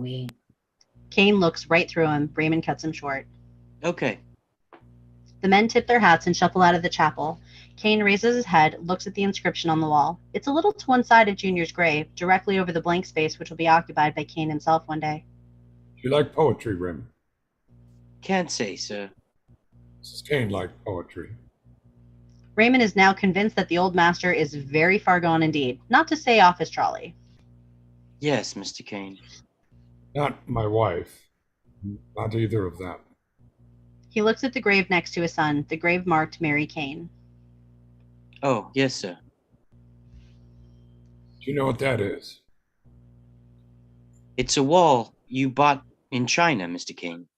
Persia. It belonged to a king. How did you get him to part with it, Mr. Kane? He's dead. That's home. Do you know what it means? No, I don't, Mr. Kane. I didn't used to be afraid of it. A short pause, his eyes still on the wall, but looking through it, Kane quotes the translation. The drunkenness of youth has passed like a fever, and yet I saw many things. Seeing my glory in the days of my glory, I thought my power external, and the days of my life fixed surely in the years. But a whisper came to me from him who dies not. I called my tributary kings together, and those who were proud rulers under me. I opened the boxes of my treasure to them, saying, Take hills of gold, mountains of silver, and give me only one more day upon the earth. But they stood silent, looking upon the ground, so that I died, and death came to sit down. And death came to sit upon my throne. O sons of men, You see a stranger upon the road. You call to him, and he does not step. He is your life walking towards time, hurrying to meet the kings of India and China. O sons of men, you are caught in the web of the world, and the spider nothing waits behind it. Where are the men with towering hopes? They have changed places with owls, owls who have lived in tombs, and now inhabit the palace. Kane still stares at the wall, through it, and way beyond it. Raymond looks at him. Dissolve out, dissolve in. Interior, Great Hall, Xanadu, night, 1940. Raymond and Thompson. Raymond has finished his beer. That's the whole works, right up to the date. Sentimental fellow, aren't you? Yes and no. Well, thanks a lot. See what I mean? He was a little gone in his head the last couple of years. Anyway, but I knew how to handle him. That rosebud, that don't mean anything. I heard him say it. I heard, he just said rosebud, and then he dropped the glass ball and it broke on the floor. He didn't say anything about that. So I knew he was dead. He said all kind of things like that. Or he said all kinds of things I couldn't make out, but I knew how to take care of him. Thompson doesn't answer. You can go on asking questions if you want. We're leaving tonight. As soon as they're through photographing the stuff. Thompson has risen. Raymond gets to his feet and goes to the door, opening it for him. Allow yourself plenty of time. The train stops at the junction on signal, but they don't like to wait. Not now. I can't remember when they'd wait all day, if Mr. Kane said so. Raymond ushers Thompson into interior, the Great Hall, Xanadu night, 1940. The magnificent tapestries, candelabra, etc. are still there, but now several large packing crates are piled against the walls, some broken open, some shut, and a number of objects, great and small, are piled pell-mell all over the place. Furniture, statues, paintings, bric-a-brac, things of obviously enormous value are standing beside a kitchen stove, an old rocking chair, and other junk, among which is also an old sled, the self-same story. Somewhere in the back, one of the vast Gothic windows of the hall is open, and a light wind blows through the scene, rustling the papers. In the center of the hall, a photographer and his assistant are busy photographing all the sundry objects. The floor is littered with burnt-out flashbulbs. They continue their work throughout the early part of the scene so that now and then a flashbulb goes off. In addition to the photographer and his assistant, there are a girl and two newspapermen. The second and third men of the projection room scene, also Raymond and Thompson. The girl and the second man, who wears a hat, are dancing somewhere in the back of the hall to the music of a phonograph. A flashbulb goes off. The photographer has just photographed a picture, obviously of great value, an Italian primitive. The assistant consults a label on the back of it. The third newspaperman starts to jot this information down. Nativity, attributed to Donatello, acquired Florence, 1921. Cost, 45,000 lira. Got that? Yeah. All right, next. Better get that statue over there. Okay. The photographer and his assistant start to move off with their equipment towards a large sculpture in another part of the hall. What did you think all this is worth, Mr. Thompson? Millions, if anybody wants it. The banks are out of luck, huh? Oh, I don't know. They'll clear all right. Venus, 4th century, acquired 1911. Cost 23,000. Got it? Okay. That's a lot of money to pay for a dame without a head. Number 483, one desk from the estate of Mary Kane, Little Salem, Colorado. Value $6. A Okay. flashlight bulb goes off. We're all set to get everything, the junk as well as the art. Thompson has opened a box and is idly playing with a handful of little pieces of cardboard. What's that? It's a jigsaw puzzle. Oh, we get a lot of those. There's a Burmese temple and 3 Spanish ceilings down the hall. Raymond laughs. Yeah, all in crates. There's a part of a Scotch castle over there, but we haven't bothered to unwrap it. I wonder how they put all those pieces together. Iron stove, estate of Mary Kane, value $2. Put it over by that statue. It'll make a good setup. Who is she anyway?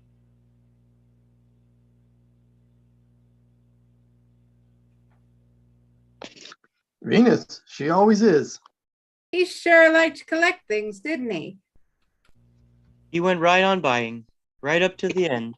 Anything and everything. He was a regular crow. I wonder, you put all this together, the palaces and the paintings and the toys and everything, what would it spell?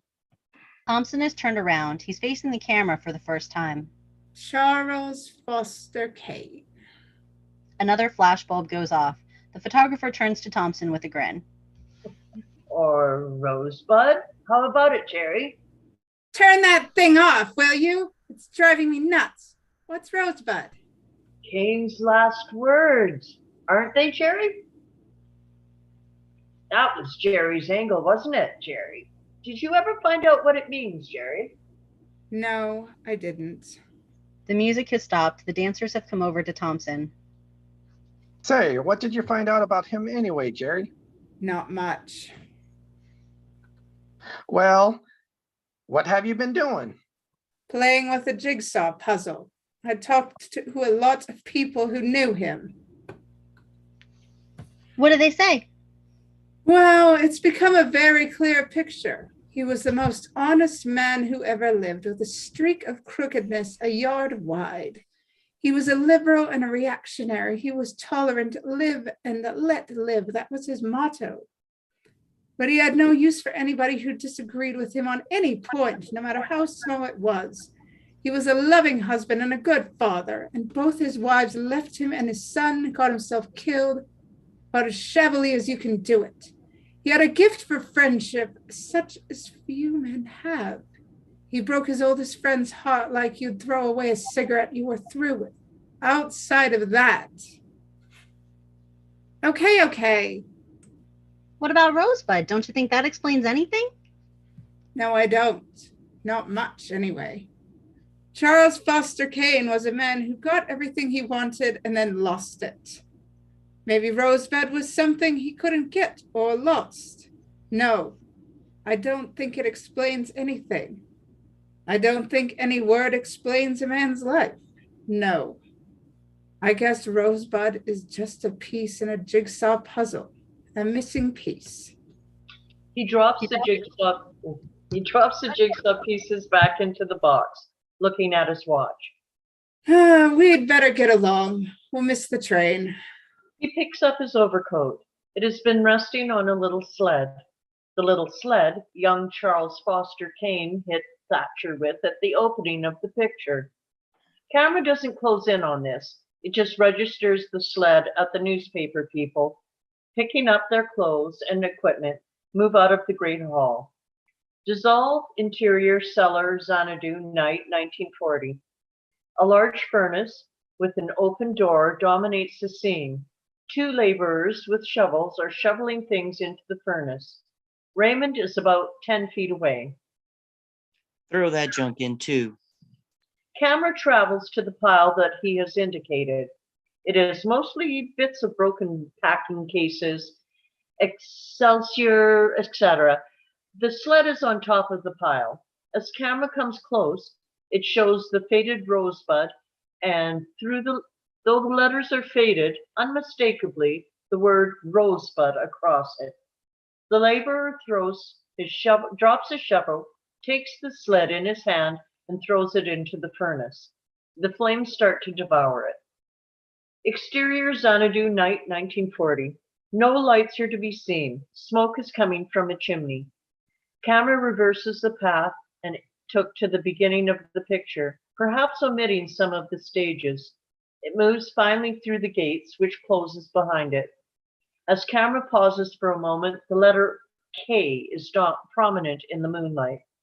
Just before we fade out, there comes again into the picture the pattern of barbed wire and cyclone fencing. On the fence is a sign which reads, "Private, no trespassing." Fade out, the end. Yay. Hey, good job, everyone. Right. Thanks, everyone. Yeah. Whew, All right. that was a behemoth. Yep. Yeah. It was, but we did it. We all did very well, and I don't want anybody to think otherwise. I think Amadeus is a little bit longer, but this is a beast. This is so much reading. Massive It was applause to Angel. fun. Yeah. Actually, Shout out to so all much of of that. That was impressive. It was fun because Jacob's internet quit. I got to play an unexpected villain, and I had so much fun. Well done, too. Well done. And we'll talk more about all of that as soon as we come back. Jacob, you're black and white. I know. Did you not notice that earlier? I wanna know did, how but you- I wondered if he was doing that on purpose. I am. No, it's Uh, unintentional monochrome, Heather. I thought Seems like- monochrome was all one color, but black and white isn't a color. No, black and white means monochromatic. So. Oh, It can be, yeah. What's it called? Either way. Seems like Jerome had to leave. That was 8. So Jerome St. Jerome, look him up if you want to find him. Otherwise, the rest of us will introduce ourselves, say where you guys can find each other, and then we will talk about the movie if you guys still have time. Angel Peterson. There's a round of applause for all of her action description reading. That was a beast. Thank you. Woo! Angel! Hello. Hello. Yeah. I'm done. Thank you, Petra, for taking over, and everyone else. That's about it. Teamwork. Yes. Yeah, good work. All right, that's all you want to say? Oh, yeah, that's good. I'm good. All right, Petra Stedman. Hi.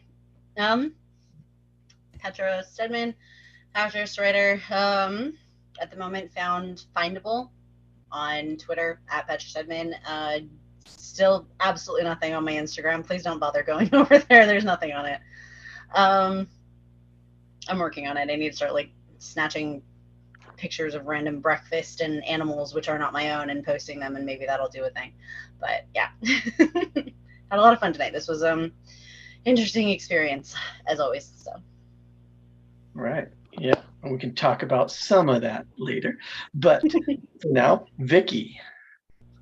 Hi, I'm Vicky Dykes. I'm an actress from Central Alberta. You can find me on Instagram. I'm YogaGrandma7, and I'm Vicky Dykes on Facebook. Awesome, awesome. And Heather Lee Cameron. hi, my name is Heather Lee Cameron. I am an actor. I'm a writer. I'm a creative freelancer, and I'm a family history research student who lives in Lethbridge, Alberta. I'm not working on anything. I can openly share right now, but I am looking for work in addition to going to school. You can find me on my YouTube channel, The Storm and Latter-day Saint, and all my links are there. And you can find evidence of my work on my Facebook page, Heather Lee Freelancer. Yeah, and I'm willing to work. And if you want to contact me about work, you can look up my links on my YouTube channel, or you can contact me at heather.lee.cameron@gmail.com. I've been in the professional industry since I was 17 years old, so I've got a lot of experience, and I've been acting since I was a teenager. So I just lack representation and union association, so I could use some help with that. Anyway, thank you. All right, if you guys want to help her with that, reach out to her. And we also have Clint Monroe. Hey, how's it going, everybody? Clint Monroe. You can find me at Clint_Monroe on Instagram. I guess that's kind of where the world is now. So if you want to contact me through there, and then we can figure out other channels to communicate. just been doing a lot of writing, a lot of studying, and just playing around with my camera. Got this guy, and I've been trying to do as many cool, interesting tricks as possible. And yeah, I got some stuff coming up that I'm pretty excited about. And yeah, I just can't wait to keep telling stories. So thank you. And you know what? This guy, you need to hire him for things because he's so freaking creative. Like, put him in your projects. Yeah. He's a go-getter. He works hard. Yeah, it was funny. I did this one project, and I guess some of the actors didn't show up or whatever. So there was this kind of segue scene that needed to get done, and they just like, I'm standing over there with the boom, and they're like, go. And I'm like, okay. So we just started riffing, and I had the entire crowd in the background just dying laughing. So at the end of the whole scene, the guy comes back and he's like, dude, we're writing you as like a reoccurring character. So we're going to play with that. They brought me in as a writer on that project, which is awesome. But we were going to say like, he's like the drug dealer, like plumber, lawyer, just like anytime some random character comes in, it's going to be this guy just randomly. So, but it's going to be a really, really fun project. It got picked up by a production company, and we're just running with it, and you're going to have a bunch of fun. So, anyways, thank you, Heather, for the shout out. Thank you all. It was a fun read tonight. Thank you. Well, you're welcome because you're so talented. You're doing multiple roles and you can do multiple roles. So yay. Yeah. I mean, it's weird. Like I do spend a lot of time talking to myself. It's just a little bit different doing it in different voices. Well, it's okay to be different. Camera. As I told everybody in the script, it's okay to be different. Thrive on being different. Like, what's the fun in being normal? Seriously. Yeah. It's fun being normal. Agreed. Anyways, let's get to the next person. Yep. Next is Morgan Cole. Hi, I am Morgan Toll. I am a SAG-AFTRA actress, voice actress. You can find me on Morgan Elizabeth Toll on Instagram, and now through streamily.live on Instagram. I am the talent coordinator and host. So you'll be seeing me on the Streamily Instagram, YouTube page, doing some Q&As from some exciting actors and voice actors and creators, directors, producers, all kinds of cool people. That's awesome. Super awesome. All right. That's all of us. Those who have to go, thank you so much. And the rest of us will talk about, I know it's later because it was a longer script, so we might talk for a shorter period of time, those who can. Jacob, you forgot to promote yourself again. Yeah. I didn't forget, but Jacob, promote yourself. Most of my background's in animation. I like not storyboarding, but brainstorming and writing and stuff. And you can see some of my stuff at jacobpatrick.com. And he teaches classes sometimes. He's an awesome teacher and a leader. Well, thank you. But this story, all right, we know this was kind of a challenge for some. Tonight was a challenging night. But what are some of the other things about the script? Anyone say anything? I will say that I liked the opportunity to play a surprise villain. I love the villains. Awesome. Yeah, and you did great at it. So thank you for filling in for me. Well, you're welcome. I always like helping out where I can. I didn't get a chance to watch the movie, but reading the script was certainly interesting. The action description was a lot, but it was detailed in a way that you could probably visualize it if you tried hard enough. Yeah. Yeah, the action description was a lot. Shout out to Angel, Petra, and Vicky did it. And Vicky, Vicky at the very end. Thank you guys for all stepping up. That was a lot of dialogue. Yes, it was. Maybe sorry, we should send them. Maybe we should send them gift cards for Christmas for that. When casting this, I didn't actually see how much. It seemed to me like there was a lot of dialogue because that's what I was looking for was the actors or the characters. So I didn't even kind of just ignored all of the action descriptions. And when there are dialogue, it's a lot of it. There's a lot of it, or it looks like there's a lot. The action descriptions aren't there so much. But then when the action descriptions are there, it's like, holy smokes, a whole big, huge page. So found that out later today. That was different in a script. Definitely. I mean, we've done descriptive scripts before. That is a weird sentence, descriptive scripts, but we've done very descriptive, heavy scripts before, where it's very much about the visual and the setup of like, this is what's going to be on the screen. This is whatever is going on in like the character's head or something. And I think this may be the forefather of all that. It's like, this was a first in a lot of ways, both like the script techniques and stuff. I mean, Mank was a legend for a reason, but I mean, he had a very intriguing writing style, and I think this was one of the first times he was able to kind of really run with it as much as I think he could have possibly gotten away with. There's a quote that I actually really like about this. It's the one that marvels at the debt that these two self-destroyers owe one another. Without Wells, there would have been no supreme moment for Herman Mankiewicz. Without Mankiewicz, there would have been no perfect idea at the perfect time for Wells to confirm his genius. I'm like, yeah, that's pretty much a good way to describe it. This thing was like cinematography tricks that became the standard. It's sort of like, I think when you go back, especially, and look at films or stories or really anything that was like the first of its kind, even if it's so many years later and we're looking back at it through the lens of we've seen this before, but at the time this was something entirely new.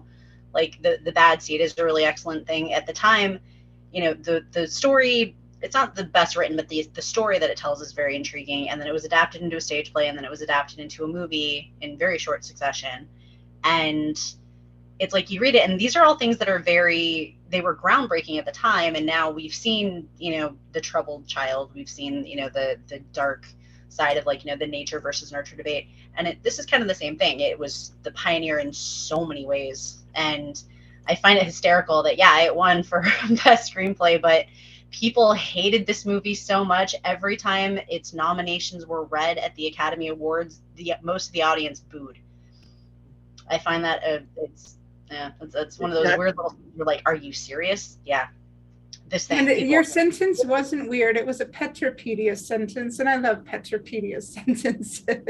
Yeah, I heard when it came out, it wasn't a box office success. It's like a lot that we read here and like become like well-known or classics later aren't always box office successes. Well, I mean, you do have to take into account that he pretty much attacked the most prominent source of information in the country, which is like, good on you, George or Orwell.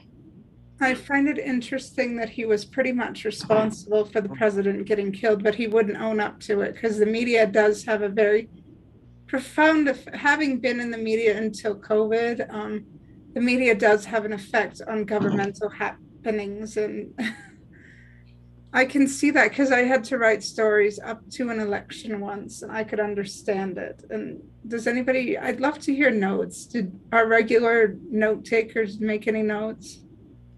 Clint was handling a lot there, so I don't think he probably got a chance to take many notes this evening. No, I did not get to take that many notes, but the prose was amazing, man. How he was writing the action descriptions, so intricately detailed, it was like insanely descriptive, I think some of our other scripts where it's like, they're like, this kind of happens. He's like, the snow globe falls down 2 steps and then falls and crashes. I mean, it was like exactly what he wanted, which, I mean, it just goes to show like how, this guy had an insane legacy, Orson Welles, on all entertainment. So yeah, but this one was when he was 25 years old. I think shortly after War of the Worlds, RKO Pictures or someone like said, "Hey, do whatever you want," and which was even rare at the time, or is always rare. But Morgan, sorry to put you on the spot. You said you went over this many times in film school or had to watch it. Can you recall any of the things they brought up then, or? I have an interesting perspective on this movie just because it's one of those movies they make you watch a million times in film school. And so when you go to a class and you're like, "Ah, not Citizen Kane again." We mostly watched it for the cinematography and the directing aspects. I actually don't remember going over the script at all in school.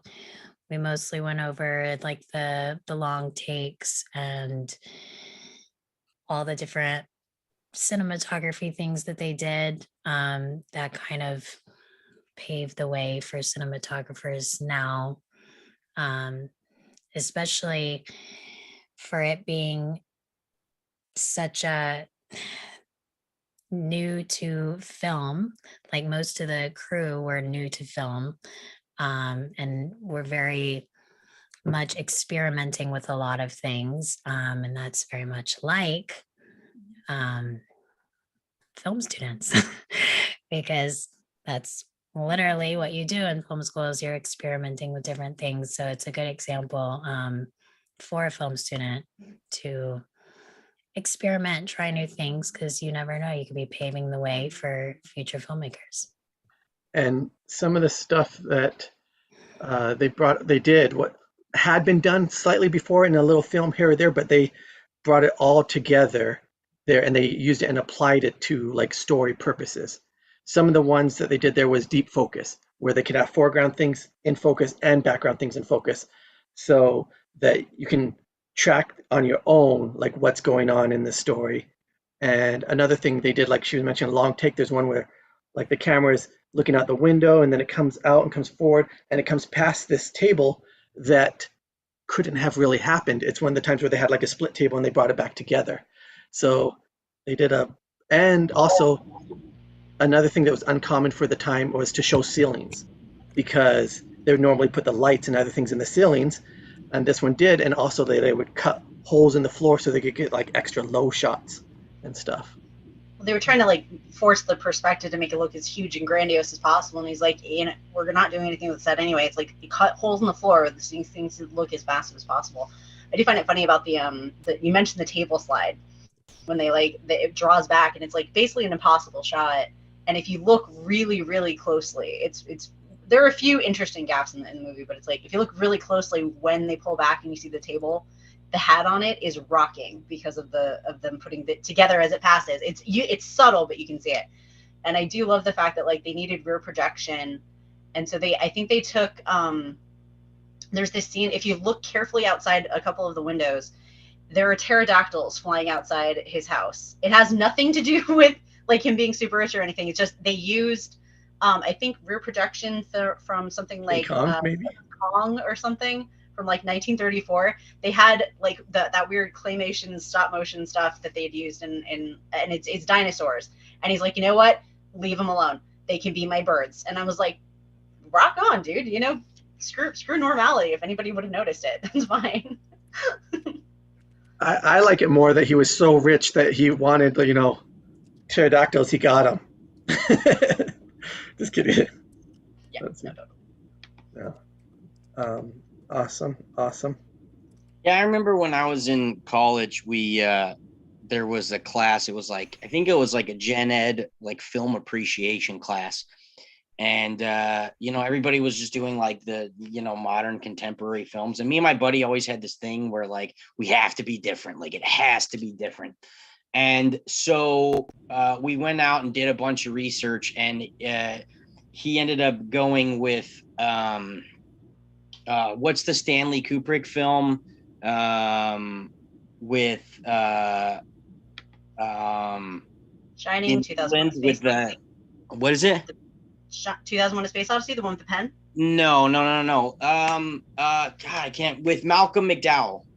Oh, Clockwork Orange. Clockwork Orange. So we did a Clockwork Orange, and we sat there and we were supposed to do a report on it. And I remember we finished the movie, and both of us looked at each other and were like, "What? What are you supposed to do about that?" And like that's how I feel about this movie. Like you watch it, and there's so much in it. It's so densely packed, and it goes through so many different storylines that like you have to watch it again and again to like pick out all the different nuances of it. Yeah, that was a spectacular movie. They were talking about how they were doing double exposures and like rerunning film through cameras. They were talking about how, you know, with deep focus, right? Like that's going to affect the amount of light that's coming into your sensor, and how they had to overcome that obstacle in order to get that deep focus. And one of the things that they were talking about is how they added in the snow effects so that they could kind of get past that graininess. But I mean, it's just awesome. Like how much experimentation went into this. I can't remember the cinematographer's name off the top of my head, but I remember watching it, and the guy sat there with Orson Welles and didn't like, he had known that this guy was a first-time director, or at least a very inexperienced director, and he was like, hell yeah, I'll take the reins on this. And that's what's awesome, man, is like, if you've got your craft, man, help bring somebody along and like use that void to explore your own creativity. I mean, you might end up with, you know, maybe not something that wins awards here and now in the moment, but lives on to be an eternal classic. I mean, it's not that often when you read books on the history of world film, cinema in general, across every nation in the world, that this is the greatest film to come out of America, which is saying something, you know. Were you talking about the cinematographer for Citizen Kane, Clint? Yeah. Oh, Greg Tollin. Greg Tollin, yeah. I know, visionary for sure. Yeah. I mean, you had so many people just kind of like really pushing as hard as they could of their craft going for this. You had Orson Welles, who I think directed it, as well. You had Mank writing the script, and the man had talent. The man had like a vision of the world. I think I love that he puts completely ancillary notes in there, like her name is Catherine, not that it matters. It's like, yeah. And I mean, even the reference to like Heather at the beginning of our DMs, for once I'm gonna reference the DMs, I'm sorry. I did it too. At the beginning, Heather was asking about like, you know, what makes this movie so special, and it's like it did a lot of things that hadn't really been done before. And so you have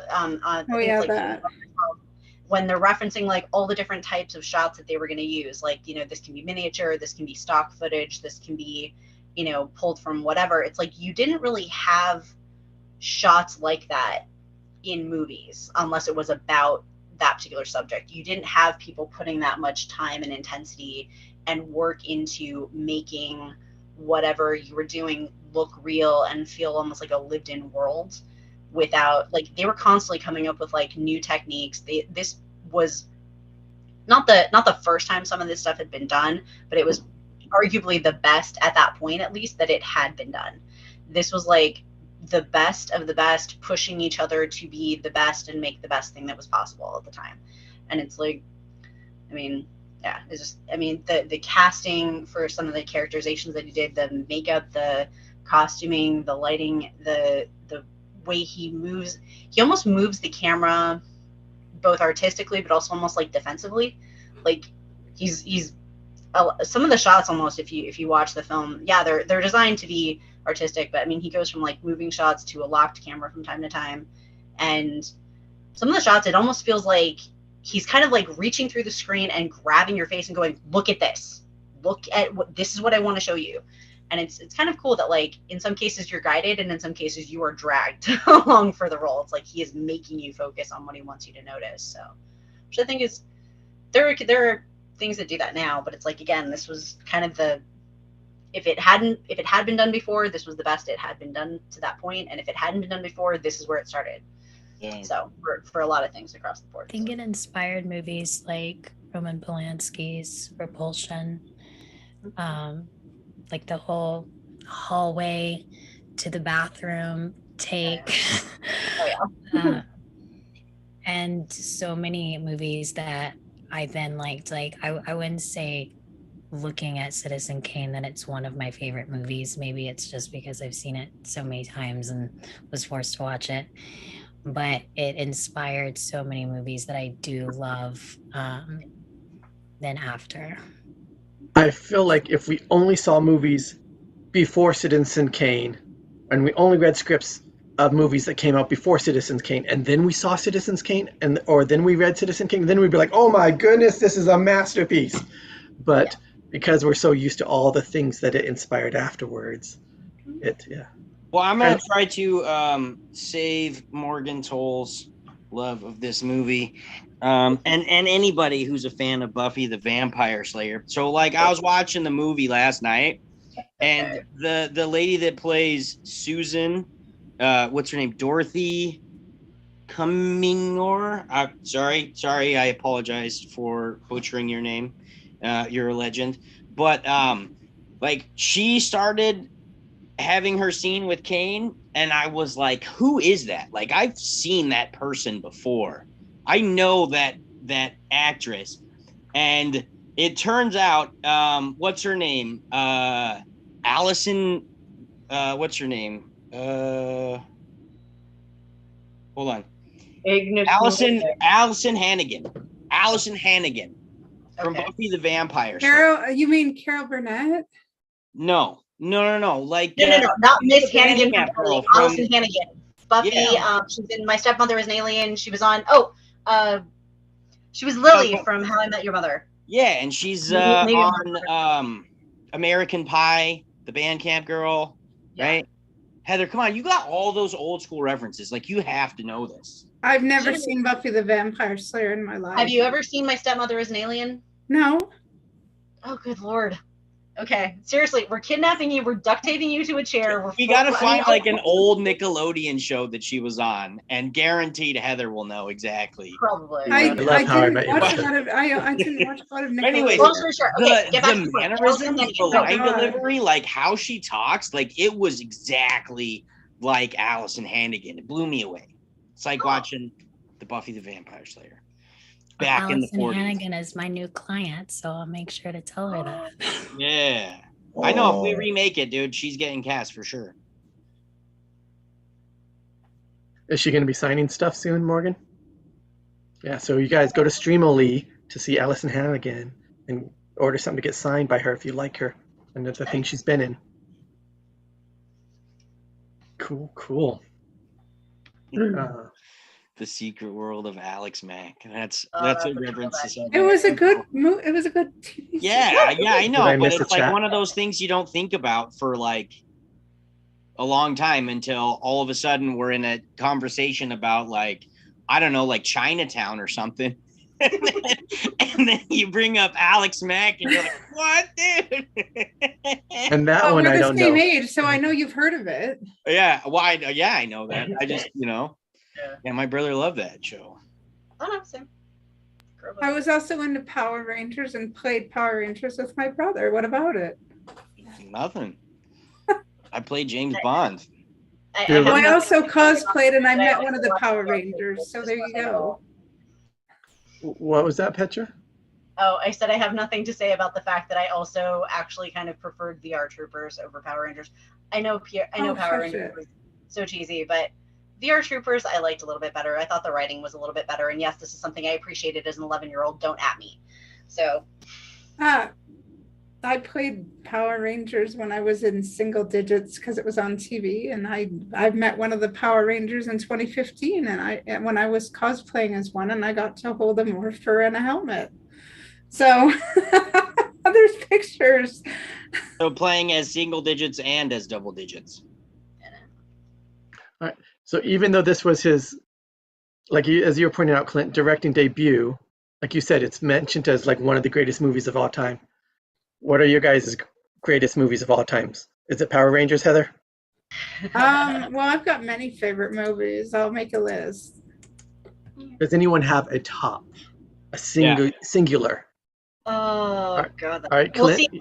see, you have to break it down though. Are we talking about the movie? Like, is it like the movie that you watch whenever you've had a really bad day and you know for a fact it'll make you feel something? Are you talking about the movie that you find the most cinematographically? Oh my God, the encyclopedia just broke out. Shut up! I know. I can't even say the word properly. No, it's funny because we keep talking about Petropedia, but there's like when you Oh, we watch would The die Matrix, without right? Petropedia. When you watch The Matrix, there's like a bunch of scenes where they like there's a scene where they're on top of the roof, they just killed an agent and they need to fly a helicopter. And they're like, hey, we need to learn how to fly a helicopter. Now, what they don't tell you is that program that they downloaded the information to fly a helicopter, they plugged her into Petra in order to get the information downloaded into her brain. I did not ever get my small craft flying license. I only flew for never mind. We love you, Petra. We'd die without you. She literally taught Keanu Reeves kung fu. Oh, you guys want to know something crazy? I'm kind of like looking up some stuff on this as we go, and it says a lot of his technical innovations came from his own lack of experience. Yeah. So he was just a problem solver, finding solutions. Yeah. So. I think it's kind of like when they were making Jaws, and I think the guys went back and said if they had actually reread the book again and realized how hard it was going to be, they never would have made the movie. It's like there are so many things that come there are so many technical advancements in film, movies, media, kind of across the board that are just like they came from either not knowing what you were doing or having no money or just needing to get something done and finding some crazy new way of doing it. And I really think that's cool. Like if you have no idea what you're doing and you know what you need to do anyway, and you find a way to do it, I'm just like, that's how you become a pioneer, I think, really. It's like, I mean, it's true, right? Like, dude, the Russians launched Sputnik, right? And within like a few years, we went to the moon, you know? Like, if there's a need and you're like, I'm going to get it done, you're going to figure it out. Yeah. But I think that's actually kind of a cool challenge for filmmakers. And I think that's where something like this is so good. And I will go on the record and say I don't necessarily like Citizen Kane. I realize it is the Citizen Kane of movies, but I'm kind of with Morgan on this one. It's not even that I've even watched it too much, I think. It's not that I've had to overanalyze it. I find a lot of the trivia fascinating, but I don't think I think it's an interesting movie. I don't think it's that great of a movie. I think that's a perfectly valid opinion to have of any film that everybody is up in arms about, good, bad, or indifferent. And I think that's okay. But I will say, I think it's a very interesting movie. And a movie like this, a project like this of any sort, is kind of a good lesson to keep in mind that if you have something that you want to do, if it's acting in something, if it's making a production, if it's coming up with some new technique of doing something, if you don't know how to do it, or if you don't have the money to do it the way you want to, just find a way to get it done. That will be the thing that probably is innovative. That will be the thing that sets your project apart. That may be the thing that, like, in 20 years, people are going to be holding up your thing and going, see, this is how this new thing that is now like a staple of the industry, came into being, because Morgan Toll couldn't get a thing done one night. And she's like, okay, it's, I have 3 hours until we have to have this done. And then like Mulder gives her an idea, and all of a sudden she's come up with like some brilliant, future thing of the whatever. Yeah, like Mulder just like grabs a book and then like sets it in your lap, and then boom, there's the usually how it happens. Yeah, for sure. Puts a GoPro in his mouth and then just runs around with that. Yeah. And it's like, oh my gosh, what a brilliant film angle, Yeah, it's like a creature now coming at you, trying to get you. You know, that sounds interesting. I mean, I so would cute. personally like to film projects. I just don't know enough about film angles, but I have an idea of how to write them a little bit. Yeah, and that's the thing. If you think visually, and you know what you want it to look like, even if you don't know the technical terms, you know what you want your movie to look like. You know what you want how you want that scene to come across and be played. And yes, somebody can absolutely pick up that script and grab that camera and do it entirely differently from how you had it in your head, and maybe it'll be better and maybe it won't. But this is kind of what we're talking about. It's like however it's going to get done, however it needs to get done, is the important thing is that it gets done, and then it's done and there for other people to experience. And I think that's kind of a cool thing too. So. Totally. Mhm. We might get. The movie that I think is my all-time favorite. I saw it as a kid. I went to the Saturday matinee, and it's not a short movie, and I was so blown away that I made my mom go with me that evening.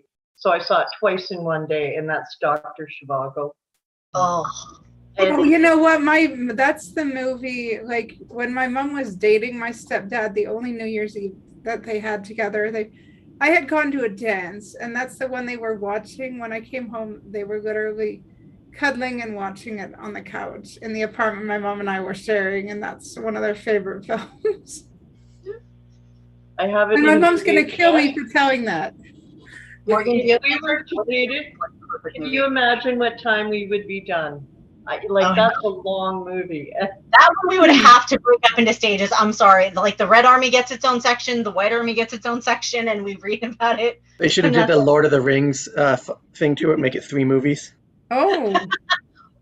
There you go. Are we talking Lord of the Rings or The Hobbit? Because The Hobbit. No, we're talking Dr. Zhivago or whatever. Yeah, The Hobbit shouldn't have been 3 movies. The first Lord of the Rings should be 3 movies. Hobbit should not.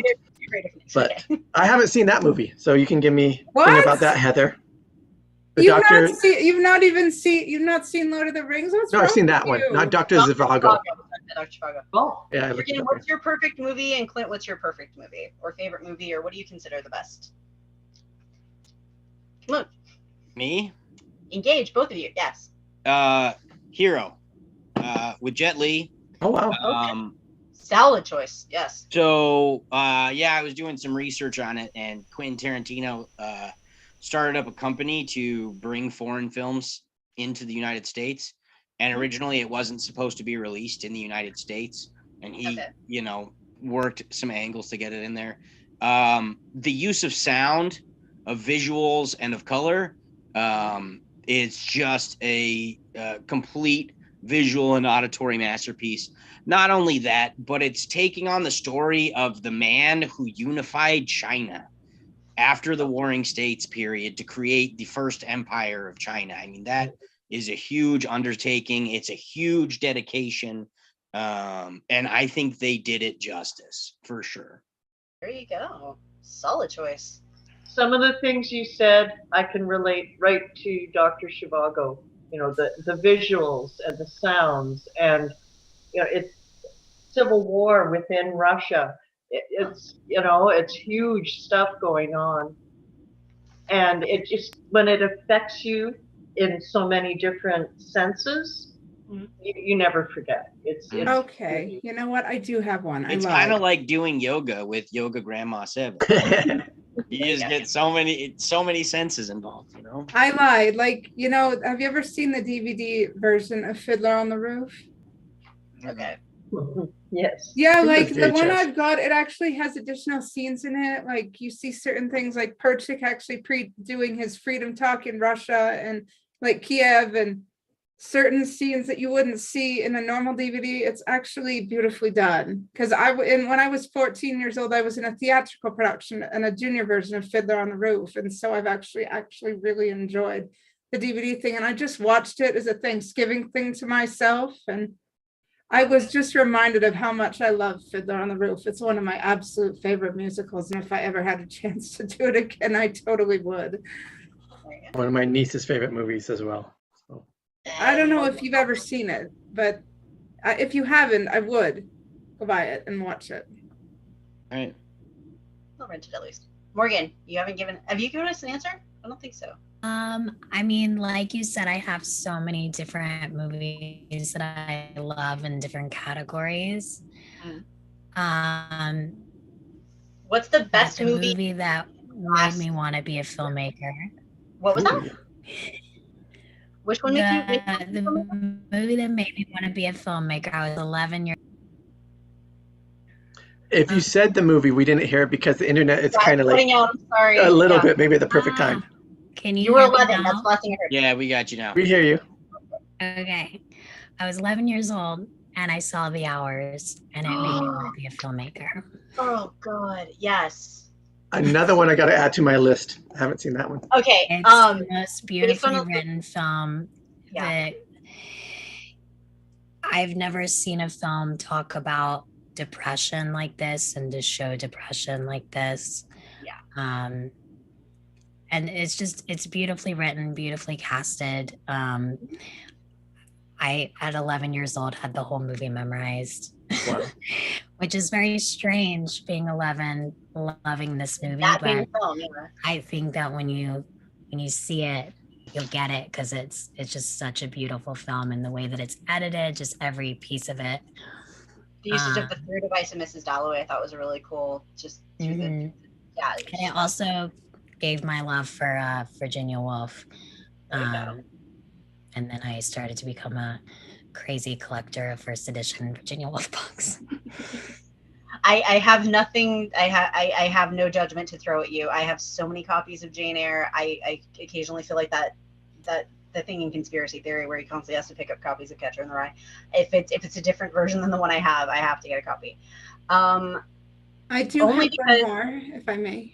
The 2019 version of Little Women. I don't know if you've seen it, but it's absolutely beautiful. What are you hissing for? That is so rude. I didn't hiss when you were weird with your No. I know. You're right. You did. I know.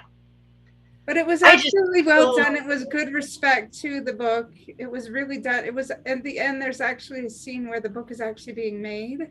So that's actually very cool. So Petra, did you like the one before that more? Is that why you have that reaction?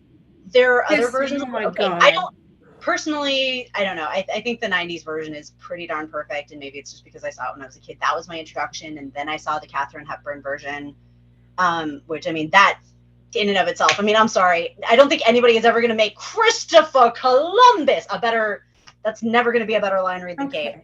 But I have more of an issue. I'm sorry. It's not anything personal. Okay, then go watch Anne of Green Gables with Megan Follows, and then I dare you to dispute that. Sweetheart, I grew up with the VHSs of both Anne of Green Gables and Anne of Avonlea. I wore the tapes out. I know those things backwards, forwards, left, and sideways. Okay, I know them. That's not. And as we said, it's okay for us to have different opinions on different movies. Yeah. Like my major issues with the Little Women from the recent one, I don't like some of the changes. Maybe they're minor. I have an issue with them. Maybe they just did them for modern updates, and I still have an issue with the costumes, and that's a personal nitpick of my own. The historical deep inaccuracies of so many things. That was just, I will say, moving off that really quickly, if I can say one thing, it is not my favorite movie, but I think a movie that I saw recently that may be one of the best movies I have ever seen. I think the script was really tight. I love the fact that we brought back Ke Huy Quan. Everything Everywhere All at Once, I think may be one of the best movies I've ever seen. You have an incredibly touching moment with rocks with googly eyes, and if that isn't a sign of brilliant filmmaking, and they had to do so much of it without the actors even being able to be in the same state, let alone the same room or space. And I think the parts that they got, the performances that they got, I think the visuals are stunning. The story it tells is huge, and yet does not fill me with existential dread as the occasional trips about the multiverse do. And don't give away anything. Yeah. I'm not. That's it. That gives away something. But Clint, I do think you would like that movie. That's one to watch, because I heard you say you haven't seen it. Everything Everywhere All at Once. Okay. And what's crazy about that movie when you guys watch it is the budget it was made for compared to what the visuals you see are. You would expect it to be a $200 million movie. And if it had a different cast and a different thing, they might have given that much money to it. But they made it look like a $200 million movie with $25 million. And I mean, their cast is perfect. I wouldn't want to change the cast. That's not what I'm saying. But yeah, it's impressive all around, I think. Yes. One of the movies that I think didn't get its time of day is Detroit Rock City, man. I just gotta say that is a masterpiece of a movie. So good. Who's Never gonna heard of that stop one you? either. You and what army? A Kiss Army. So good. I mean, the line delivery, all the characters are so lovable. It's super funny. It was. I mean, you kind of had to be like part of that crowd to understand that movie, but it's awesome, man. How best to overcome stage fright than to, strip in front of people at a strip club, Awesome. Okay. And another thing I think we're noticing too, like we'll find like this is about music, this is about everything about movies, just the nostalgia. When you were introduced to it at like that young, perfect age, those become the movies and times and TV shows and music you think is best for all eternity. I got a question for you though, because I've definitely had this experience that happened later. Because there's been, there, like you were saying, there's that time, there's that nostalgia. You see this movie when you're young, and I had an experience after that. I remember thinking, like, will I ever see a movie and feel like that again? And I did see a movie when I was like 24, 25. That it was instant nostalgia. That's the movie for me. And I'm wondering if any of you guys have had that experience where you've seen a movie recently that just totally hit you and just became your movie. Oh, Everything Everywhere All at Once. Absolutely. That movie is phenomenal. Okay. It is great. Tonight. There's other movies I had that feeling about kind of, and there's some, of course, I can remember having the feeling, but I can't totally tie it to the movie. But I loved About Time, and I think Life Itself, and I'm sure there's others. But like, and again, as you were mentioning, Clint, like Matrix after that, and yeah. I What about like the mural? Big Business from 1988, and I lose my crap every time I lose copies of it. I've lost several copies of it, and I've always had to work very hard to buy copies of it because it is a freaking hilarious movie. you said Risky Business? Big Business from Business. 1988 with Bette Midler and Lily Tomlin. It is my and You'll have for to get richer- a digital copy and like make multiple copies of it. Yeah, and For Richer or Poor with Tim Allen and Kirstie Alley, it's about a New York City couple that ends up getting busted by the IRS for cheating on their taxes, and they end up being chased by the IRS, and they end up hiding undercover amongst some Amish. Not a good movie by any stretch, but a funny movie. It is definitely. It is a funny movie, and I mean, if we ever found the script, I swear on everything, I would want to play Caroline. What about The Mural? Have you guys seen that one? The one that we did the script for? Yeah. It's coming out in 2025. Okay, there we go. Right, Angelina? It's called Wanda. Oh, what? Fish Called Wanda. Ah. You know, a script that would be interesting to do, like Volcano or Twister or Independence Day. I love Twister when I saw that. We should do Super 8. Twister is golden love. I would die if I could never see Twister again. I in astronomy class, we had to watch that movie, which was pretty interesting. But the whole idea of redshift is like when you look at a galaxy, you can change or you can track whether it's moving away or coming closer. What movie are you referring to, Clint? Huh? Clint, what movie? Twister with redshift? Yeah. Okay. Because when they make the little probing devices out of the Coke cans, when You mean the little wings for the goes, probing but, like, as devices? it circles around, when they come closer, it's red, and when they move farther away, it's blue. I believe that's how the concept works. But yeah, so we watched that whole movie just for that one little scene, I Oh, think yeah, he you just mean didn't the- really have anything to teach that day and was like, I need a break. Let's just watch this movie. That'll yeah. be it, I love those school days. You mean the Yeah. little wings for the probing devices? That's because after that lady's house got smashed by the tornado, that's how they made the wings. They put the wings on the little probe devices, and that's how they made Dorothy fly. I think that's when I knew I wanted to be a filmmaker, is that if I made movies that were somewhat educational enough, but like not mostly entertaining, that somewhere out there, bored school children would get to watch a movie instead of doing school. I don't know. I still love the hero. fact that I'm absolutely about to butcher this. It's not Adrian Lynn. It's Jonathan. Oh my God, this is terrible. Who directed My Cousin Vinny? IMDb. My brain just shut off. I can't. Anyway, Okay, It is the late. movie about that, it's a hilarious legal, comedy and everything like that. Jonathan Lynn. Thank you. I was thinking Adrian Lyne for some reason. I'm like, nope, no, not that. I knew it was Jonathan something like that. No, that movie is so well done. The courtroom scenes and everything are so accurate from a legal standpoint that it's actually like how to perform voir dire and stuff like that for like jury selection and witness prep and stuff like that is actually shown in law school.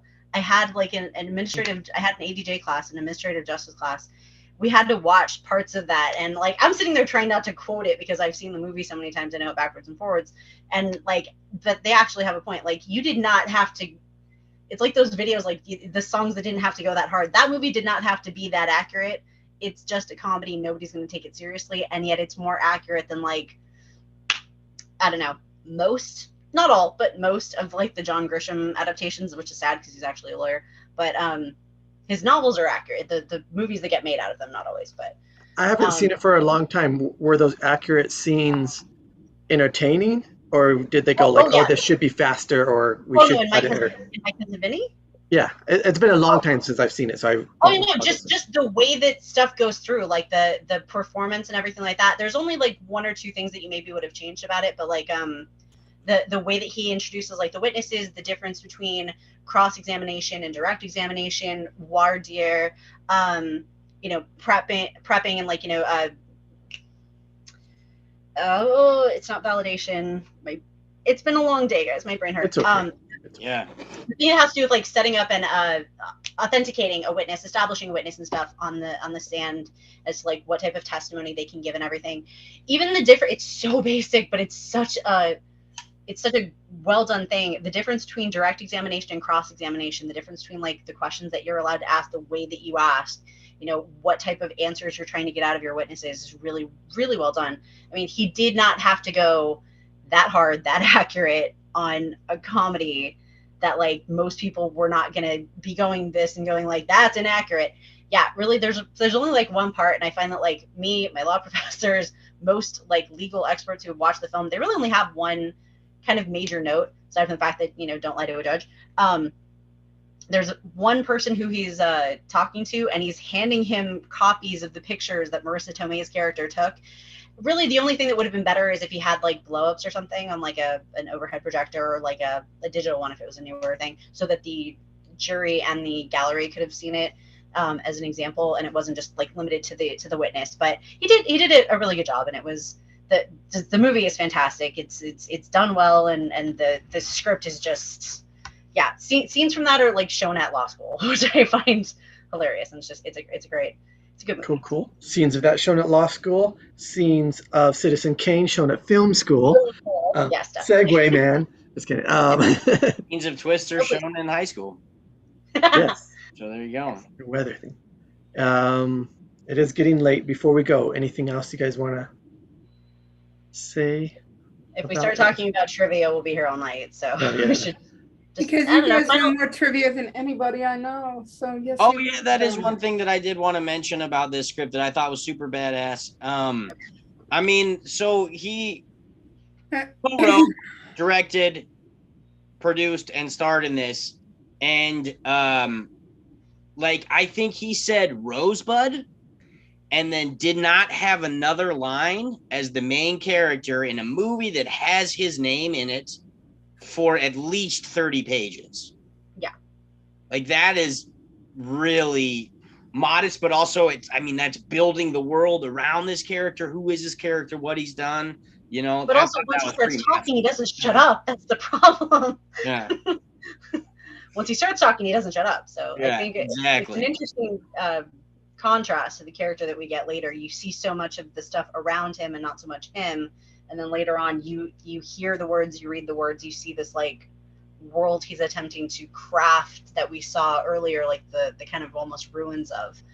And I don't know, it's almost like cinematic archaeology, I guess. You're kind of seeing the ruins of what this person kind of grew themselves into, and then you go back and see like how it started, and like you go back and forward and stuff like that. We see him when he's a little kid, and if you do the math, I think he's like almost 80 when he dies. So we see a lot of this guy's life. It is a lot. Yeah.